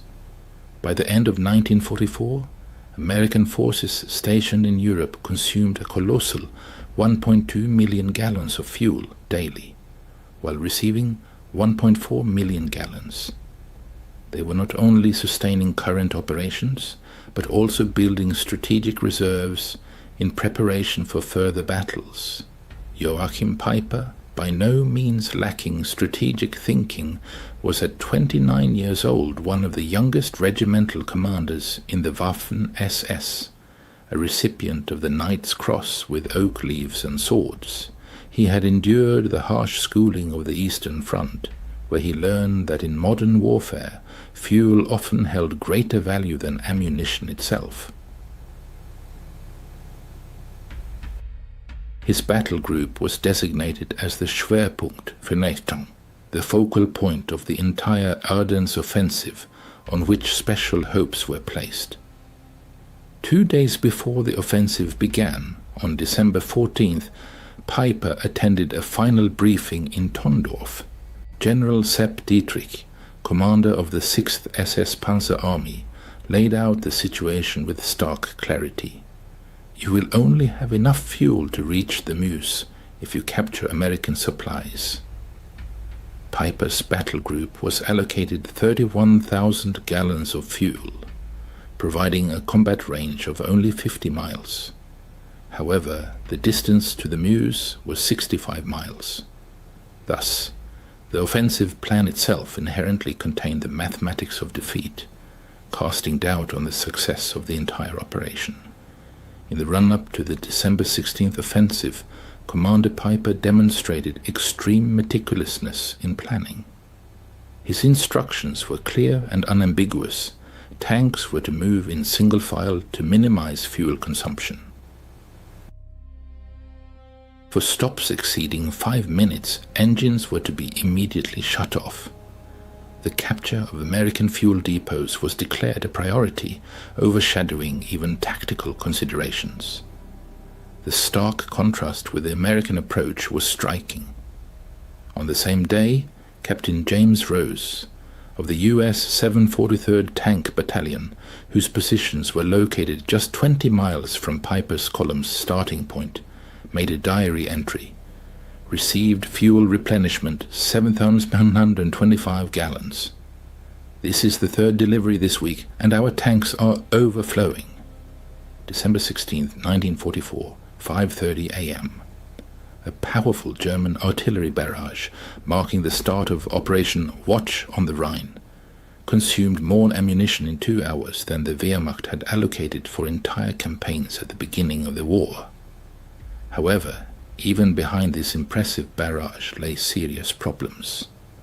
Piper's Column began its advance at 7:00 a.m., already behind schedule. The roads, which German maps had marked as high-speed thoroughfares, turned out to be narrow country lanes, often unpaved. After the German breakthrough, armored columns surged deep into the Ardennes forests, but soon encountered difficulties. Equipment designed for the vast Russian steppes proved ill-suited for the narrow, winding roads of the Ardennes. Resulting traffic jams hampered the advance, forcing the columns to move at a snail's pace. Piper's first objective was Lanzerath, where his forces unexpectedly met resistance from a small American reconnaissance platoon. 18 American soldiers held up a powerful German armored column for nearly 10 hours, an unpleasant surprise for the attackers. During this delay, Piper's tanks idled, consuming precious fuel.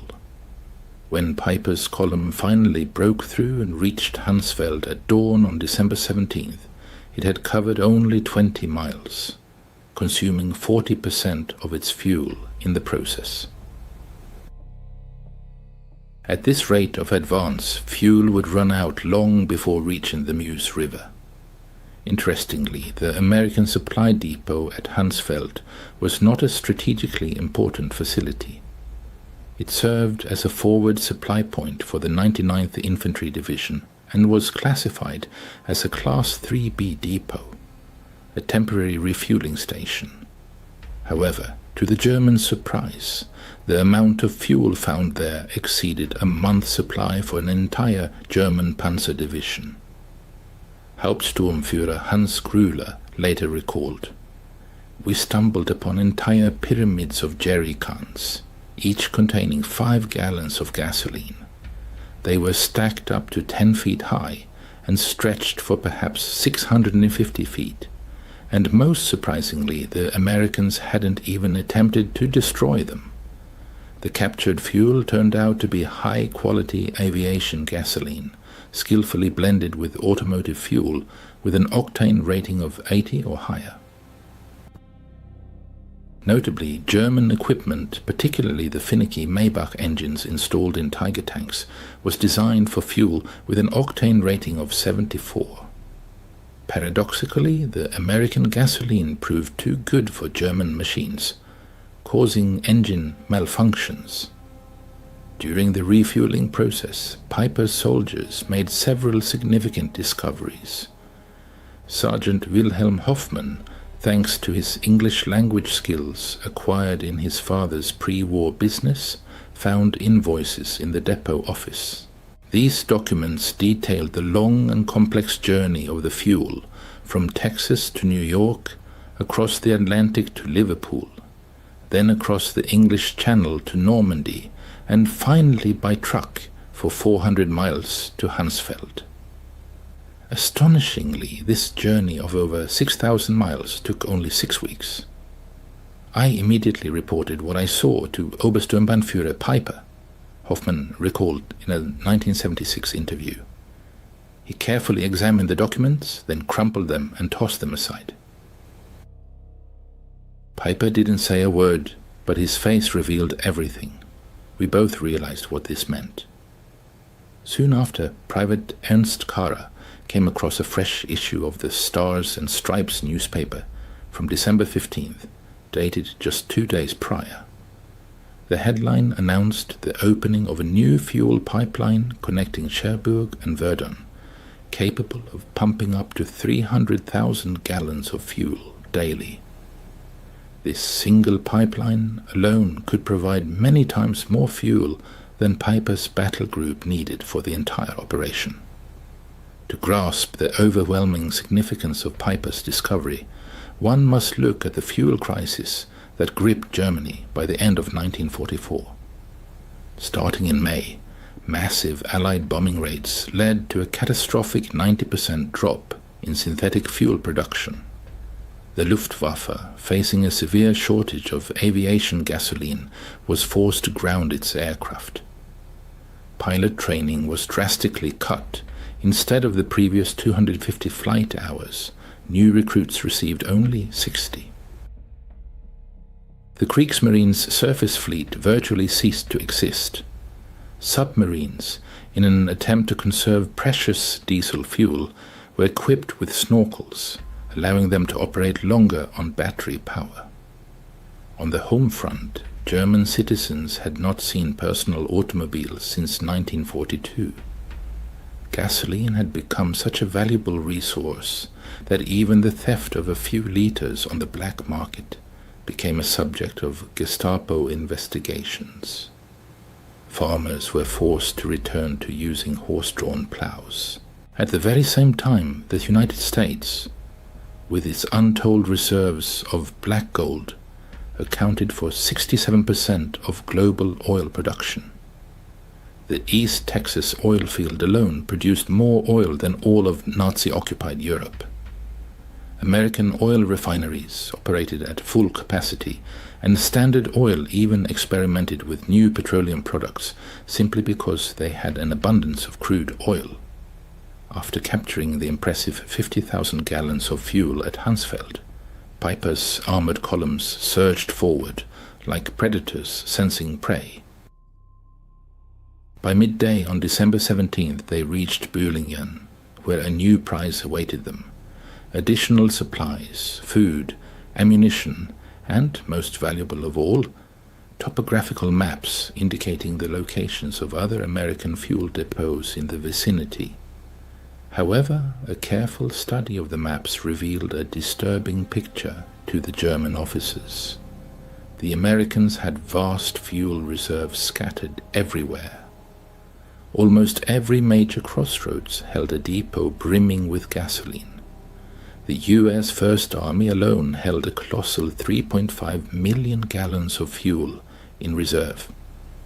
Piper, without losing a moment, continued his advance towards Ligneville, where his soldiers committed a monstrous war crime that went down in history as the Malmedy Massacre. 84 American prisoners of war were brutally murdered. Even this inhumane act was indirectly linked to the severe fuel shortage. Piper later justified his actions by claiming he could not afford to allocate precious gasoline for transporting prisoners to the rear.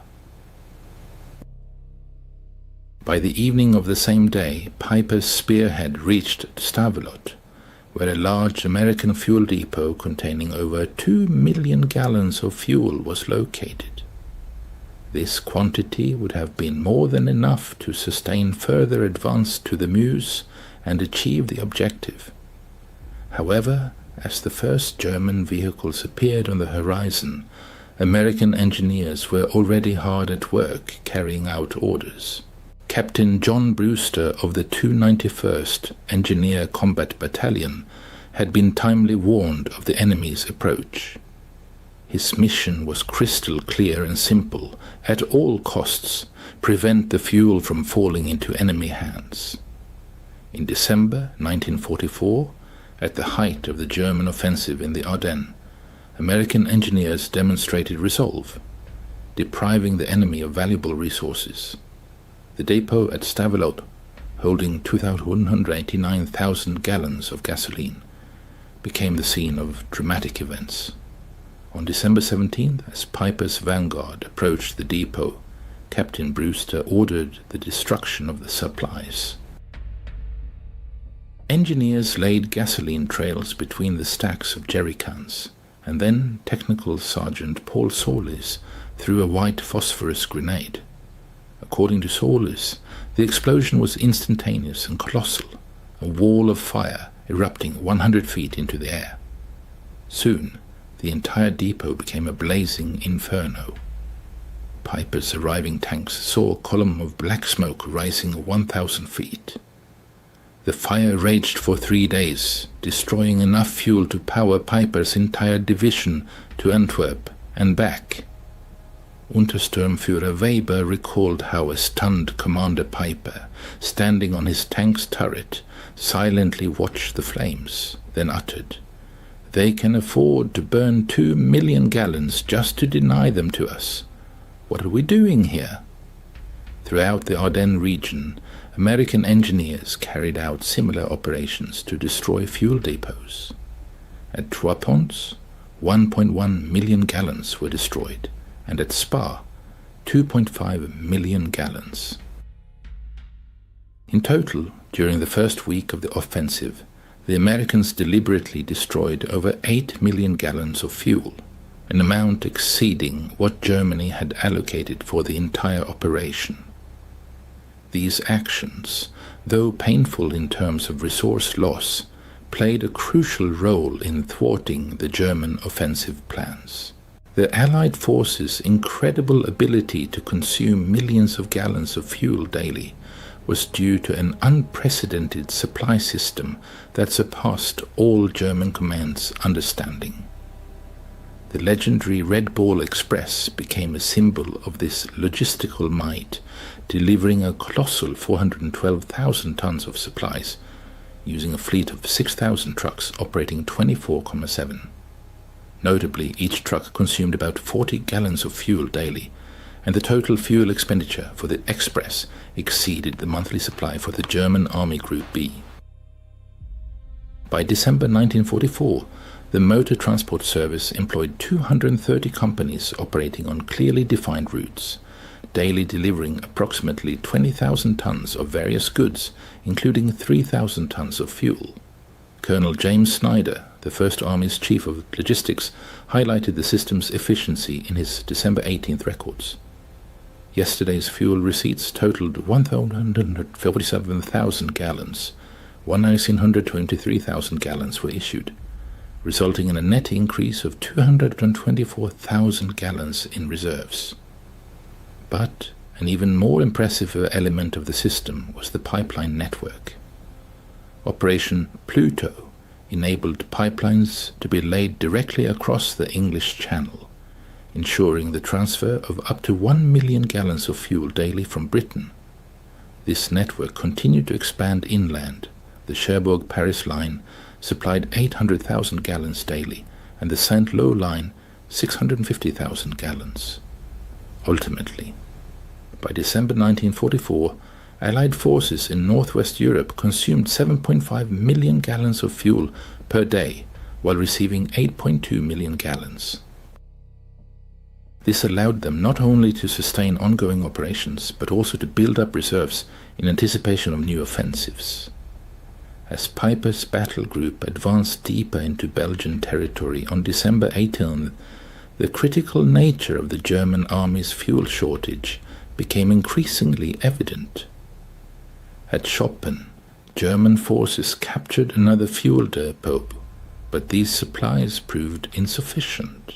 Approximately 5,000 gallons of gasoline were consumed in just 3 hours of intense fighting.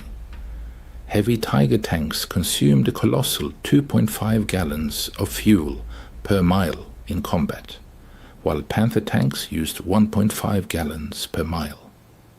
In the challenging terrain of the Ardennes, with its difficult roads and rugged landscape, fuel consumption increased by another 40%.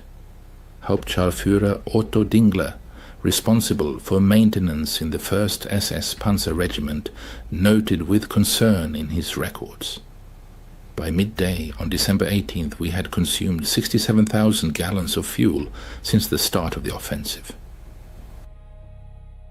We managed to capture about 55,000 gallons, which is clearly insufficient to cover our needs.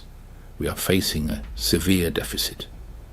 Thanks to enemy radio intercepts conducted as part of Operation Ultra, American command was aware of the critical fuel situation within German forces, particularly Piper's battle group. General Courtney Hodges issued a decisive order to all units. The enemy is in dire need of fuel. All gasoline supplies threatened by enemy capture must be destroyed to deny them the ability to continue their offensive. On the same day, American C-47 transport planes made 316 sorties, delivering much-needed supplies to the besieged town of Bastogne. Among other things, 160,000 gallons of fuel were delivered, an amount significantly exceeding the total fuel available to Piper's entire battle group. Thus, the Americans were supplying the encircled garrison with more fuel than was available to the attacking German forces. By December 19th, as Piper's unit encountered fierce resistance in the Stoumont area, the fuel shortage reached a critical point. Combat vehicles remained immobile, not due to enemy fire, but due to empty fuel tanks. Piper was forced to gather all remaining fuel, approximately 8,000 gallons, which was barely enough for one serious operation, either to advance or to retreat, but certainly not both. At the same time, Allied command was actively developing plans for January. Brigadier General Maurice Gilland submitted a request for a colossal 245 million gallons of fuel for upcoming operations. This request was approved instantly, without the slightest question or discussion. This contrast in approaches to fuel supply was striking. American military equipment was highly standardized, which significantly boosted efficiency. For instance, Sherman tanks consumed only 0.8 gallons of fuel per mile, while German Tigers guzzled a full 2.5 gallons. American trucks, even fully loaded, could travel 8 miles on a single gallon. The unification of parts simplified maintenance and repairs. In contrast, the German army used a vast array of equipment, both captured and indigenous, with widely varying fuel and maintenance requirements. French tanks needed certain lubricants, German Panthers others. Soviet trucks required completely different spare parts than German Opels. Each such complication exponentially increased already complex logistical challenges. On December 20th, an alarming signal reached Piper.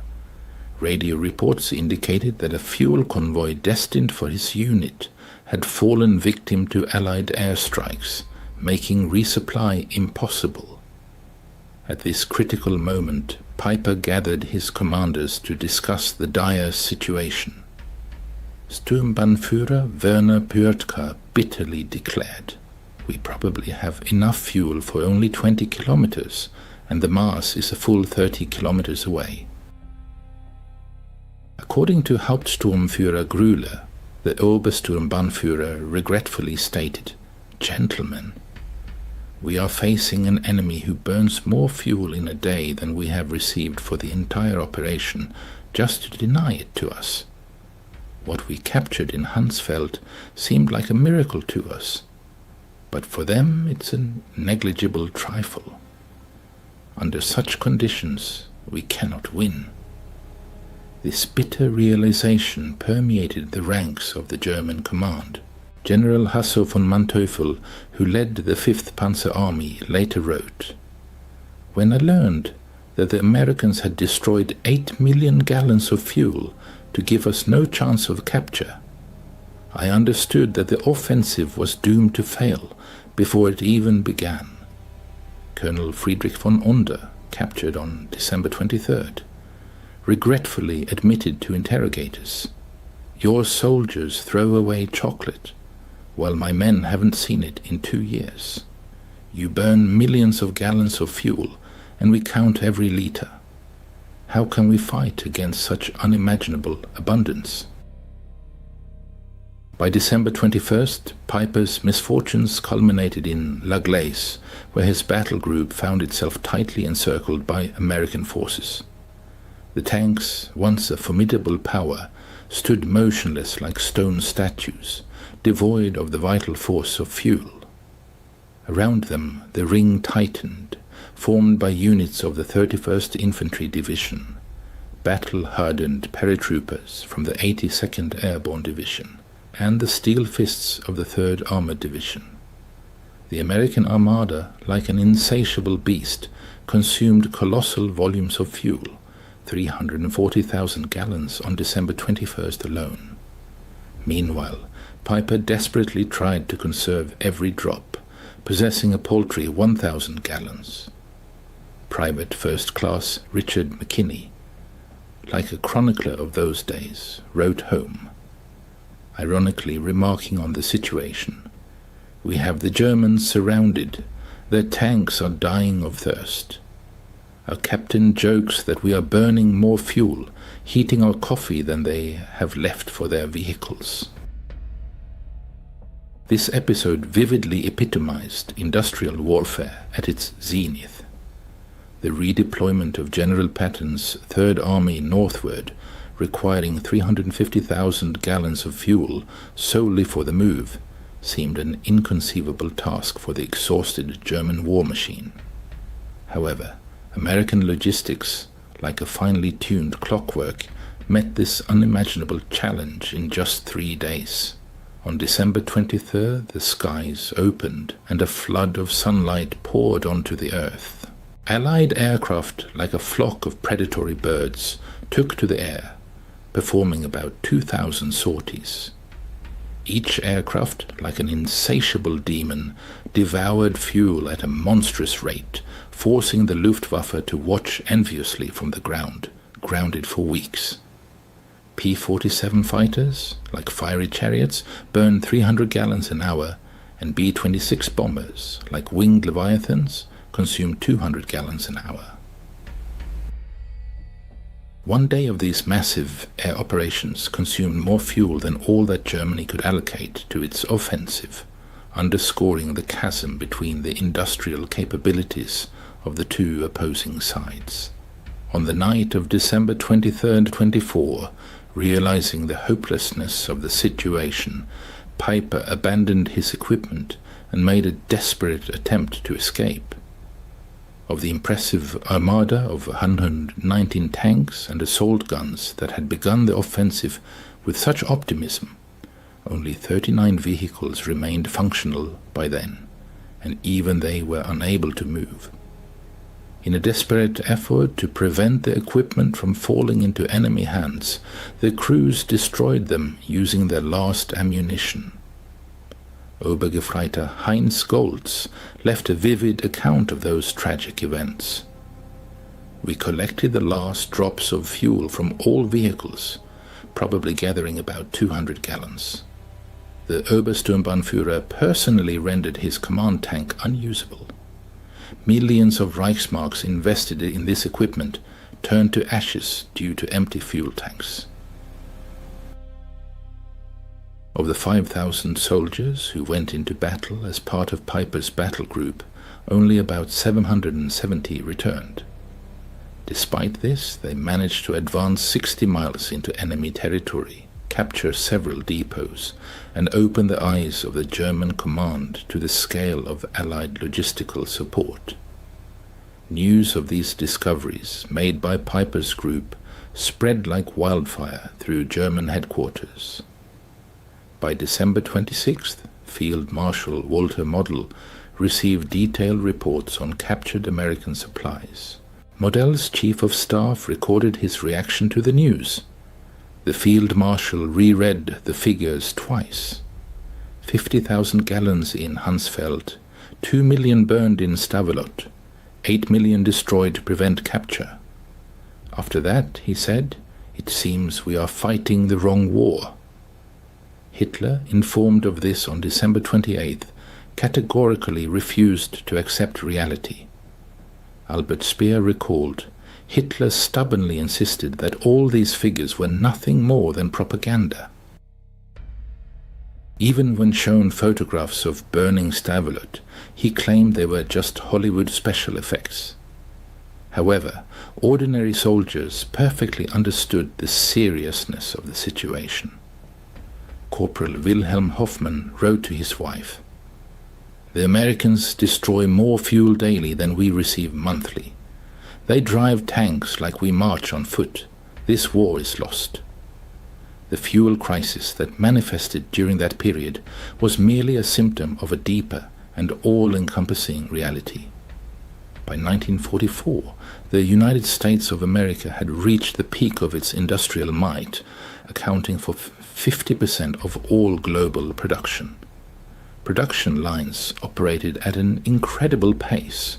New aircraft rolled off assembly lines every 5 minutes. Ships were launched daily, and tanks were produced every 7 minutes. Oil extraction statistics were astounding. The US extracted 1.8 billion barrels, while the Soviet Union extracted 110 million barrels. Germany, including synthetic production, 33 million barrels, and Japan only another 2. 6 million barrels. The Axis powers combined produced less than 2% of the oil extracted in America. After 1942, every major German offensive was constrained by fuel shortages, while American operations were supported by an abundance that German strategists could not even imagine. Lieutenant Colonel Chester Hansen recorded an eloquent episode that occurred on December 27th. A logistics officer reported that due to unfavorable weather conditions, fuel deliveries had dropped to 500,000 gallons per day. Concern arose, but soon someone noted that this amount exceeded the total volume of fuel allocated by Germany for the entire offensive. German prisoners of war captured in the Ardennes were not so much amazed by American firepower as by its extravagance. The sight of American soldiers discarding uneaten rations or using gasoline for heating had a demoralizing effect that surpassed the impact of artillery bombardments. Unterscharführer Reichel admitted during interrogation, "We knew your production figures in theory, but when we saw your soldiers throwing away more than we ever had, it became a reality. Every German who witnessed your indifferent abundance understood that the war was lost." This information spread through letters, despite censorship. Feldwebel Ernst Müller wrote, "The Americans wash their clothes in gasoline. They feed dogs chocolate. They have artillery salutes for Christmas. We cannot fight such endlessness." The psychological impact of this abundance undermined German notions of racial superiority. How was it that the Americans, whom Nazi propaganda branded as decadents, possessed untold riches, while representatives of the master race barely scraped by? This question ran like a red thread through the entire Nuremberg trials, where German commanders repeatedly pointed to logistics, or rather the catastrophic lack of fuel, as a key factor in their defeat. Field Marshal Keitel, testifying at the tribunal, admitted, "In 1940-41 we had operational superiority, but by 1944 we were unable to move troops due to an acute shortage of fuel, while the Americans moved entire armies like chess pieces on a board." Piper, convicted of atrocities at Malmedy, frankly stated, "Every decision we made after December 17th was made under the pressure of the fuel crisis. We could neither maneuver nor pursue the enemy, nor retreat in an organized manner. The Americans, on the contrary, enjoyed complete freedom of movement, while we counted every liter." General Guderian bitterly stated, When Piper captured 50,000 gallons of fuel, it was of immense significance to him, but for the Americans it meant absolutely nothing. At that moment the war was lost. This story, like an epitaph, marks the twilight of the era of industrial warfare. Victory was forged not so much by the courage of soldiers on the battlefield as by the statistics of industrial production. The romantic aura of war dissipated in the Ardennes, buried under piles of empty fuel tanks. According to Dr. Richard Overy's calculations, by 1944, the ratio of industrial production between the Allies and the Axis powers in key categories exceeded 5,1. For petroleum products, this gap reached a staggering 50,1. Neither superior training nor brilliant tactics could overcome such a colossal advantage. America produced 324,150 aircraft during the war, while Germany produced only 119,907. American factories produced 88,410 tanks, German factories 46,857. But the most eloquent figure is the volume of oil processed. In 1944 alone, America processed 1.8 billion barrels, while Germany, with great difficulty, could extract only 33 million. December 24th, 1944, marked a turning point. As the remnants of Piper's group, abandoning 39 tanks, 70 half-tracks and 177 other vehicles, fought their way on foot through American defensive lines, the true scale of the disaster became evident. The capture of 50,000 gallons of fuel seemed like incredible luck, but it soon became clear that it was a drop in the ocean for an enemy who could afford to burn millions of gallons. Unterführer, analyzing the event of those days in 1975, recalled, "On the morning in Hansfeld, upon discovering the American fuel reserves, we rejoiced as if we had won the lottery. However, by evening, learning of the burning Stavelot, the realization of inevitable defeat set in. The Americans possessed such abundance that they could destroy what we were willing to die for. Our 50,000 gallons were insignificant, less than what one American armored division consumed in 2 days. It wasn't even 3 hours of work for the legendary Red Ball Express, just a margin of error in Allied daily consumption." Major General J. Lawton Collins later noted, "The Germans' desperate attempts to seize fuel exposed their fatal miscalculation. They naively believed that we valued fuel as highly as they did, considering it an indispensable resource. They were unaware that we had so much of it that we could afford to burn millions of gallons without jeopardizing our tactical advantage. Operation Wacht am Rhein collapsed, facing the relentless mathematics of industrial warfare.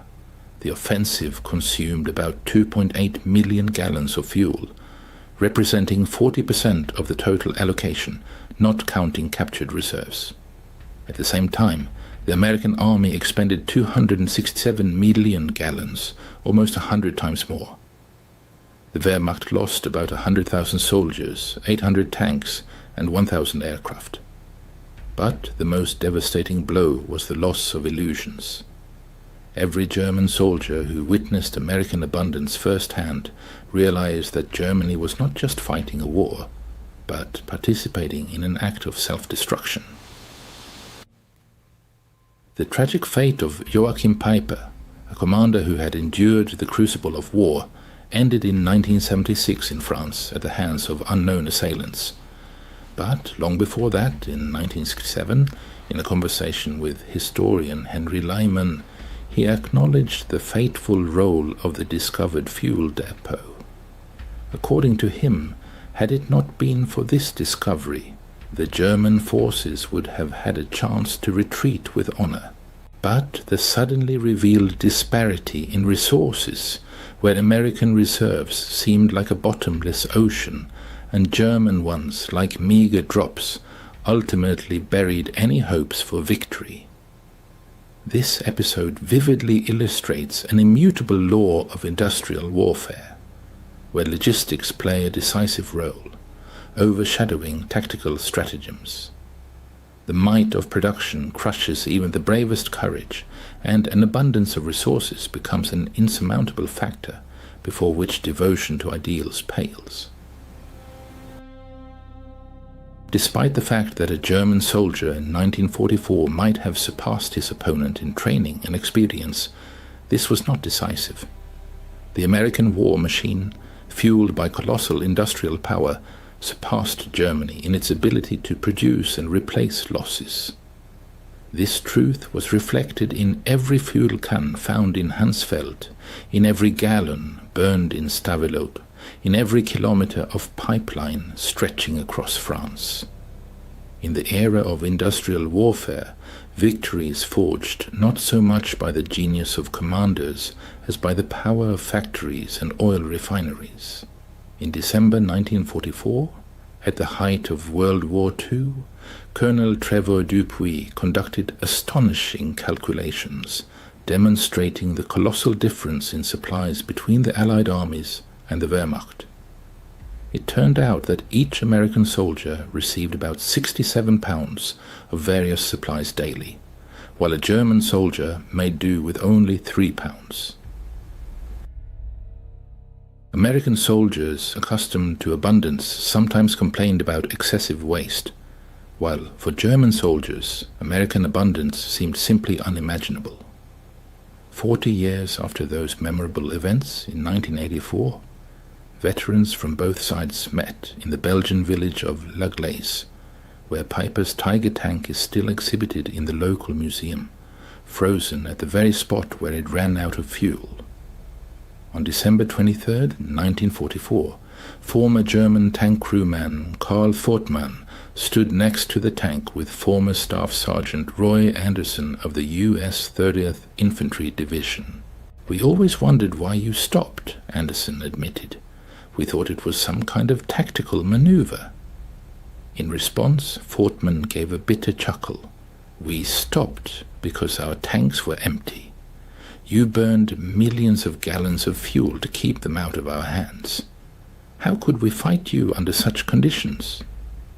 Anderson paused for a moment, then said, "We never knew you had so little. We had so much, we didn't even think about it."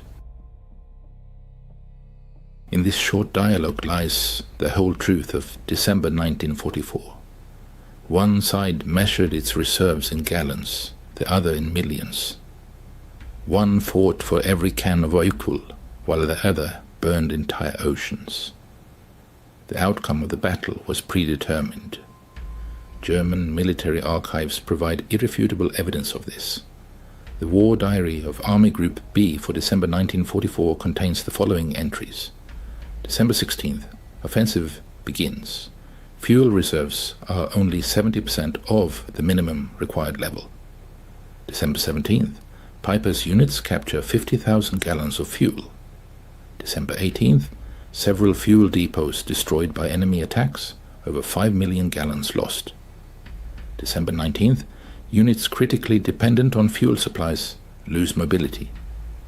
December 24th, Piper is forced to abandon his equipment due to complete exhaustion of fuel reserves.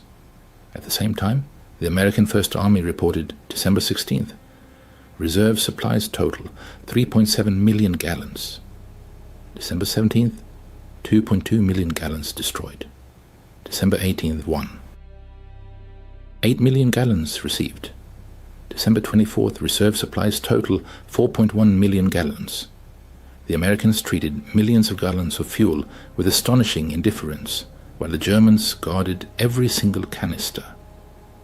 In addition to its significant volume, American fuel demonstrated undeniable technological superiority.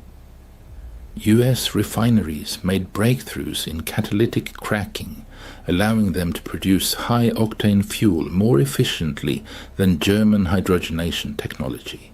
In particular, American 100-octane aviation fuel provided aircraft with a tangible performance advantage compared to German machines, which used 87-octane synthetic fuel. American engineers also developed unique additives that Germany could not replicate, such as tetraethyl lead, ethylene dibromide, and detergent additives. German engines, designed to run on lower quality fuel, often malfunctioned when using captured American gasoline. The fuel shortage profoundly affected every soldier's experience. Corporal Hans Müller noted on December 20th, marched 30 kilometers. No fuel for trucks which drive past abandoned American vehicles with engines running for heat. They leave the engines on. We walked in the snow. Medical services were paralyzed. Ambulances could not evacuate the wounded, and hospitals lacked fuel for generators. People died, waiting for transport that never arrived. Senior medic Dr. Wilhelm Kirsting testified, "We had excellent surgeons and supplies captured from the Americans, but no fuel for ambulances. People died who could have been saved if they had been transported just 10 kilometers. The triumphant march of American military might shattered Nazi propaganda, which portrayed US soldiers as weak and fragile warriors. German soldiers were indoctrinated with the myth of American weakness. Yet the reality proved entirely different. The US Army demonstrated a capacity for destruction that surpassed Germany's own capabilities." As recorded in Goebbels' diary entry of December 28th, the morale of German troops began a steady decline. Soldiers, contrary to official propaganda, reported American superiority, undermining the carefully constructed Nazi narrative. Despite censorship, the truth permeated the ranks of the Wehrmacht, and the myth of German invincibility crumbled under the pressure of American logistics and military might. The failure of the German offensive in the Ardennes became a turning point, stripping Germany of any hope for victory and forcing it into a desperate defense. General Jodl, speaking at the Nuremberg trials, admitted, "After the Ardennes, we realized that everything was lost. We had played our last card and found that the enemy held all the aces." Recognizing Germany's dire situation, the Allies concentrated their efforts on destroying the German fuel industry. By February 1945, Germany's fuel production had virtually ceased, leading to the paralysis of the Luftwaffe and a drastic reduction in the Wehrmacht's combat effectiveness. Deprived of the ability to maneuver, the German army transformed into a static force, doomed to gradual annihilation by the mobile Allied units. The spring of 1945 was marked by surreal scenes. German units surrendered not because of battlefield defeats, but due to a simple lack of fuel. Entire panzer divisions, unable to move, stood helplessly while Allied forces drove past them. Major General Fritz Bohlein recalled, "We had 42 combat-ready tanks, manned by experienced crews and supplied with ammunition. However, we only had about 80 gallons of fuel, which wouldn't have been enough to even reach the next town. Ultimately, we destroyed our tanks and went into captivity on foot." Meanwhile, the triumphant advance of American troops across Europe was hindered only by colossal traffic jams caused by the countless number of vehicles. The Third Army alone boasted a fleet of 15,000 machines. The fuel crisis that crippled Piper's battle group vividly illustrated how industrial power predetermined the outcome of World War II. Standing among captured jerrycans on that frosty December morning, Piper grasped a bitter truth. They were fighting an enemy whose losses were more than offset by inexhaustible resources. The stark figures spoke volumes. The Germans allocated 5 million gallons of fuel for their offensive, while the Americans destroyed 8 million gallons. The daily fuel consumption of the American Army reached 7.5 million gallons. Piper's capture of 50,000 gallons in Honsfeld represented a meager 0.6% of daily American supplies. The Battle of the Ardennes claimed the lives of 19,000 American soldiers and perhaps around 100,000 German soldiers. It exhausted the Wehrmacht's last reserves, but its long-term significance lay in the German soldiers' realization of the unfathomable abundance possessed by America. Piper's discovery was not just about fuel, but about the very essence of industrial warfare. Victory was destined for whoever produced more oil, steel, and aluminum. Germany never stood a chance from the outset. The irony was that American soldiers, inventorying abandoned German equipment in Laglis, discovered 39 brand new operational tanks left behind due to a mere lack of fuel. Major Robert Harrison's salvage report noted fuel required 8,000 gallons, classification minimal, source local reserves, time 4 hours. What was an insurmountable task for the Germans, finding 8,000 gallons to save their best tanks, was of no concern whatsoever to the Americans. A minor request, fulfilled from local reserves, exceeded the peak supply of Piper's battle group. This was Piper's epiphany in Honsfeld. It wasn't simply that America had more fuel, but that American abundance had reached such a scale that Germany's shortage became utterly irrelevant. The war was lost by Germany the moment American industrial potential gained momentum. Honsfeld merely confirmed what had become evident as early as 1942. Germany was fighting a hopeless battle, measuring defeat in gallons, while America measured victory in oceans. The Tiger tank standing in the Laglis Museum with an empty fuel tank serves as a silent monument to how tactical superiority was defeated by logistical reality. Visitors often ask why such formidable machines were abandoned. The answer is simple. There was no fuel. March 17, 1943. Under the top-secret classification, in room 76 to 78 of the Berlin headquarters, an event unfolded that shook the very walls of the Abwehr. A folder of intelligence reports crashed onto the polished mahogany desk, and hot coffee from Admiral Wilhelm Canaris. His delicate porcelain cup spilled onto secret documents, whose discovery by the Gestapo would have inevitably led to severe retribution. This cannot be. The Americans are trying to feed us disinformation through their agents of influence, the Admiral exclaimed, disbelieving his own eyes. From the vast windows of the Abwehr headquarters, a view opened onto the Landwehr Canal, where Rosa Luxemburg's life had ended a quarter-century earlier. Now, in the hands of Germany's head of military intelligence, was a report that called into question not only Nazi propaganda slogans, but also the fundamental tenets of German military strategy.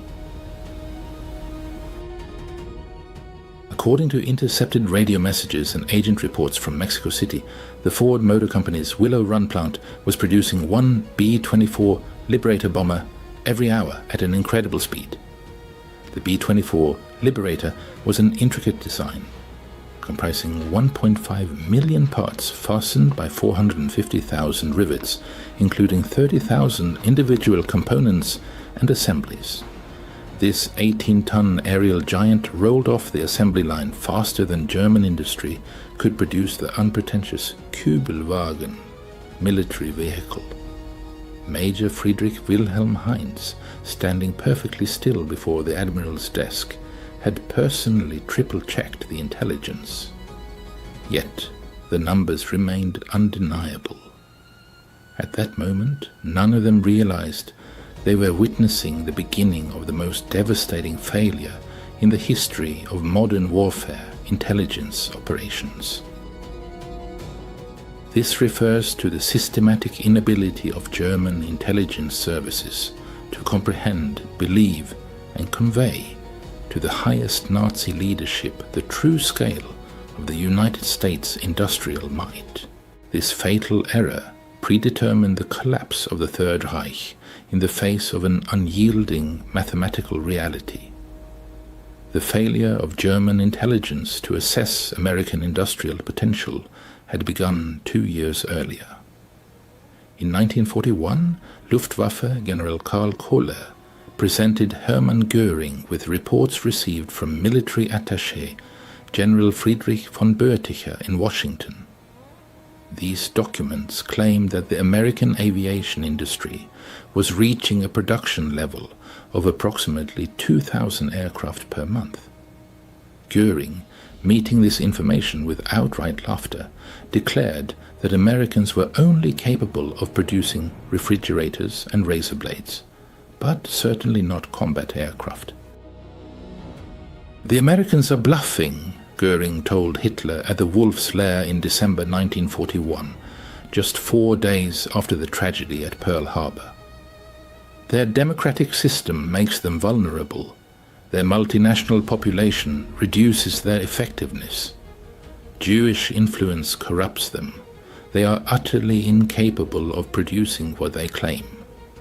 By spring 1943, the German intelligence network, spread across America, began reporting information that contradicted the established notions of Nazi racial doctrine and economic views. Information arrived from diverse sources: Mexican entrepreneurs sympathetic to Germany, Spanish diplomats, Swedish businessmen traveling through Detroit, and even intercepted letters from American workers addressed to relatives in neutral countries. All converged on one incredible assertion: Ford's Willow Run plant alone was producing more heavy bombers than all of Germany's aircraft factories combined. Oberstleutnant Nikolaus Ritter, who headed the Abwehr's Air Intelligence Department, Fremde Luftwaffen, spent 3 weeks meticulously analyzing the incoming data. As a former Lufthansa pilot who had spent 10 years in America before the war, Ritter understood the United States industrial potential better than many German officers. In the 1920s, his Manhattan apartment windows overlooked the construction of the Chrysler Building. He had witnessed Americans erect the world's tallest building in less than 2 years. Within the highest echelons of the German Navy, an ominous forecast was brewing. Admiral Ritter reported to Canaris, "If the presented data is accurate, and I have no reason to doubt its authenticity, then Germany's fate in this war is sealed. All that remains is to await the inevitable, for it is a matter of time and relentless mathematics." The information reaching the Admiral forged its path through complex and risky routes. Georg Nikolaus, the experienced head of a key Abwehr network based in Mexico City, skillfully established contacts with American entrepreneurs who regularly traveled between Detroit and Mexico's rich oil fields. These businessmen, unaware of the hidden danger, casually shared their impressions and observations, not realizing that their informal table conversations were being meticulously recorded by German agents. On February 3, 1943, a reception was held in Mexico City within the German-Mexican Trade Association, attended by American oil magnate Harold Morrison. Under the influence of a considerable amount of tequila, Morrison enthusiastically recounted his recent tour of the Willow Run plant. This tour had been organized by Ford to demonstrate the facility's impressive capabilities in fulfilling government contracts to potential investors. In one of the reception rooms, where the fates of the world were being decided, Morrison, unaware that his words were being absorbed by Wolfgang Blau, a German spy disguised as an Argentine businessman began his story. What he had seen, he claimed, surpassed all imagination.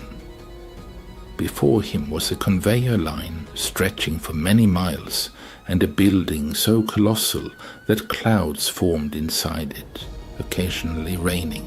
42,000 workers toiled in this giant factory, including thousands of women, among them African American women, engaged in creating the most complex machine ever seen by humankind.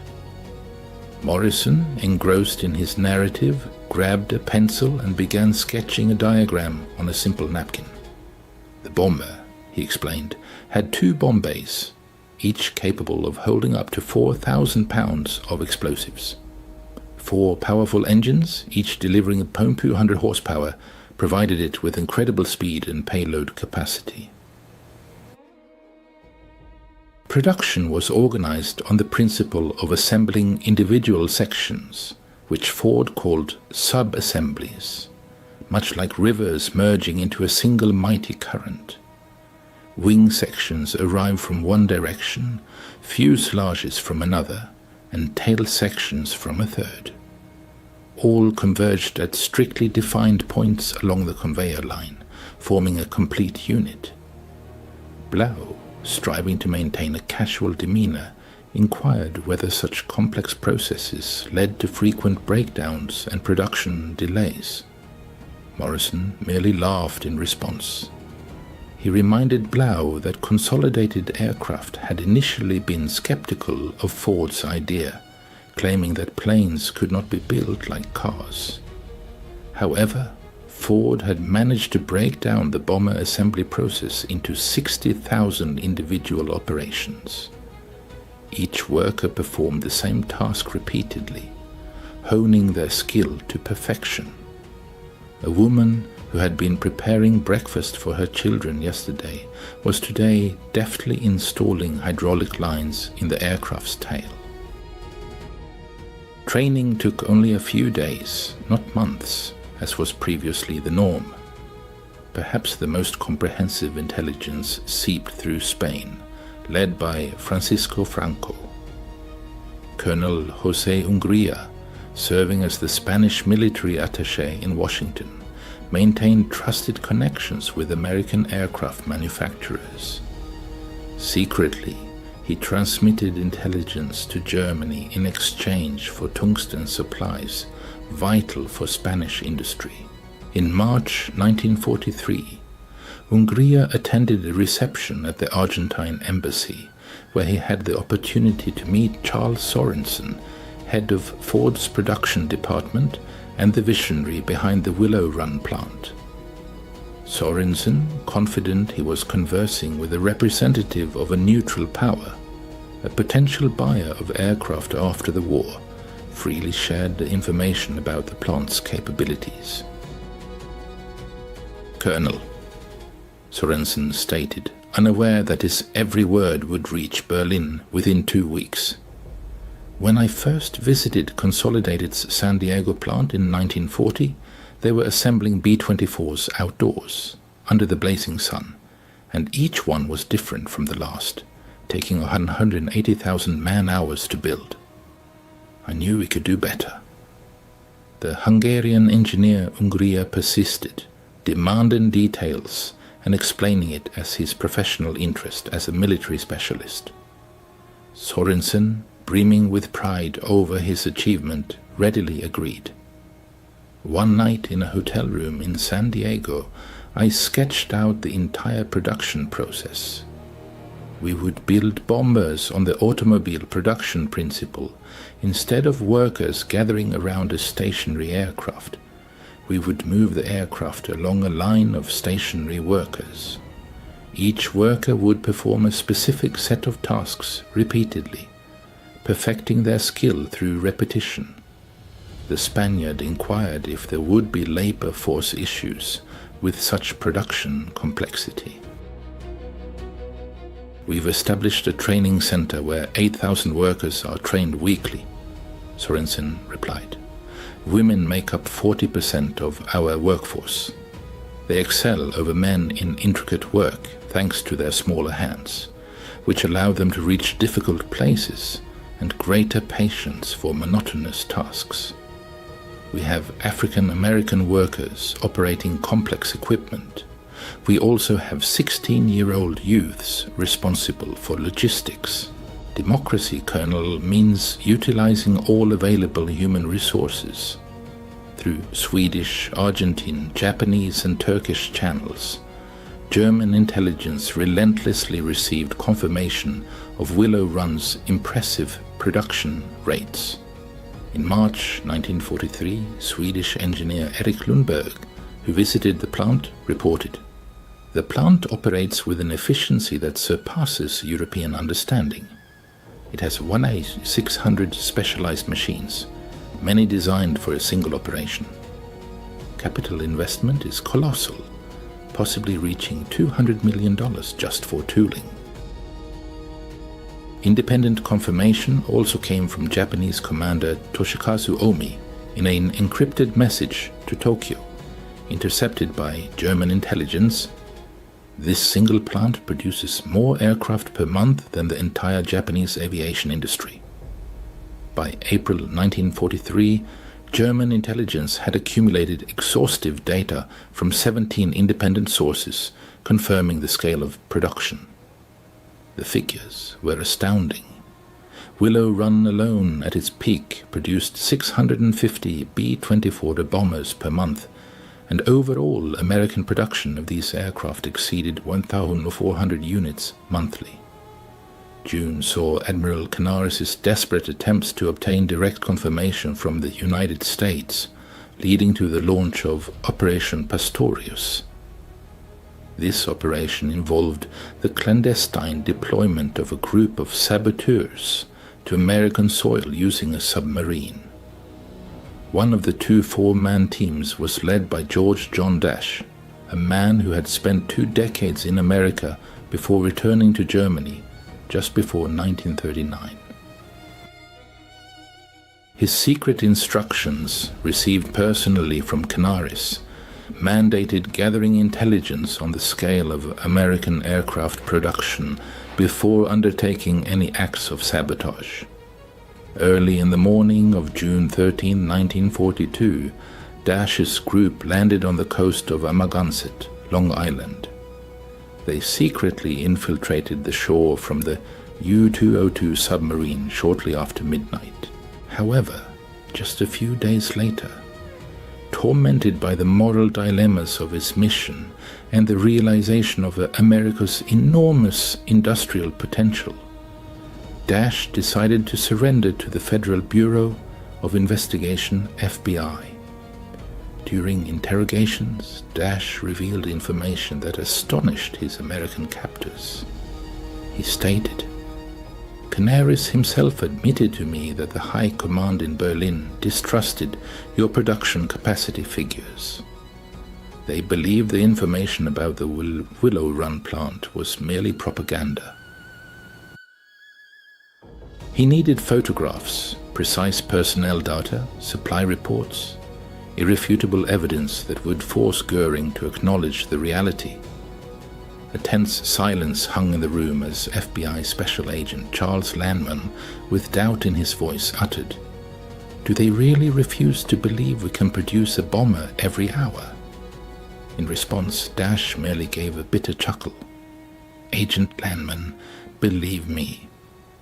I know American industry firsthand. I've seen your car factories churn out vehicles. I tried to convey a simple idea to them.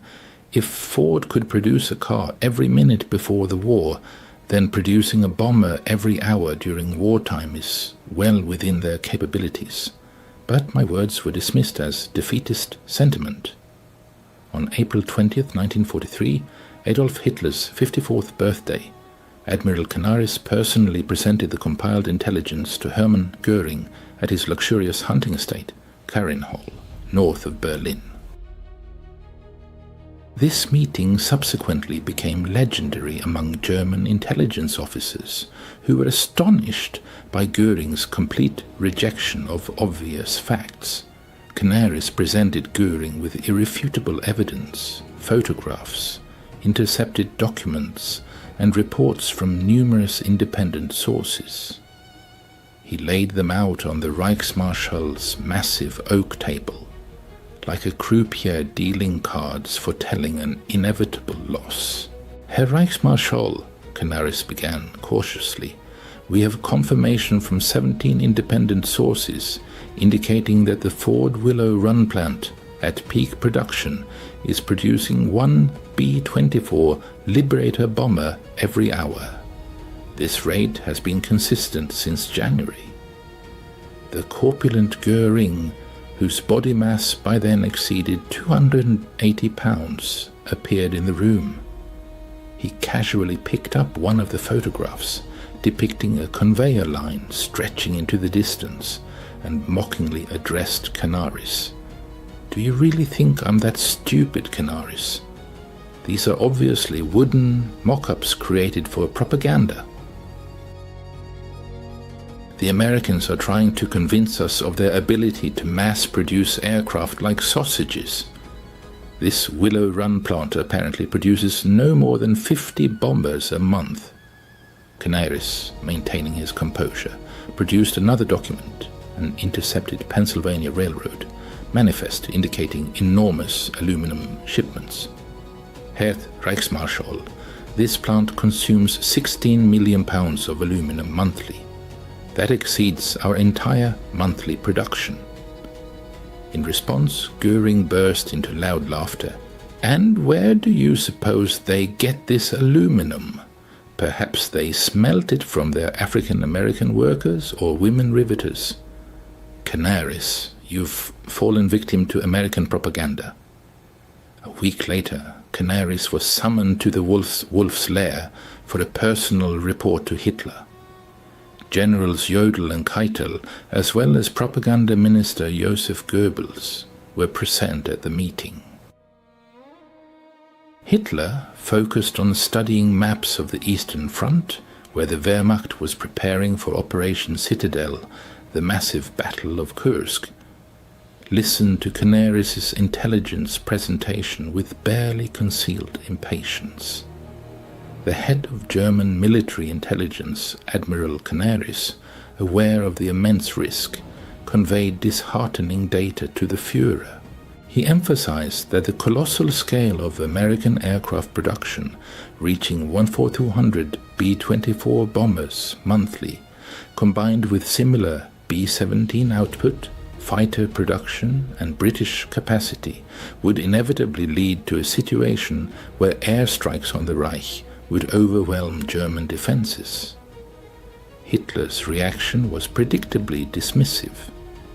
The Führer declared that Americans had undoubtedly succeeded in the mass production of simple goods, such as automobiles and refrigerators. But a bomber was a fundamentally different product, requiring high precision, skill, and dedication. He expressed doubt that Americans could have achieved such production figures in such a short time, while Germany had required 6 years to prepare for war. General Jodl, having analyzed the figures presented by Canaris, attempted to convey a realistic assessment of the situation to the Führer.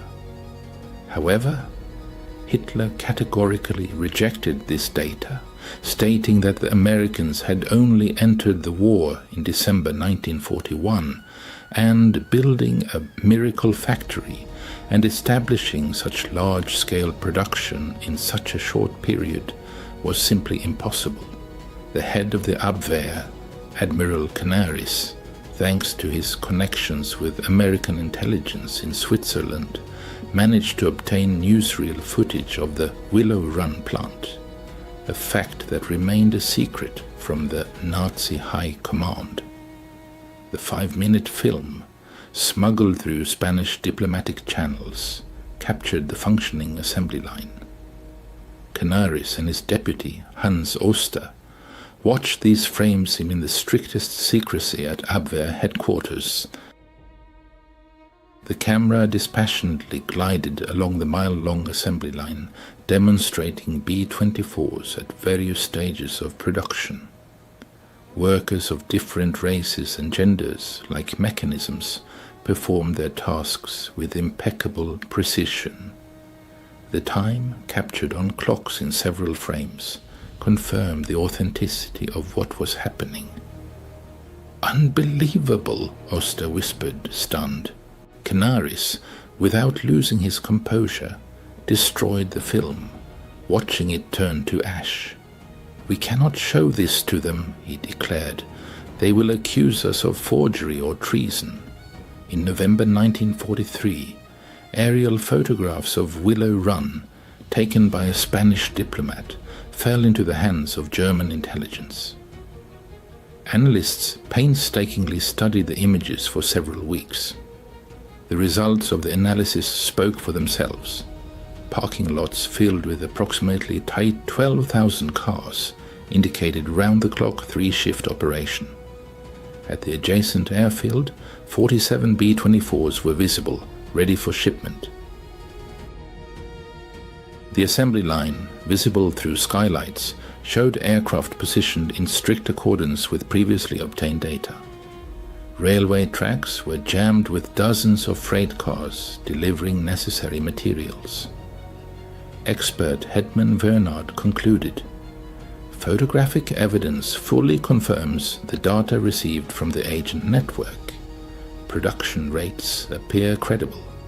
Immediate strategic reconsideration is strongly recommended." However, Göring, to whom these photographs were presented, dismissed them, calling them a clever American falsification, possibly using scale models.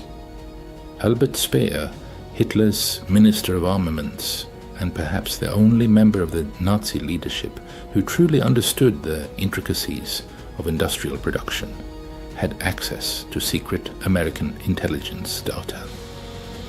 His diary entry from May 15, 1943, discovered after the war, reveals his despair. "If even half of the figures for the Willow Run plant are accurate, we face not just defeat, but total annihilation. They are producing more planes in a month than we are in a year. But I cannot speak openly about this. It would be tantamount to signing my own death warrant." Meanwhile, Dr. Otto Ohlendorf, who headed the SD in land and possessed a strong economic background, meticulously studied the economic indicators of the United States. His report, presented to Himmler in December 1943, was disheartening. In peacetime, 1941, the Ford Motor Company produced 1.1 million automobiles. These capacities are now reoriented towards bomber production, and the pace of output is constantly increasing. By June 1944, the Americans will have enough B-24s to drop a tonnage of bombs on us daily, equivalent to what was dropped on London in 1940. During the Christmas period of 1943, Admiral Canaris, head of German military intelligence, received alarming information about the American aviation industry's production plans for the upcoming year, 1944.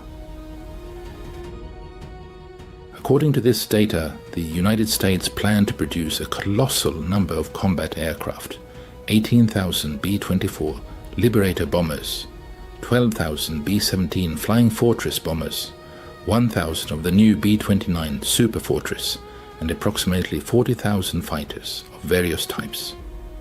The total production volume was projected to be an impressive 86,000 aircraft. When these figures were presented to Adolf Hitler, his reaction was one of skepticism and disbelief. The Führer declared that the Americans were merely boasting and that they could not possibly produce more aircraft in 1944 than all countries combined had produced in the entire history of aviation. He dismissed these claims as absurd, refusing to believe in the reality of the aerial threat looming over Germany. However, reality was becoming increasingly apparent. By February 1944, Canaris had been dismissed from his post on suspicion of defeatism and even treason. His place was taken by Walter Schellenberg, a convinced Nazi who would not dare to contradict Hitler or Goering. But even loyalty could not conceal the truth.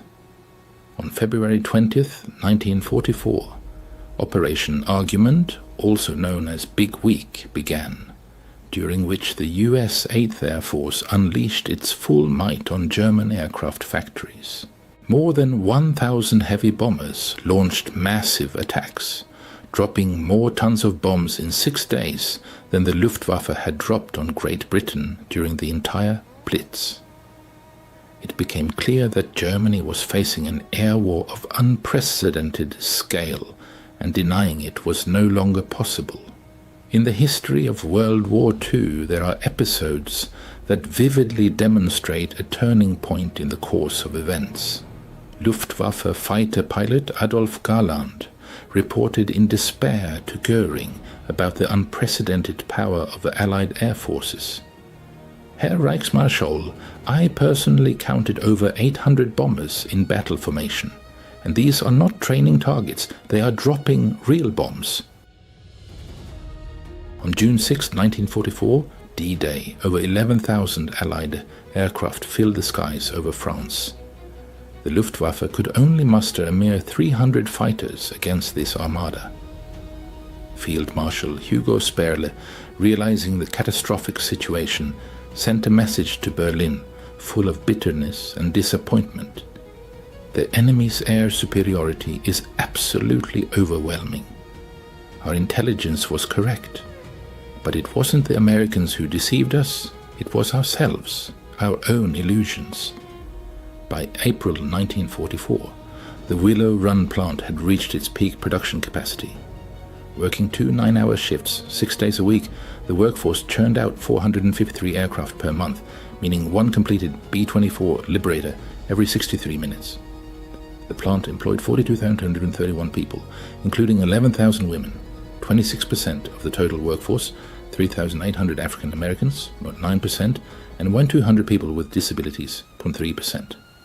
This diverse and multicultural workforce, through its labor, delivered a devastating blow to Nazi racial ideology. Inferior races and weak segments of the population outproduced the German master race many times over, proving the fallacy of racist theories in practice. After the end of World War II, surviving German intelligence officers shed light on the catastrophic scale of the errors made. Walter Schellenberg, testifying at the Nuremberg trials, stated that as early as the beginning of 1943, German intelligence possessed accurate data on American industrial potential. He emphasized that any professional intelligence officer recognized the reliability of these figures, but reporting the truth up the chain of command was tantamount to a death sentence for defeatist sentiments.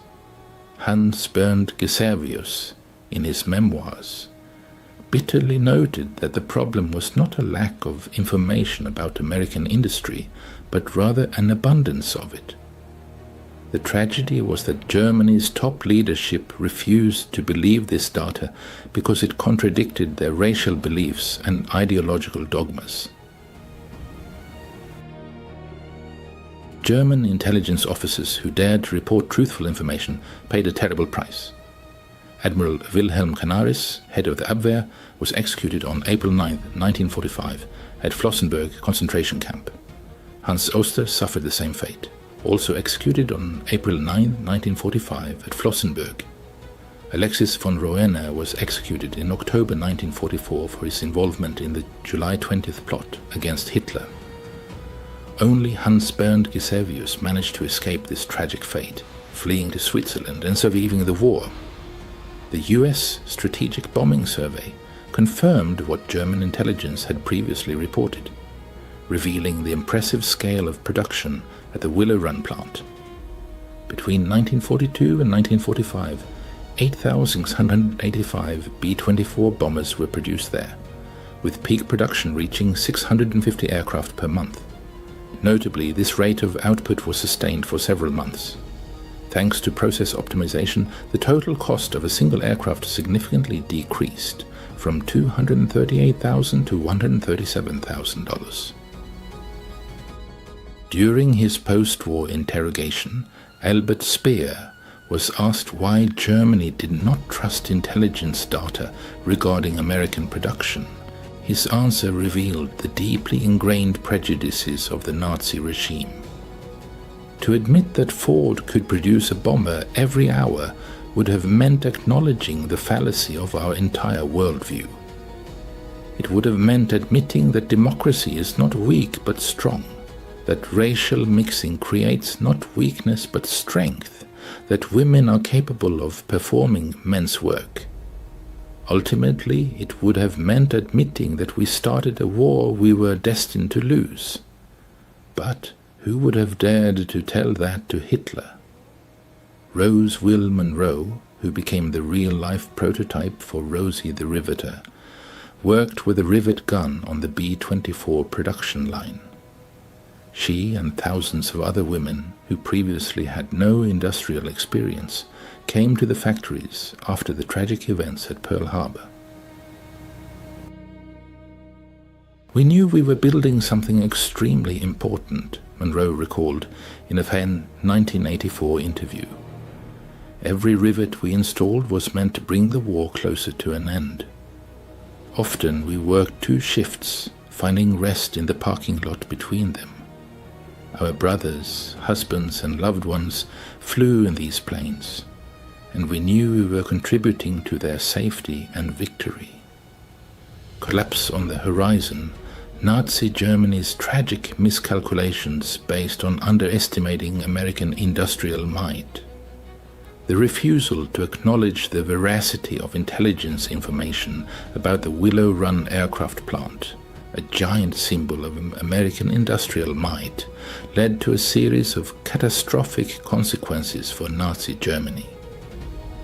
This short-sightedness, like a veil, blinded the German leadership, pushing the country towards inevitable collapse. First, Germany continued to increase bomber production until late 1944, ignoring the fact that their efforts paled in comparison to the American aircraft torrent.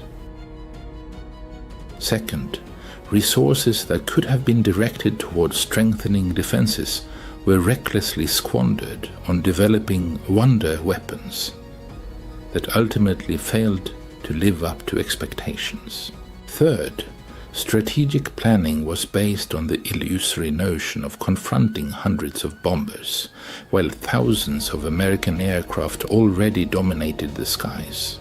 Finally, diplomatic initiatives aimed at seeking peace were constantly postponed due to a misunderstanding of the impending catastrophe, which only worsened Germany's position on the international stage. German economists, upon gaining access to captured documents, were stunned by the true scale of the American industrial giant. The Willow Run plant, valued at $200 million, overshadowed the entire German aviation industry, which had received only $400 million in investment from 1933 to 1945. Willow Run's area was 3.5 million square feet, while the total area of all German aircraft factories combined did not exceed 8 million square feet. Willow Run's electricity consumption reached 2.5 million kilowatt per month, demonstrating its colossal production capacity. These figures became a bitter revelation, vividly illustrating the chasm between the industrial capabilities of Germany and the United States, and foreshadowed the inevitable collapse of the Third Reich. During World War II, American industry reached unprecedented scales, astounding with its production volumes. A single factory built by the Americans consumed more resources than entire German cities. By the end of the war, when the final tally was made, the true extent of production became evident. A total of 188 B-24 bombers were produced, with 8,685 of them rolling off the assembly line at the Willow Run plant. B-17 bomber production reached 12,131 units. Between 1940 and 1945, American industry produced a total of 33,717 aircraft. In comparison, Germany produced 94,700 aircraft during the same period. Thus, the United States, fighting on two oceans, managed to produce 3.2 times more aircraft than Germany.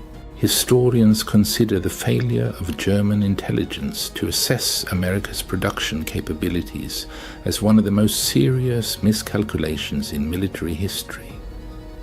Notably, this was not a failure in information gathering. German agents obtained accurate and detailed intelligence. The problem lay in the leadership's inability to accept this data because it contradicted their established worldview. Dr. Gerhard Weinberg concluded that German intelligence had accurately assessed the US production potential by early 1943. Had this intelligence been taken into account and appropriate actions taken based on it, Germany could have initiated peace negotiations 2 years earlier, thereby saving millions of human lives. This tragic story offers us several important lessons, still relevant today. First, it demonstrates how cognitive biases can blind reason, leading to the rejection of even the most accurate intelligence data if it conflicts with established beliefs. Second, ideological blindness can obscure rational thought when political dogmas are prioritized over harsh mathematical reality. Third, systemic failures in intelligence structures, where inconvenient truths are not encouraged, but rather falsehoods are rewarded, lead to catastrophic consequences. And finally, the fatal miscalculation of underestimating an adversary inevitably leads to tragedy and immense losses. In 1985, a significant encounter took place at the grand opening of the Yankee Air Museum at Willow Run. Rose Will Monroe, a former aircraft factory worker who went down in history as the symbol of American labor, Rosie the Riveter, met with Hans Rudel, once a renowned Luftwaffe pilot. Rudel, astonished by the scale of American military industry, asked Monroe, "How did you manage to build so many planes so quickly?" Monroe, with a modest smile, replied, "Honey, we just came to work every day and did our job. Nothing special. We just built bombers and went home. Democracy isn't rocket science. It's just free people doing everything they can." Rudel, deep in thought, uttered, "We were taught that democracy made you weak, that your diversity made you inefficient. We were lied to, and that lie cost millions of lives." In May 1945, as Berlin lay in ruins, American intelligence officers stumbled upon an ominous find, Germany's final intelligence report on the Willow Run plant, dated April 20, 1945, Adolf Hitler's birthday. In this report, like a cry of despair, it is stated, "Production at Willow Run is confirmed. We tried to convey this truth 2 years ago, but our voices went unheard." Germany is perishing not from a lack of information, but from an unwillingness to believe what contradicts our prejudices. May future generations learn this lesson. Reality does not yield to ideology. Mathematics does not submit to mythology, and ignoring the truth leads to tragedy. This report never reached its intended recipient. Hitler, confined to his bunker, refused to see the impending catastrophe. The 1,000-year Reich was living its final days, and thousands of American bombers, many having rolled off the Willow Run assembly line, delivered the final irrefutable argument that German intelligence had unsuccessfully tried to convey to the country's leadership for 2 years. History delivered its harsh verdict. German intelligence acted impeccably, but the acceptance of its data proved catastrophic. In this tragic unwillingness to believe inconvenient truths lies a serious warning for all nations. Reality cares nothing for our beliefs. Those who deny it for the sake of their ideological dogmas are doomed to perish. Willow Run produced more than just bombers. It created living proof that democracy is effective, diversity is a source of strength, and freedom fosters prosperity. German spies meticulously tallied all the facts, but German leaders chose not to believe them. And that disbelief destroyed the Third Reich just as surely as any bomb dropped from an American aircraft. February 20th, 1943. Northern outskirts of Kasserine Pass, Tunisia. A military report could scarcely capture the astonishing scene that unfolded before the eyes of German tank crews that morning. American Sherman tanks executed maneuvers that seemed impossible according to Wehrmacht military doctrine without the use of visual signals. Amidst the swirling dust and smoke of the North African terrain, 5 Sherman tanks, separated by folds in the ground and lacking direct line of sight, attacked German positions with incredible cohesion. There were no flags, signal flares, or messengers moving between the vehicles. Yet they moved as a single unit, each tank covering the dead zones, inaccessible to the other's view. Every crew knew the precise location of their comrades with astonishing accuracy. Inside German Panzerdivision tanks, equipped with FUG-5 radios, commanders struggled to decipher company commanders' orders due to interference overloading their amplitude modulation systems. German 10-watt transmitters, though advanced by 1930 standards, provided reliable communication only for a few hundred meters while on the move. Most German tanks were equipped only with receivers, denying crews the ability to report detected targets or request support.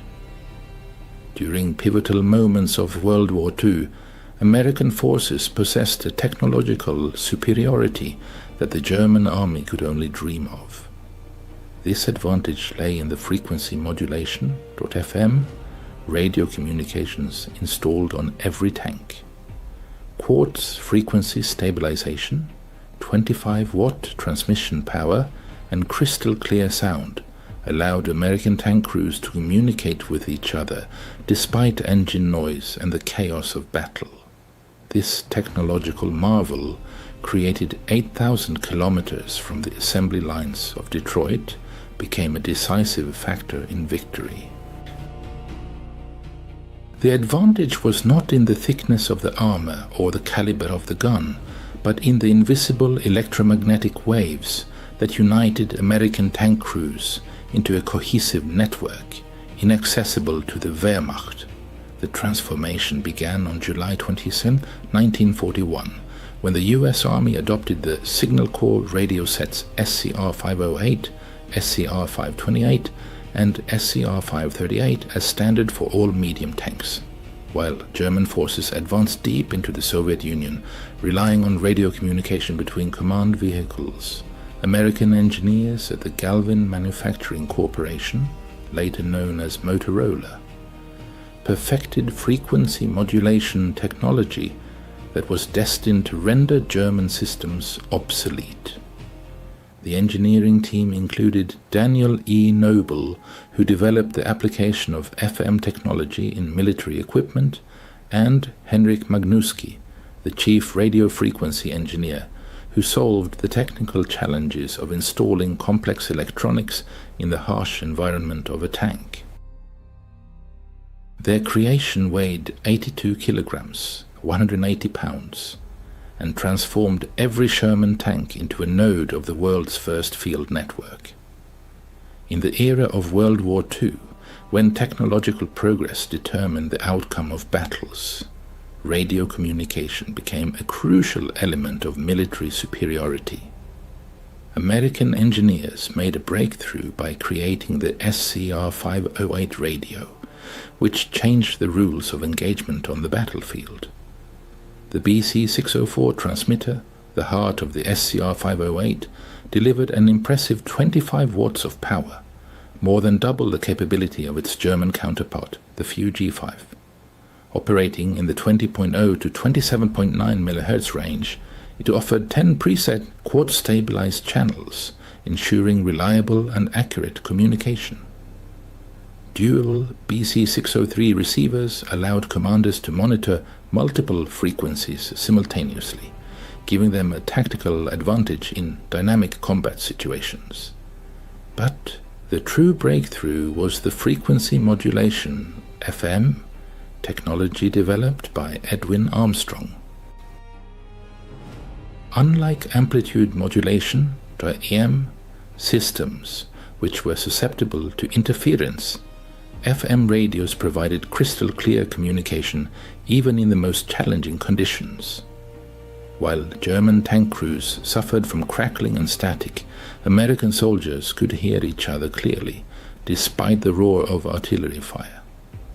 Operation Torch, which began on November 8, 1942, became the moment of truth for the SCR-508. American armored vehicles landing in North Africa were equipped with these radios, and it soon became evident that German communication systems could not match their capabilities. The Afrika Korps, battle-hardened and representing the elite of the Wehrmacht's armored forces, faced serious communication challenges. A typical German tank platoon, consisting of 5 vehicles, had only 1 or 2 tanks equipped with full Fu-G5 radio sets, capable of both transmitting and receiving messages. The remaining tanks were fitted only with Fu-G2 receivers, allowing them to hear orders but not to reply or report enemy actions. A strict hierarchy prevailed within the German tank platoon. The platoon leader issued orders, which subordinate tanks confirmed through their actions rather than voice messages. The destruction of commander tanks, identifiable by their numerous antennas, led to the disorganization of the entire platoon. This vulnerability could prove fatal in engagements with American forces, where every tank had the capability to function as a command vehicle. The Battle of Kasserine Pass, fought from February 14 to 24, 1943, provided the first convincing evidence of American superiority in radio communications. Despite a German tactical victory, the battle showcased capabilities that astonished Wehrmacht observers. During intense fighting, isolated units of the U.S. 1st Armored Division maintained coordination across a 50-mile front. Tankers who had never met before coordinated attacks, warned each other of dangers, and called in artillery fire using clear and reliable FM communication.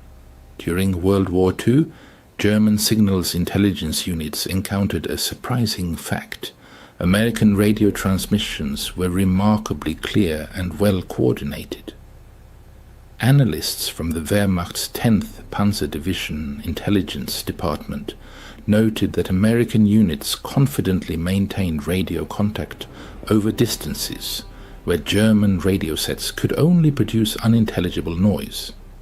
Of particular concern was the fact that every American tank, and not just command vehicles, possessed a full transmitter. German Fu-G5 radio sets operating on amplitude modulation, AM, in the 27.0 to 33.3 MHz frequency range, had several significant drawbacks. Their 10-watt transmitter provided a communication range of only 2 to 3 kilometers, 1.2 to 1.9 miles, under ideal conditions, which reduced to a few hundred meters while on the move. Any spark from an ignition plug, any electric motor, or the grinding of tracks created interference that AM systems could not effectively filter. In September 1943, American armor arrived in Italy, where the complex mountainous terrain was expected to negate the advantages of radio communication. However, to the Germans' surprise, frequency modulation (FM) technology proved even more effective in conditions that rendered German AM radios practically useless. The SCR 508 FM system was significantly more resistant to multipath interference in mountain valleys than AM radios. American tankers coordinated their actions in terrain where visual communication was impossible, while German radios completely failed as they advanced towards Cassino. American armored units demonstrated capabilities that seemed incredible to the Germans. Tank platoons, separated by mountain ridges, coordinated attacks with a precision that, according to German military doctrine, required mandatory visual contact between units. Reports from the US 1st Armored Division after battles noted that coordinating actions over distances where German radios could only produce static was commonplace. A triumph of technology and regrettable oversights. On June 6, 1944, D-Day, American Sherman tanks triumphantly left their landing craft, maintaining communication with naval gunfire support ships. The SCR 508 radios provided coordination unattainable by German technology of the time. However, the fierce fighting in the dense hedgerow country under Bocage exposed a serious problem. Tank radios were unable to communicate with infantry radios, which operated on different frequencies. The infantry's SCR 300 radios functioned in the 40.0 to 48.0 MHz range, incompatible with the tank's 20.0 to 27.9 MHz range. This communication gap became deadly in the Bocage, where German infantry armed with Panzerfausts could stealthily approach American tanks, while nearby American infantry had no means to warn them of the danger. American ingenuity found a solution in just a few weeks. Tank crews began installing EE-8 field telephones in ammunition boxes welded to the outside of the tanks and connecting them directly to the internal intercom. By the start of Operation Cobra in late July, this simple but effective change dramatically improved tank infantry cooperation on the battlefield. Between July 25 and 30, 1944, during Operation Cobra, American forces demonstrated their outstanding capabilities in radio communication. The 2nd Armored Division, commanded by Major General Edward H. Brooks, used radio networks to coordinate the actions of over 200 Sherman tanks, ensuring an unprecedented level of battlefield control. German soldiers from the Panzer-Lehr Division felt the advantage of an enemy who seemed to possess extraordinary situational awareness. American tanks quickly responded to emerging threats reported by other units located at significant distances. Artillery strikes, coordinated via tank radios, were executed within minutes of target detection. The contrast with the German army's capabilities was striking. The Panzer-Lehr Division, once considered Germany's most advanced armored division, found itself in a state of communication poverty. Most tanks operated without radios, relying on visual signals in terrain where visibility rarely exceeded 100 meters, 330 feet. The few working radios suffered from interference and had limited range, hindering effective coordination. The irony of the situation was that Germany was one of the first countries to employ radio communication in tank warfare. Heinz Guderian, the architect of the Blitzkrieg, had insisted on equipping tanks with radio equipment as early as the 1920s. In his book Achtung, Panzer, published in 1937, he emphasized the importance of communication as the foundation for conducting armored operations. Guderian developed radio communication systems that allowed tank officers to coordinate attacks. He understood that the rapid advance of armored vehicles required reliable communication. However, by 1943, German tank production could not provide radios for all tanks, as Guderian's doctrine demanded. An analysis of German production statistics revealed serious problems in the war industry. In 1943, despite producing approximately 5,700 medium tanks, Germany managed to manufacture fewer than 2,000 FUG transceivers. A significant portion of these radios was installed on command vehicles and assault guns, leading to a severe shortage of communication equipment in regular tank units. Soviet tank forces experienced an even greater deficit of communication equipment. T-34 tanks, which formed the backbone of the Allied tank fleet, often entered battle without any radio equipment. In the pre-war period, Soviet doctrine relied on flag signals and detailed pre-battle planning, which led to catastrophic consequences in 1941 during clashes with German forces. By 1943, the situation improved somewhat, thanks to Lend-Lease supplies. American radios, particularly SCR 508 kits, were installed on Soviet command tanks. However, even by the end of the war, only about 25% of Soviet tanks were equipped with radio communications. These figures clearly demonstrate the superiority of American industry. While the Soviet Union struggled immensely to provide a quarter of its tanks with radio communication, the United States achieved 100% equipping of its armored forces with advanced FM systems. Motorola's Chicago plant was a true symbol of American industrial might, which became evident during World War II. Before the global conflict, the company specialized in producing car radios. But with the outbreak of the war, the factory was entirely repurposed for the needs of the front, facing the necessity of solving complex technical challenges. Each SCR 508 tank radio was a high-tech device, consisting of 2,548 individual components manufactured to the strictest military standards. The BC604 transmitter, part of the radio set, included 474 capacitors and 385 resistors. Special attention was paid to quartz oscillators, which had to ensure the stability of the transmitter's frequency despite extreme temperature fluctuations and severe vibrations, inevitable in combat conditions. The production volumes of the SCR 508 family of radios vividly demonstrate the industrial power of the US. 3,800 units were produced in 1942, 11,400 in 1943, and an impressive 24,000 units in 1944. In total, over 50,000 tank radios were produced during the war years. This manufacturing triumph allowed all 49,324 Sherman tanks produced during the war to be equipped with modern radio equipment, an achievement unmatched by other participating nations in the conflict. The superiority of the SCR 508 was not limited solely to frequency modulation.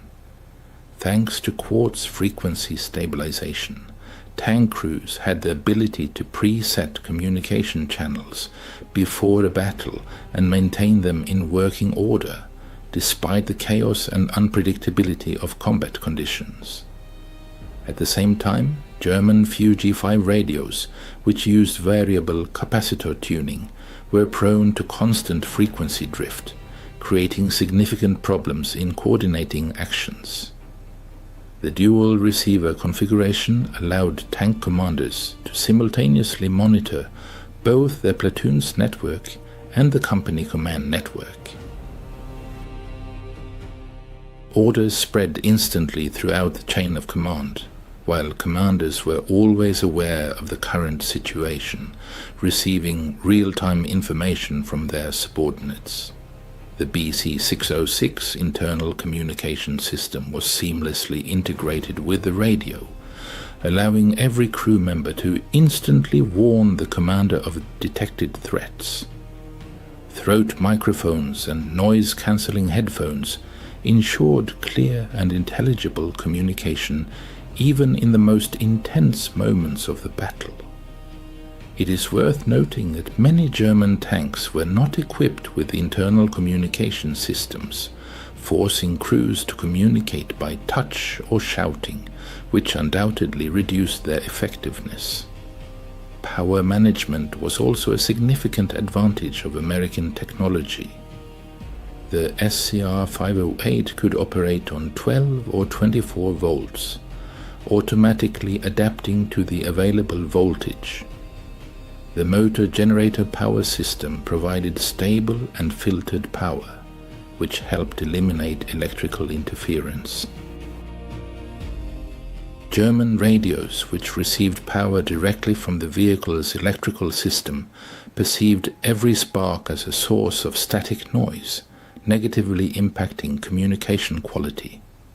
Echoes of war, the triumph of communications in American armor doctrine. The widespread implementation of radio communication became a turning point, radically altering the tactics of American armored forces. The flexible command structure and ad hoc task forces, created to address specific challenges, relied entirely on seamless communication. American commanders gained the ability to form combat groups from various units, confidently coordinating their actions thanks to compatible radios. This tactical flexibility baffled German commanders, who were accustomed to a strict hierarchy, dictated by limited communication capabilities. In September 1944, during the Battle of Arracourt, the 4th Armored Division engaged several German panzer brigades equipped with formidable Panther tanks. Despite the German superiority in armor and firepower, American radio coordination played a decisive role. Each Sherman tank could instantly transmit information about enemy positions. Tank destroyers received target coordinates from tanks that were out of visual range.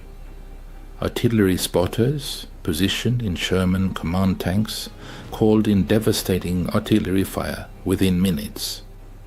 The 3-week battle resulted in the destruction of 281 German armored vehicles, while the Americans lost only 41 Sherman tanks. The 7:1 loss ratio defied expectations based on the technical specifications of the equipment and served as clear evidence of the effectiveness of American tactics, which were built upon superior communications. Throughout World War II, German intelligence never fully grasped the decisive significance of American technological superiority in communications. Although battle reports repeatedly noted the high degree of coordination in American units' actions, this phenomenon was mistakenly attributed solely to the quality of personnel training rather than advanced technology. One intelligence report, dated September 1944, indicated that American tank units demonstrated exemplary radio discipline and cohesion, which, according to analysts, was a direct result of intensive training and strict adherence to established communication procedures. This report completely ignored the technological advantage that provided the Americans with an unprecedented level of coordination on the battlefield. As a result of this misconception, German tactics were never adapted to the true capabilities of the American army. German forces continued to identify presumed command tanks by their antenna configuration, unaware that every Sherman tank was capable of coordinating actions in battle.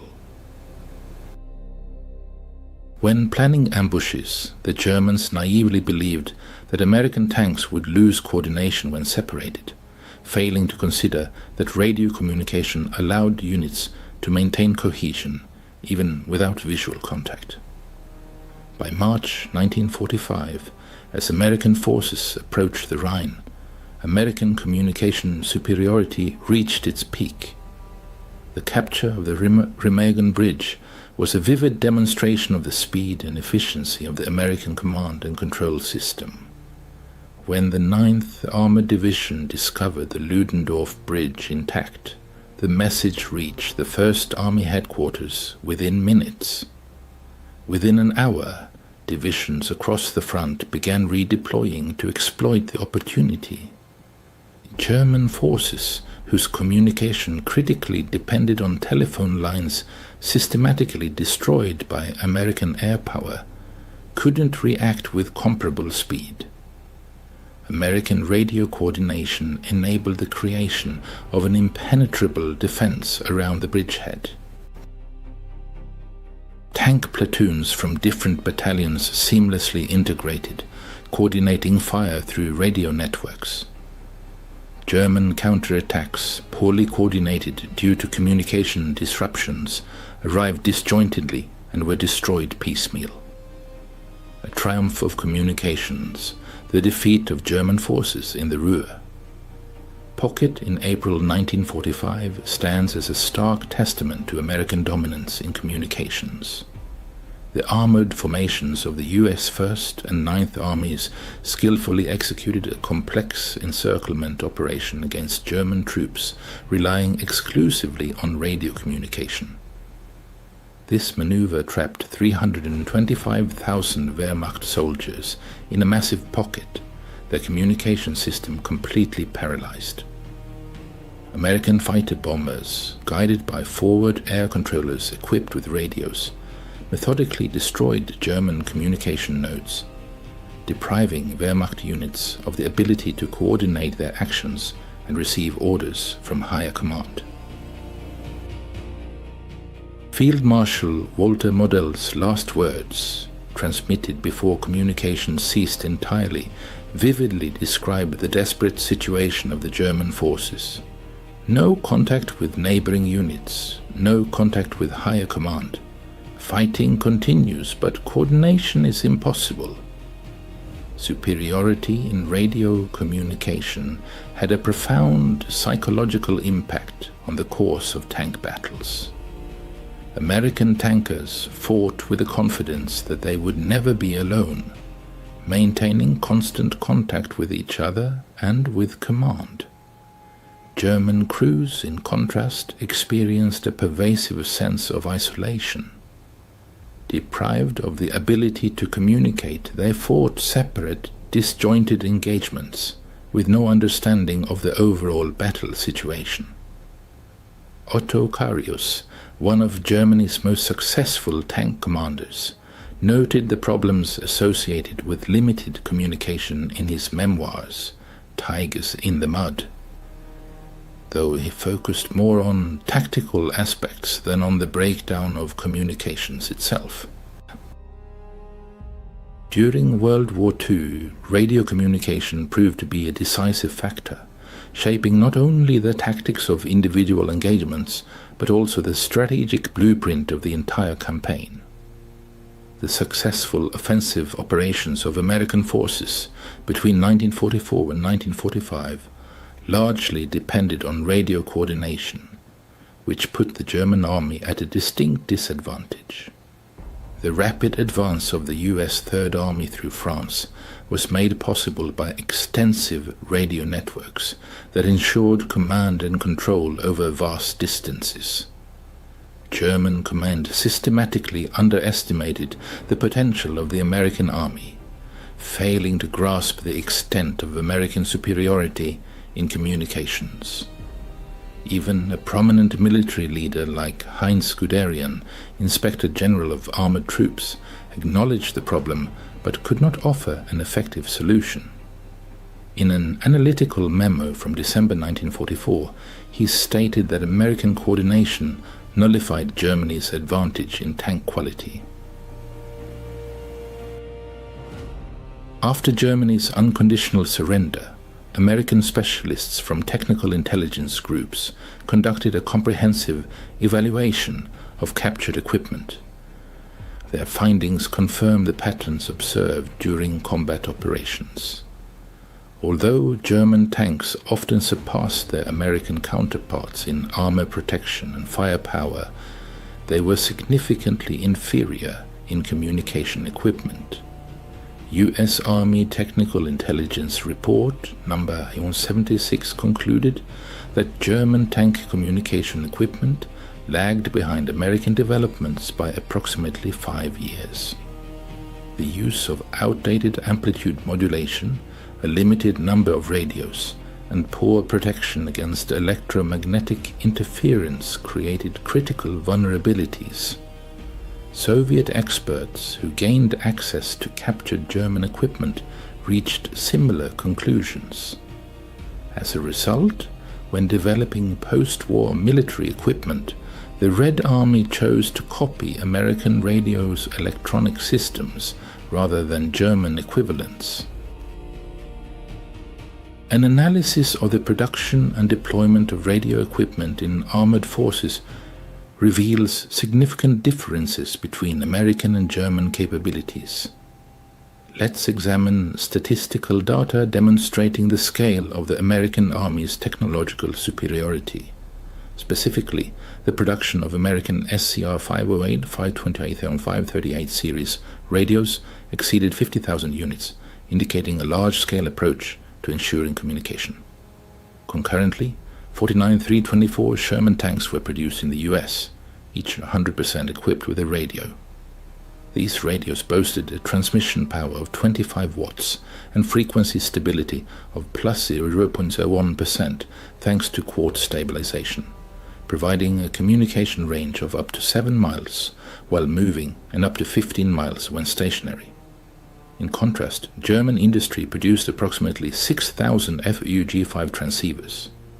The number of medium and heavy tanks produced was roughly 12,000 units.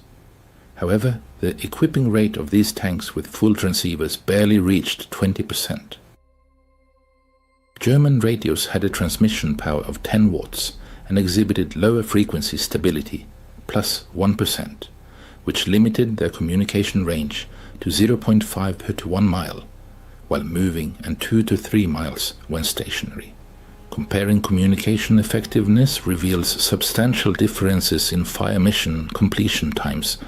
American tankers accomplished this task in an average of 3 to 20 minutes, whereas German tankers required 15-30 minutes. Furthermore, 100% of American tanks achieved coordination, while only 20% of German tanks with full communication capabilities could do so. The contribution of radio communication to the victory of Sherman tanks in World War II is difficult to overstate. By various estimates, Sherman tanks surpassed German tanks in radio equipment by as much as 20%. This radio superiority of the Shermans laid the foundation for modern armored warfare. Contemporary main battle tanks equipped with advanced communication systems are direct descendants of the SCR 508, inheriting the principles of ubiquitous deployment and reliable coordination, albeit transitioning to digital technologies. In the 1950s, when the German Bundeswehr was re-established, priority was given specifically to communications, based on the bitter experience of World War II. Every Leopard tank rolling off the assembly line was equipped with sophisticated radio systems. Bundeswehr training manuals emphasize that the defeat of technically superior German tanks by American vehicles with more advanced radio communication demonstrated that information superiority carries more weight than platform superiority. Modern military conflicts only confirm this lesson. In the 1991 Persian Gulf War, coalition forces possessing a significant advantage in communications defeated Iraqi troops equipped with Soviet-designed tanks that were superior in characteristics but had outdated radios. In 2003, American forces again proved that network-centric warfare triumphs over platform-centric warfare.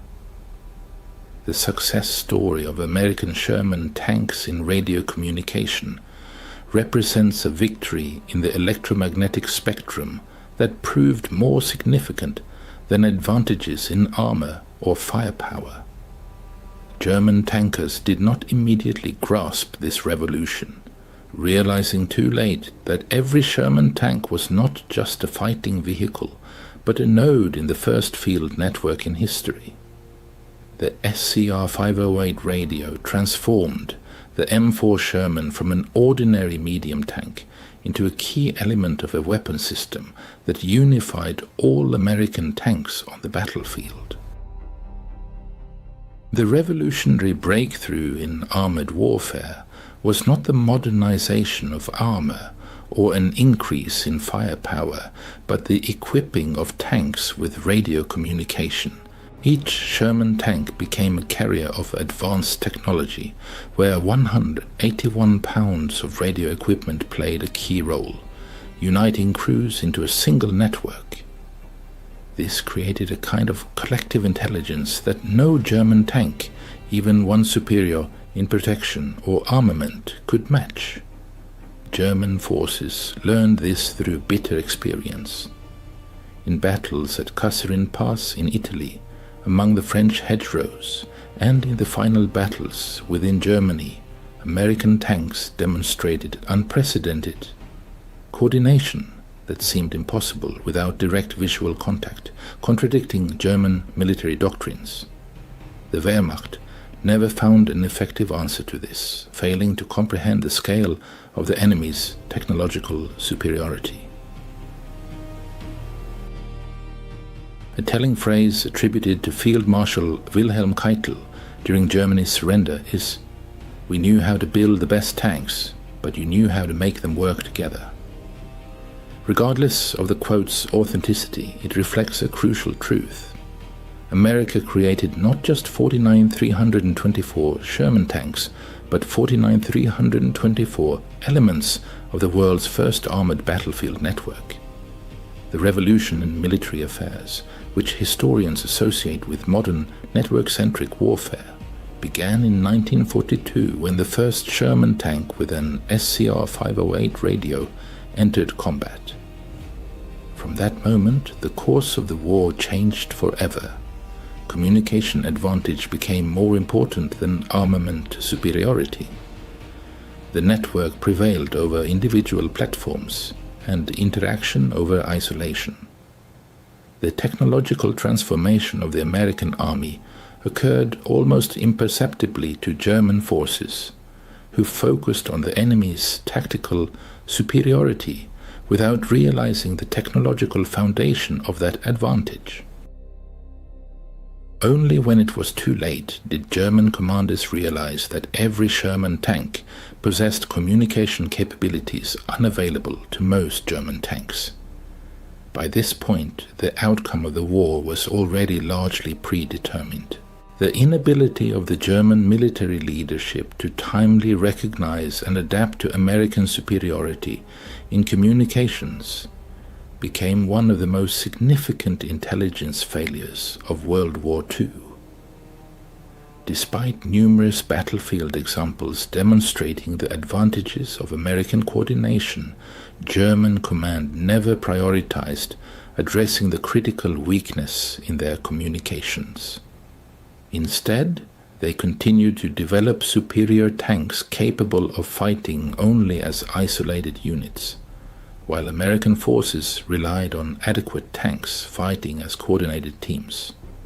Ultimately, the electromagnetic waves transmitted by SCR 508 radios proved to be a more powerful weapon than the armor-piercing shells of German 88mm guns. The ability to coordinate actions, instantly exchange information, and fight as a unified force rather than as individual machines became the invisible advantage that determined victory. The radio superiority of Sherman tanks forever changed the nature of warfare, establishing the principle that in modern combat, communication means survival, and isolation is tantamount to defeat. German forces confronted this reality on battlefields across 3 continents, realizing too late that the Americans possessed not only numerical superiority, but also technological superiority in the dimension that mattered most, the ability to fight as a cohesive whole. September 1st, 1943. At Rabaul Airfield on New Britain Island, Lieutenant Commander Saburo Sakai froze, an intelligence report clutched in his hand. His one good eye, the other lost a year prior in a skirmish with American gunners, carefully scanned the text, which elicited a loud laugh from him in the sweltering operations tent.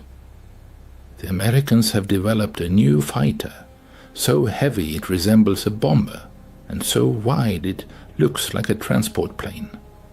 They've named it the Hellcat. Our intelligence suggests it weighs twice as much as our Zero. Clearly, this is another failure of American engineering. Through the tent's openings, he could see squadrons of his A6MUs lined up on perforated steel plates. These sleek, agile, and deadly machines had reigned supreme in the Pacific skies for 2 years. British Hurricanes, American P-40s, Dutch Brewster Buffaloes, all had fallen victim to the Zero's guns. And the Americans' latest attempt, this clumsy Hellcat, would be no exception. On that memorable morning, as Japanese naval aviators gathered for their routine briefing, none of them, including Saburo Sakai, had any inkling that in precisely 1 month the systematic destruction of their air force would begin. They were unaware that the arrival of the F-6F Hellcat would turn the tide of the war in the Pacific. This aircraft, destined to achieve an incredible kill ratio of 19-1, destroying 5,123 enemy planes while losing only 270 of its own in air combat, was about to break the back of Japanese air power. The Hellcat was poised to redefine carrier warfare, proving that the Zero's dominance was built on flawed assumptions. The mathematics of air superiority were about to be rewritten by a plane that seemed to defy every principle the Japanese had perfected. It looked wrong and flew heavy, yet it was destined to herald the sunset of the rising sun. Within 6 months, the very pilots who now dismissed intelligence reports with irony would begin writing farewell letters home, realizing that an encounter with a Hellcat was statistically equivalent to death. The Japanese fleet's confidence in September 1943 was not based on empty arrogance, but on cold mathematics that they believed were on their side. From December 7, 1941, onward, the Imperial Japanese Naval Air Force demonstrated astonishing results that astounded military experts. During the attack on Pearl Harbor, the Japanese lost only 29 aircraft while destroying 347 enemy planes. In the Philippines, the loss ratio was 7-103 in Japan's favor. Over Darwin, they lost just 2 aircraft, destroying 30. The British Far East Fleet lost all its aircraft, and the air forces of the Dutch East Indies were decimated in a matter of days. At the heart of this superiority was the Mitsubishi A6M Nero, known as the Zero, an aircraft that revolutionized fighter design. When American engineers acquired captured models and conducted tests in 1942, they refused to believe the data. A fighter with the range of a bomber, the maneuverability of a biplane, and the firepower capable of destroying virtually any target seemed to embody the impossible. Warrant Officer Hiroyoshi Nishizawa, who would later become one of Japan's most successful aces with 87 confirmed victories, left a vivid description of the Zero in his diary. flying the Zero is like gaining wings. The aircraft responds to the slightest thought, not just mechanical input from the controls. American planes fly like trucks, powerful but clumsy. They build fighters on the same principle as cars, heavy, overly strong and inefficient. The Japanese Zero fighter achieved outstanding performance through an innovative design approach. Its construction extensively used super-strong duralumin, a special aluminum alloy, which reduced its weight by 30% compared to American counterparts. In pursuit of maximum performance, designers sacrificed pilot protection, foregoing armor plates. To further lighten the aircraft, self-sealing fuel tanks were not installed, and sometimes even radio equipment was removed. Every gram of weight was sacrificed for flight characteristics. In early 1943, Japanese intelligence received the first information about the new American F-6F Hellcat fighter from neutral Swedish sources. However, the reported specifications seemed incredible and were dismissed as propaganda or disinformation. According to these figures, the Hellcat's loaded weight was 5,527 kg, while the Zero weighed only 2,631 kg. The American fighter's wing area was 31 sqm. It was equipped with a bulky radial engine, had armor protection, bulletproof glass, self-sealing fuel tanks with a capacity of 946 liters, and an ammunition load of 2,400 rounds.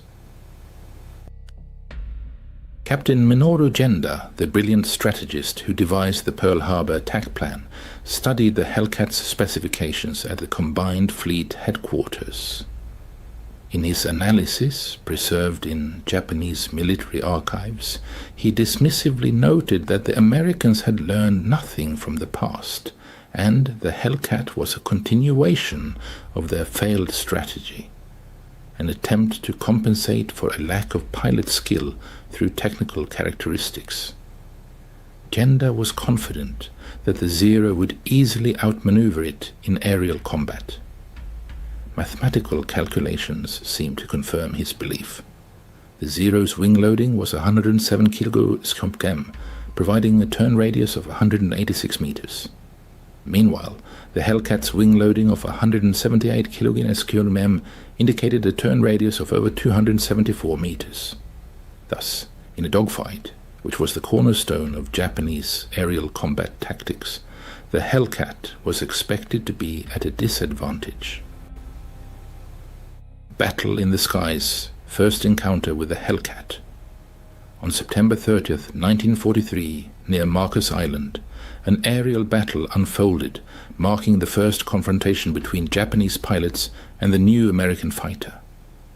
Senior Warrant Officer Yoshio Fukui, escorting a reconnaissance mission, suddenly spotted 6 dark blue silhouettes rapidly approaching from the southeast. A thought flashed through his mind, later recorded in his report: B-25 bombers flying an odd course. However, the formation of aircraft soon turned, and Fukui unmistakably recognized the characteristic outlines: a single engine, a massive fuselage, and wings disproportionately short for such a large machine. First engagement with an F-6F type fighter, he concisely noted in his report. His initial impression was misleading. The Americans have mounted fighter guns on a torpedo bomber. Without losing time, Fukui engaged, intending to use the standard tactics that had brought him many victories in the past. The Japanese ace's favorite maneuver involved using the Zero's superior maneuverability to get on an enemy's tail. Fukui confidently executed a diving turn, expecting the clumsy American fighter to continue flying straight, presenting an ideal position for a 6 o'clock attack. But instead of the anticipated outcome, something extraordinary happened. The Hellcat didn't evade or attempt to replicate the Zero's maneuver. Instead, it sharply climbed vertically. Its powerful Pratt & Whitney R2800 double Wasp engine, developing an impressive 2,000 horsepower, 700 more than the 130 horsepower Nakajima Sakai, propelled the Hellcat skyward with unstoppable force, climbing at 1,067 meters per minute. Fukui, desperately trying to keep up, felt his zero speed inexorably drop as the lightweight fighter struggled against gravity. At 4,072 meters, the Hellcat performed an incredible maneuver, seemingly impossible for an aircraft of its weight. A hammerhead stall turn allowed it to rapidly shed speed and position itself directly behind a stunned Fukui. Fukui, the Japanese pilot, shared his recollections of the encounter with American fighters, describing the intensity of their fire. The American opened fire from 400 meters. There were 6 machine guns firing, not 4 as we had assumed. The density of fire was simply incredible.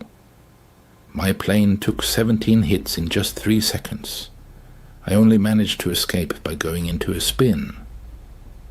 Fukui miraculously made it back to Marcos Island in his Zero, which was riddled with bullets like a sieve.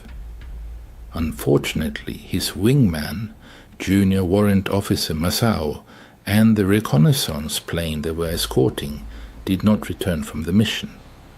This engagement marked the Hellcat's first combat baptism, a paradoxical outcome given its weight. The paradox of its weight became evident on October 5, 1943, when Task Force 14 struck Wake Island. Lieutenant Shiga scrambled 12 Zeros from the 252nd Air Group to intercept what seemed like another routine raid. For months, American carriers had employed hit-and-run tactics, launching raids and retreating before Japanese fighters could engage in serious combat. This time, however, things were different. We gained an altitude of 6,100 meters, Shiga wrote in his diary. Directly below us were 12 F-6F fighters, divided into 3 divisions. We had complete superiority, altitude, a favorable position, and the element of surprise. Victory seemed inevitable. Following the famous engagement, Japanese aerial tactics suffered a crushing collapse. While the nimble Zeros dove on the American Hellcats, U.S. pilots abandoned their usual evasion and turning maneuvers.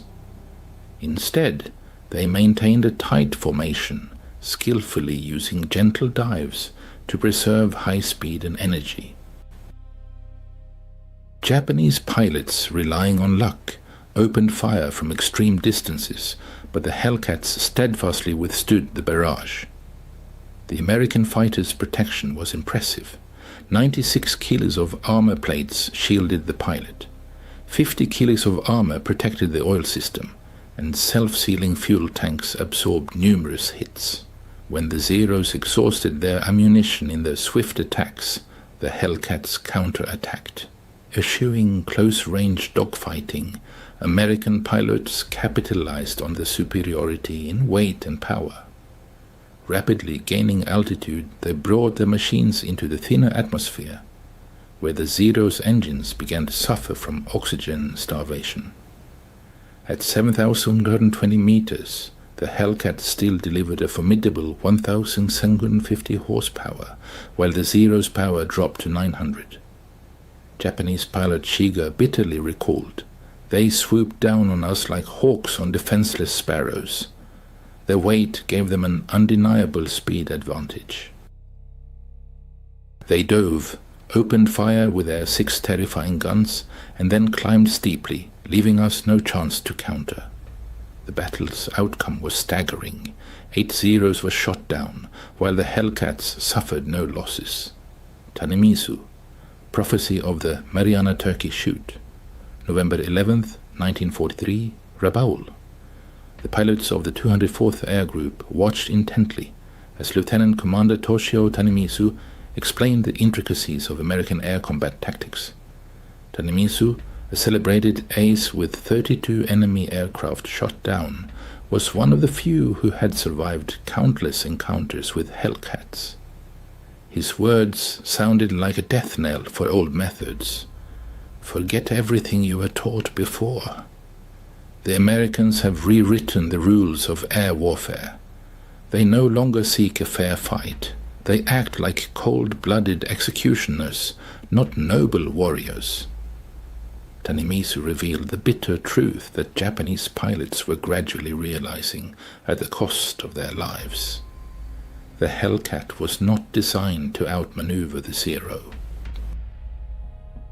Its designers aimed to eliminate the need for such a capability altogether. The core of American pilot tactics was energy fighting, where speed and altitude played a crucial role. Hellcat pilots expertly converted potential energy into kinetic energy, unleashing swift, devastating attacks on the enemy, leaving Zero pilots no chance to leverage their strengths. They operate in coordinated pairs, Tanemisu emphasized. One takes altitude, the other covers from below. While you try to evade one, the other is already on your tail.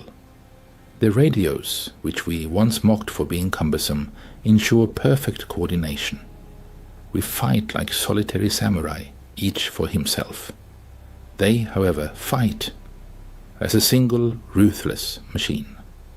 The Technological Chasm, December 1943. The serene waters of Truk Lagoon. Commander Mitsuo Fuchida, once the triumphant leader of the Pearl Harbor attack, now served as the Combined Fleet's Air Operations Officer. Inspecting the damaged Zeros returning from aerial battles, twisted in encounters with American Hellcats, he noted with alarm the growing technological chasm between Japanese and American aviation. The difference in firepower was stark, reflected in dry but undeniable figures. 6 heavy Browning M2 machine guns, mounted on the Hellcats, unleashed a torrent of fire on the enemy, each firing 750 rounds per minute, totaling an impressive 4,500 shots per minute. Each 12.7mm round, weighing 46 grams, flew towards its target and at 884 mph, carrying a destructive energy of 4,145 joules. Meanwhile, the Zero's 7.7mm machine guns fired projectiles weighing only 11 grams, reaching a speed of 701 milliliters and possessing an energy of just 1,017 joules. Even more alarming were reports of Americans using radar guidance for their fighters. While Japanese pilots, relying on outdated methods, depended on sight to detect the enemy, Hellcat pilots received precise target coordinates from shipboard radar operators, capable of detecting Japanese aircraft up to 80 km away. Lieutenant Sadamitsu Kumachi, who survived his first radar-controlled interception, bitterly recalled, "We were climbing through thick clouds when we were suddenly attacked. No warning, no visual contact with the enemy. The Hellcats swooped down on us from nowhere, precisely on our course, perfectly positioned. They knew everything about our location, altitude, and course.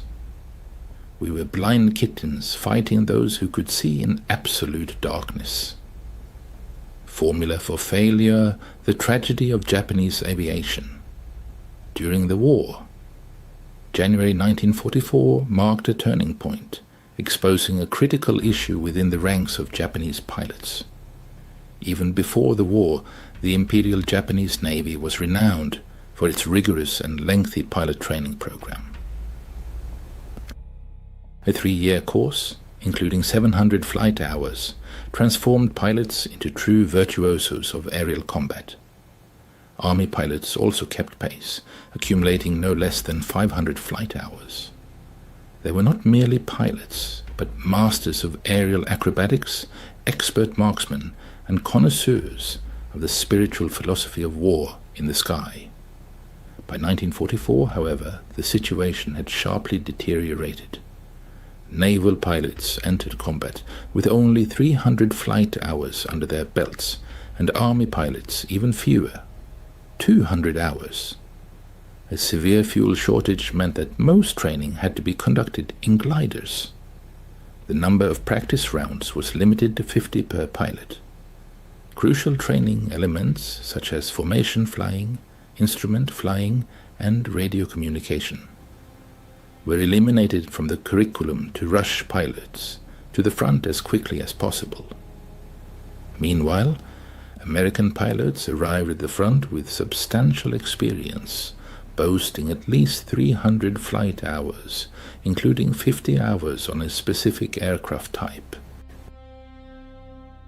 They fired thousands of practice rounds, mastered carrier landings through repetition, and studied combat tactics safely over Texas airfields. The contrast was stark, and it predetermined the outcome of many aerial battles.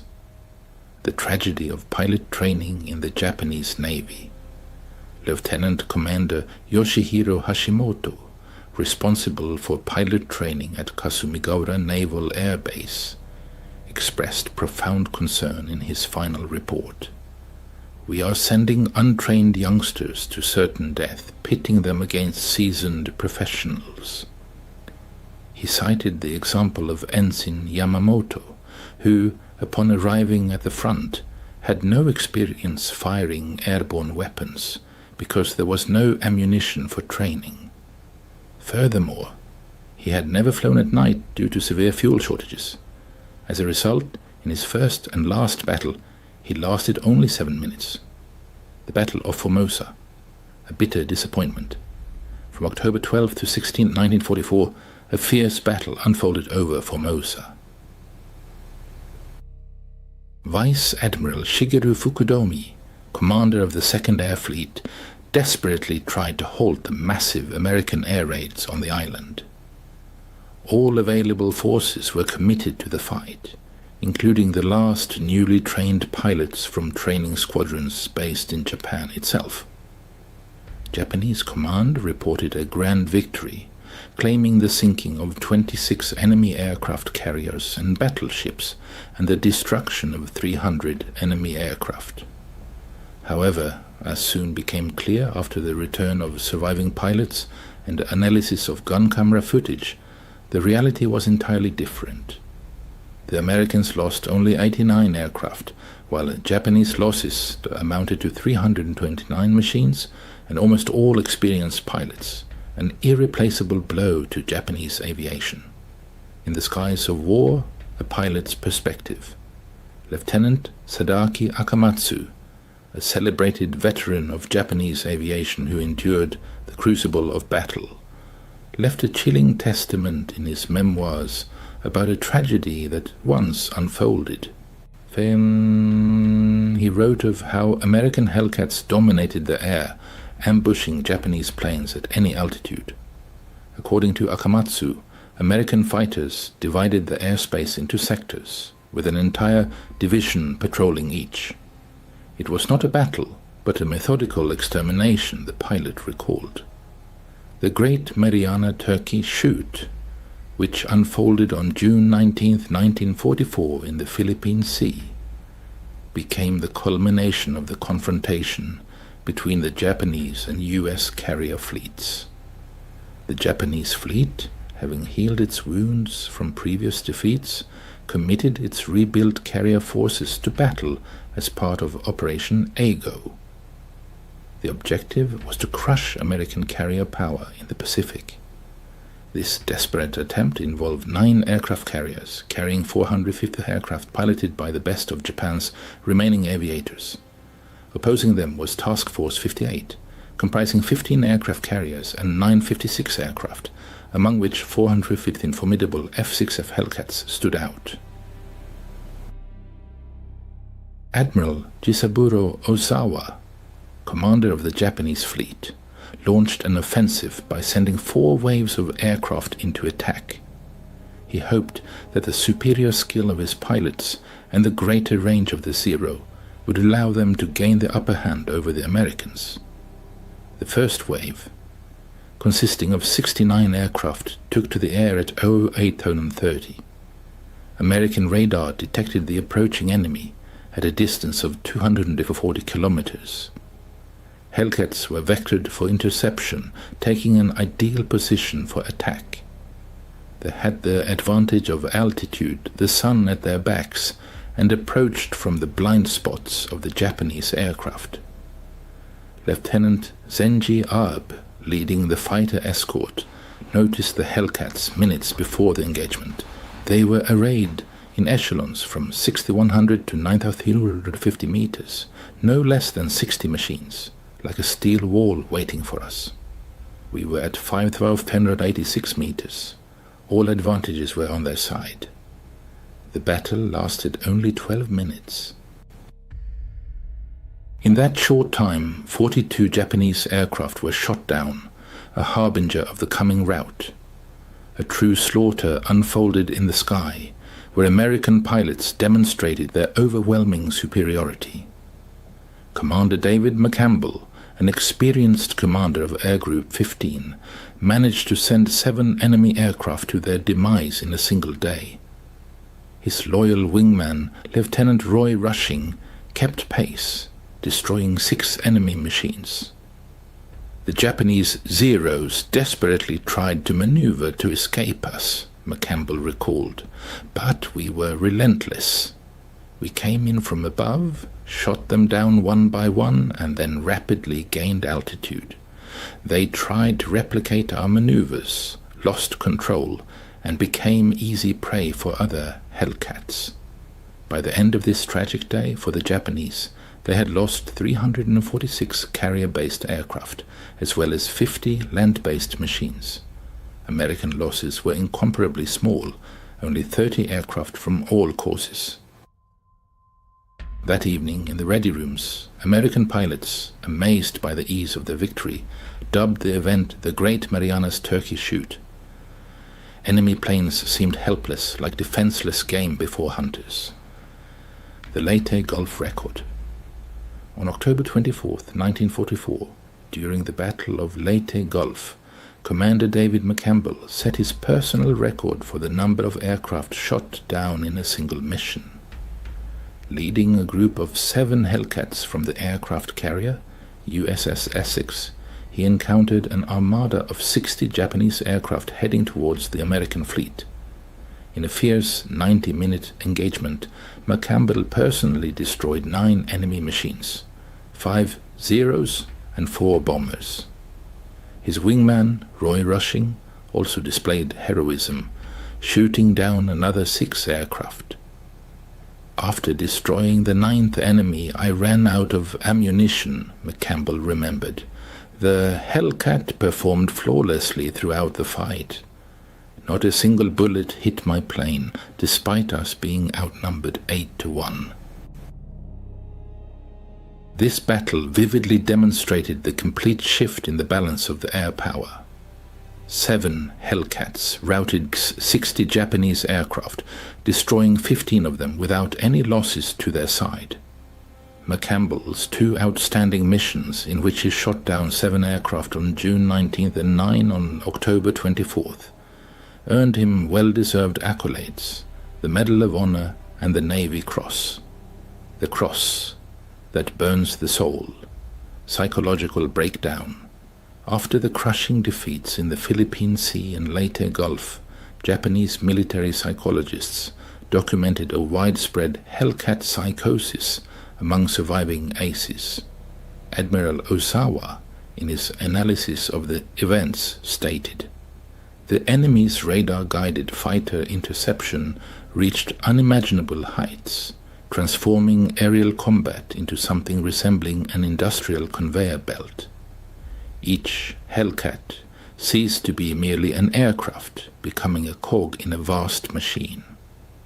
Our pilots, no matter their skill, were no longer fighting individual machines, but a soulless system." The critical shortage of experienced pilots forced the Japanese command by early 1945 to reduce training programs to a laughable 40-50 hours for naval aviation and 60-70 hours for army aviation. Kamikaze pilots, in fact, embarked on their final flight with only 40 to 50 hours of flight time. equivalent to a week of training. Apocalypse over Okinawa. April to June 1945 became the arena for Operation Iceberg. Japanese aviation unleashed approximately 1,900 kamikaze-piloted aircraft against the American fleet off Okinawa. In these hellish conditions, the Hellcat transformed from a fighter into a shield, defending against desperate suicide attacks. Lieutenant Eugene Valencia, commander of a flying circus squadron of Hellcats, became a true terror in the Japanese skies, shooting down 23 enemy aircraft during the campaign. His innovative tactics based on using 4 plane sections in coordinated attacks negated traditional Japanese suicidal attack tactics. We developed what we called the mower, Valencia recalled. 4 Hellcats, flying in combat formation with 90-meter intervals, would sweep through formations of Japanese aircraft at enormous speed. Each pilot was responsible for his firing sector. We made one pass, gained altitude, and repeated the maneuver. The ruthless arithmetic of the Okinawa campaign spoke for itself. Hellcats flew 38,038 sorties, claiming 2,351 victories for 249 losses.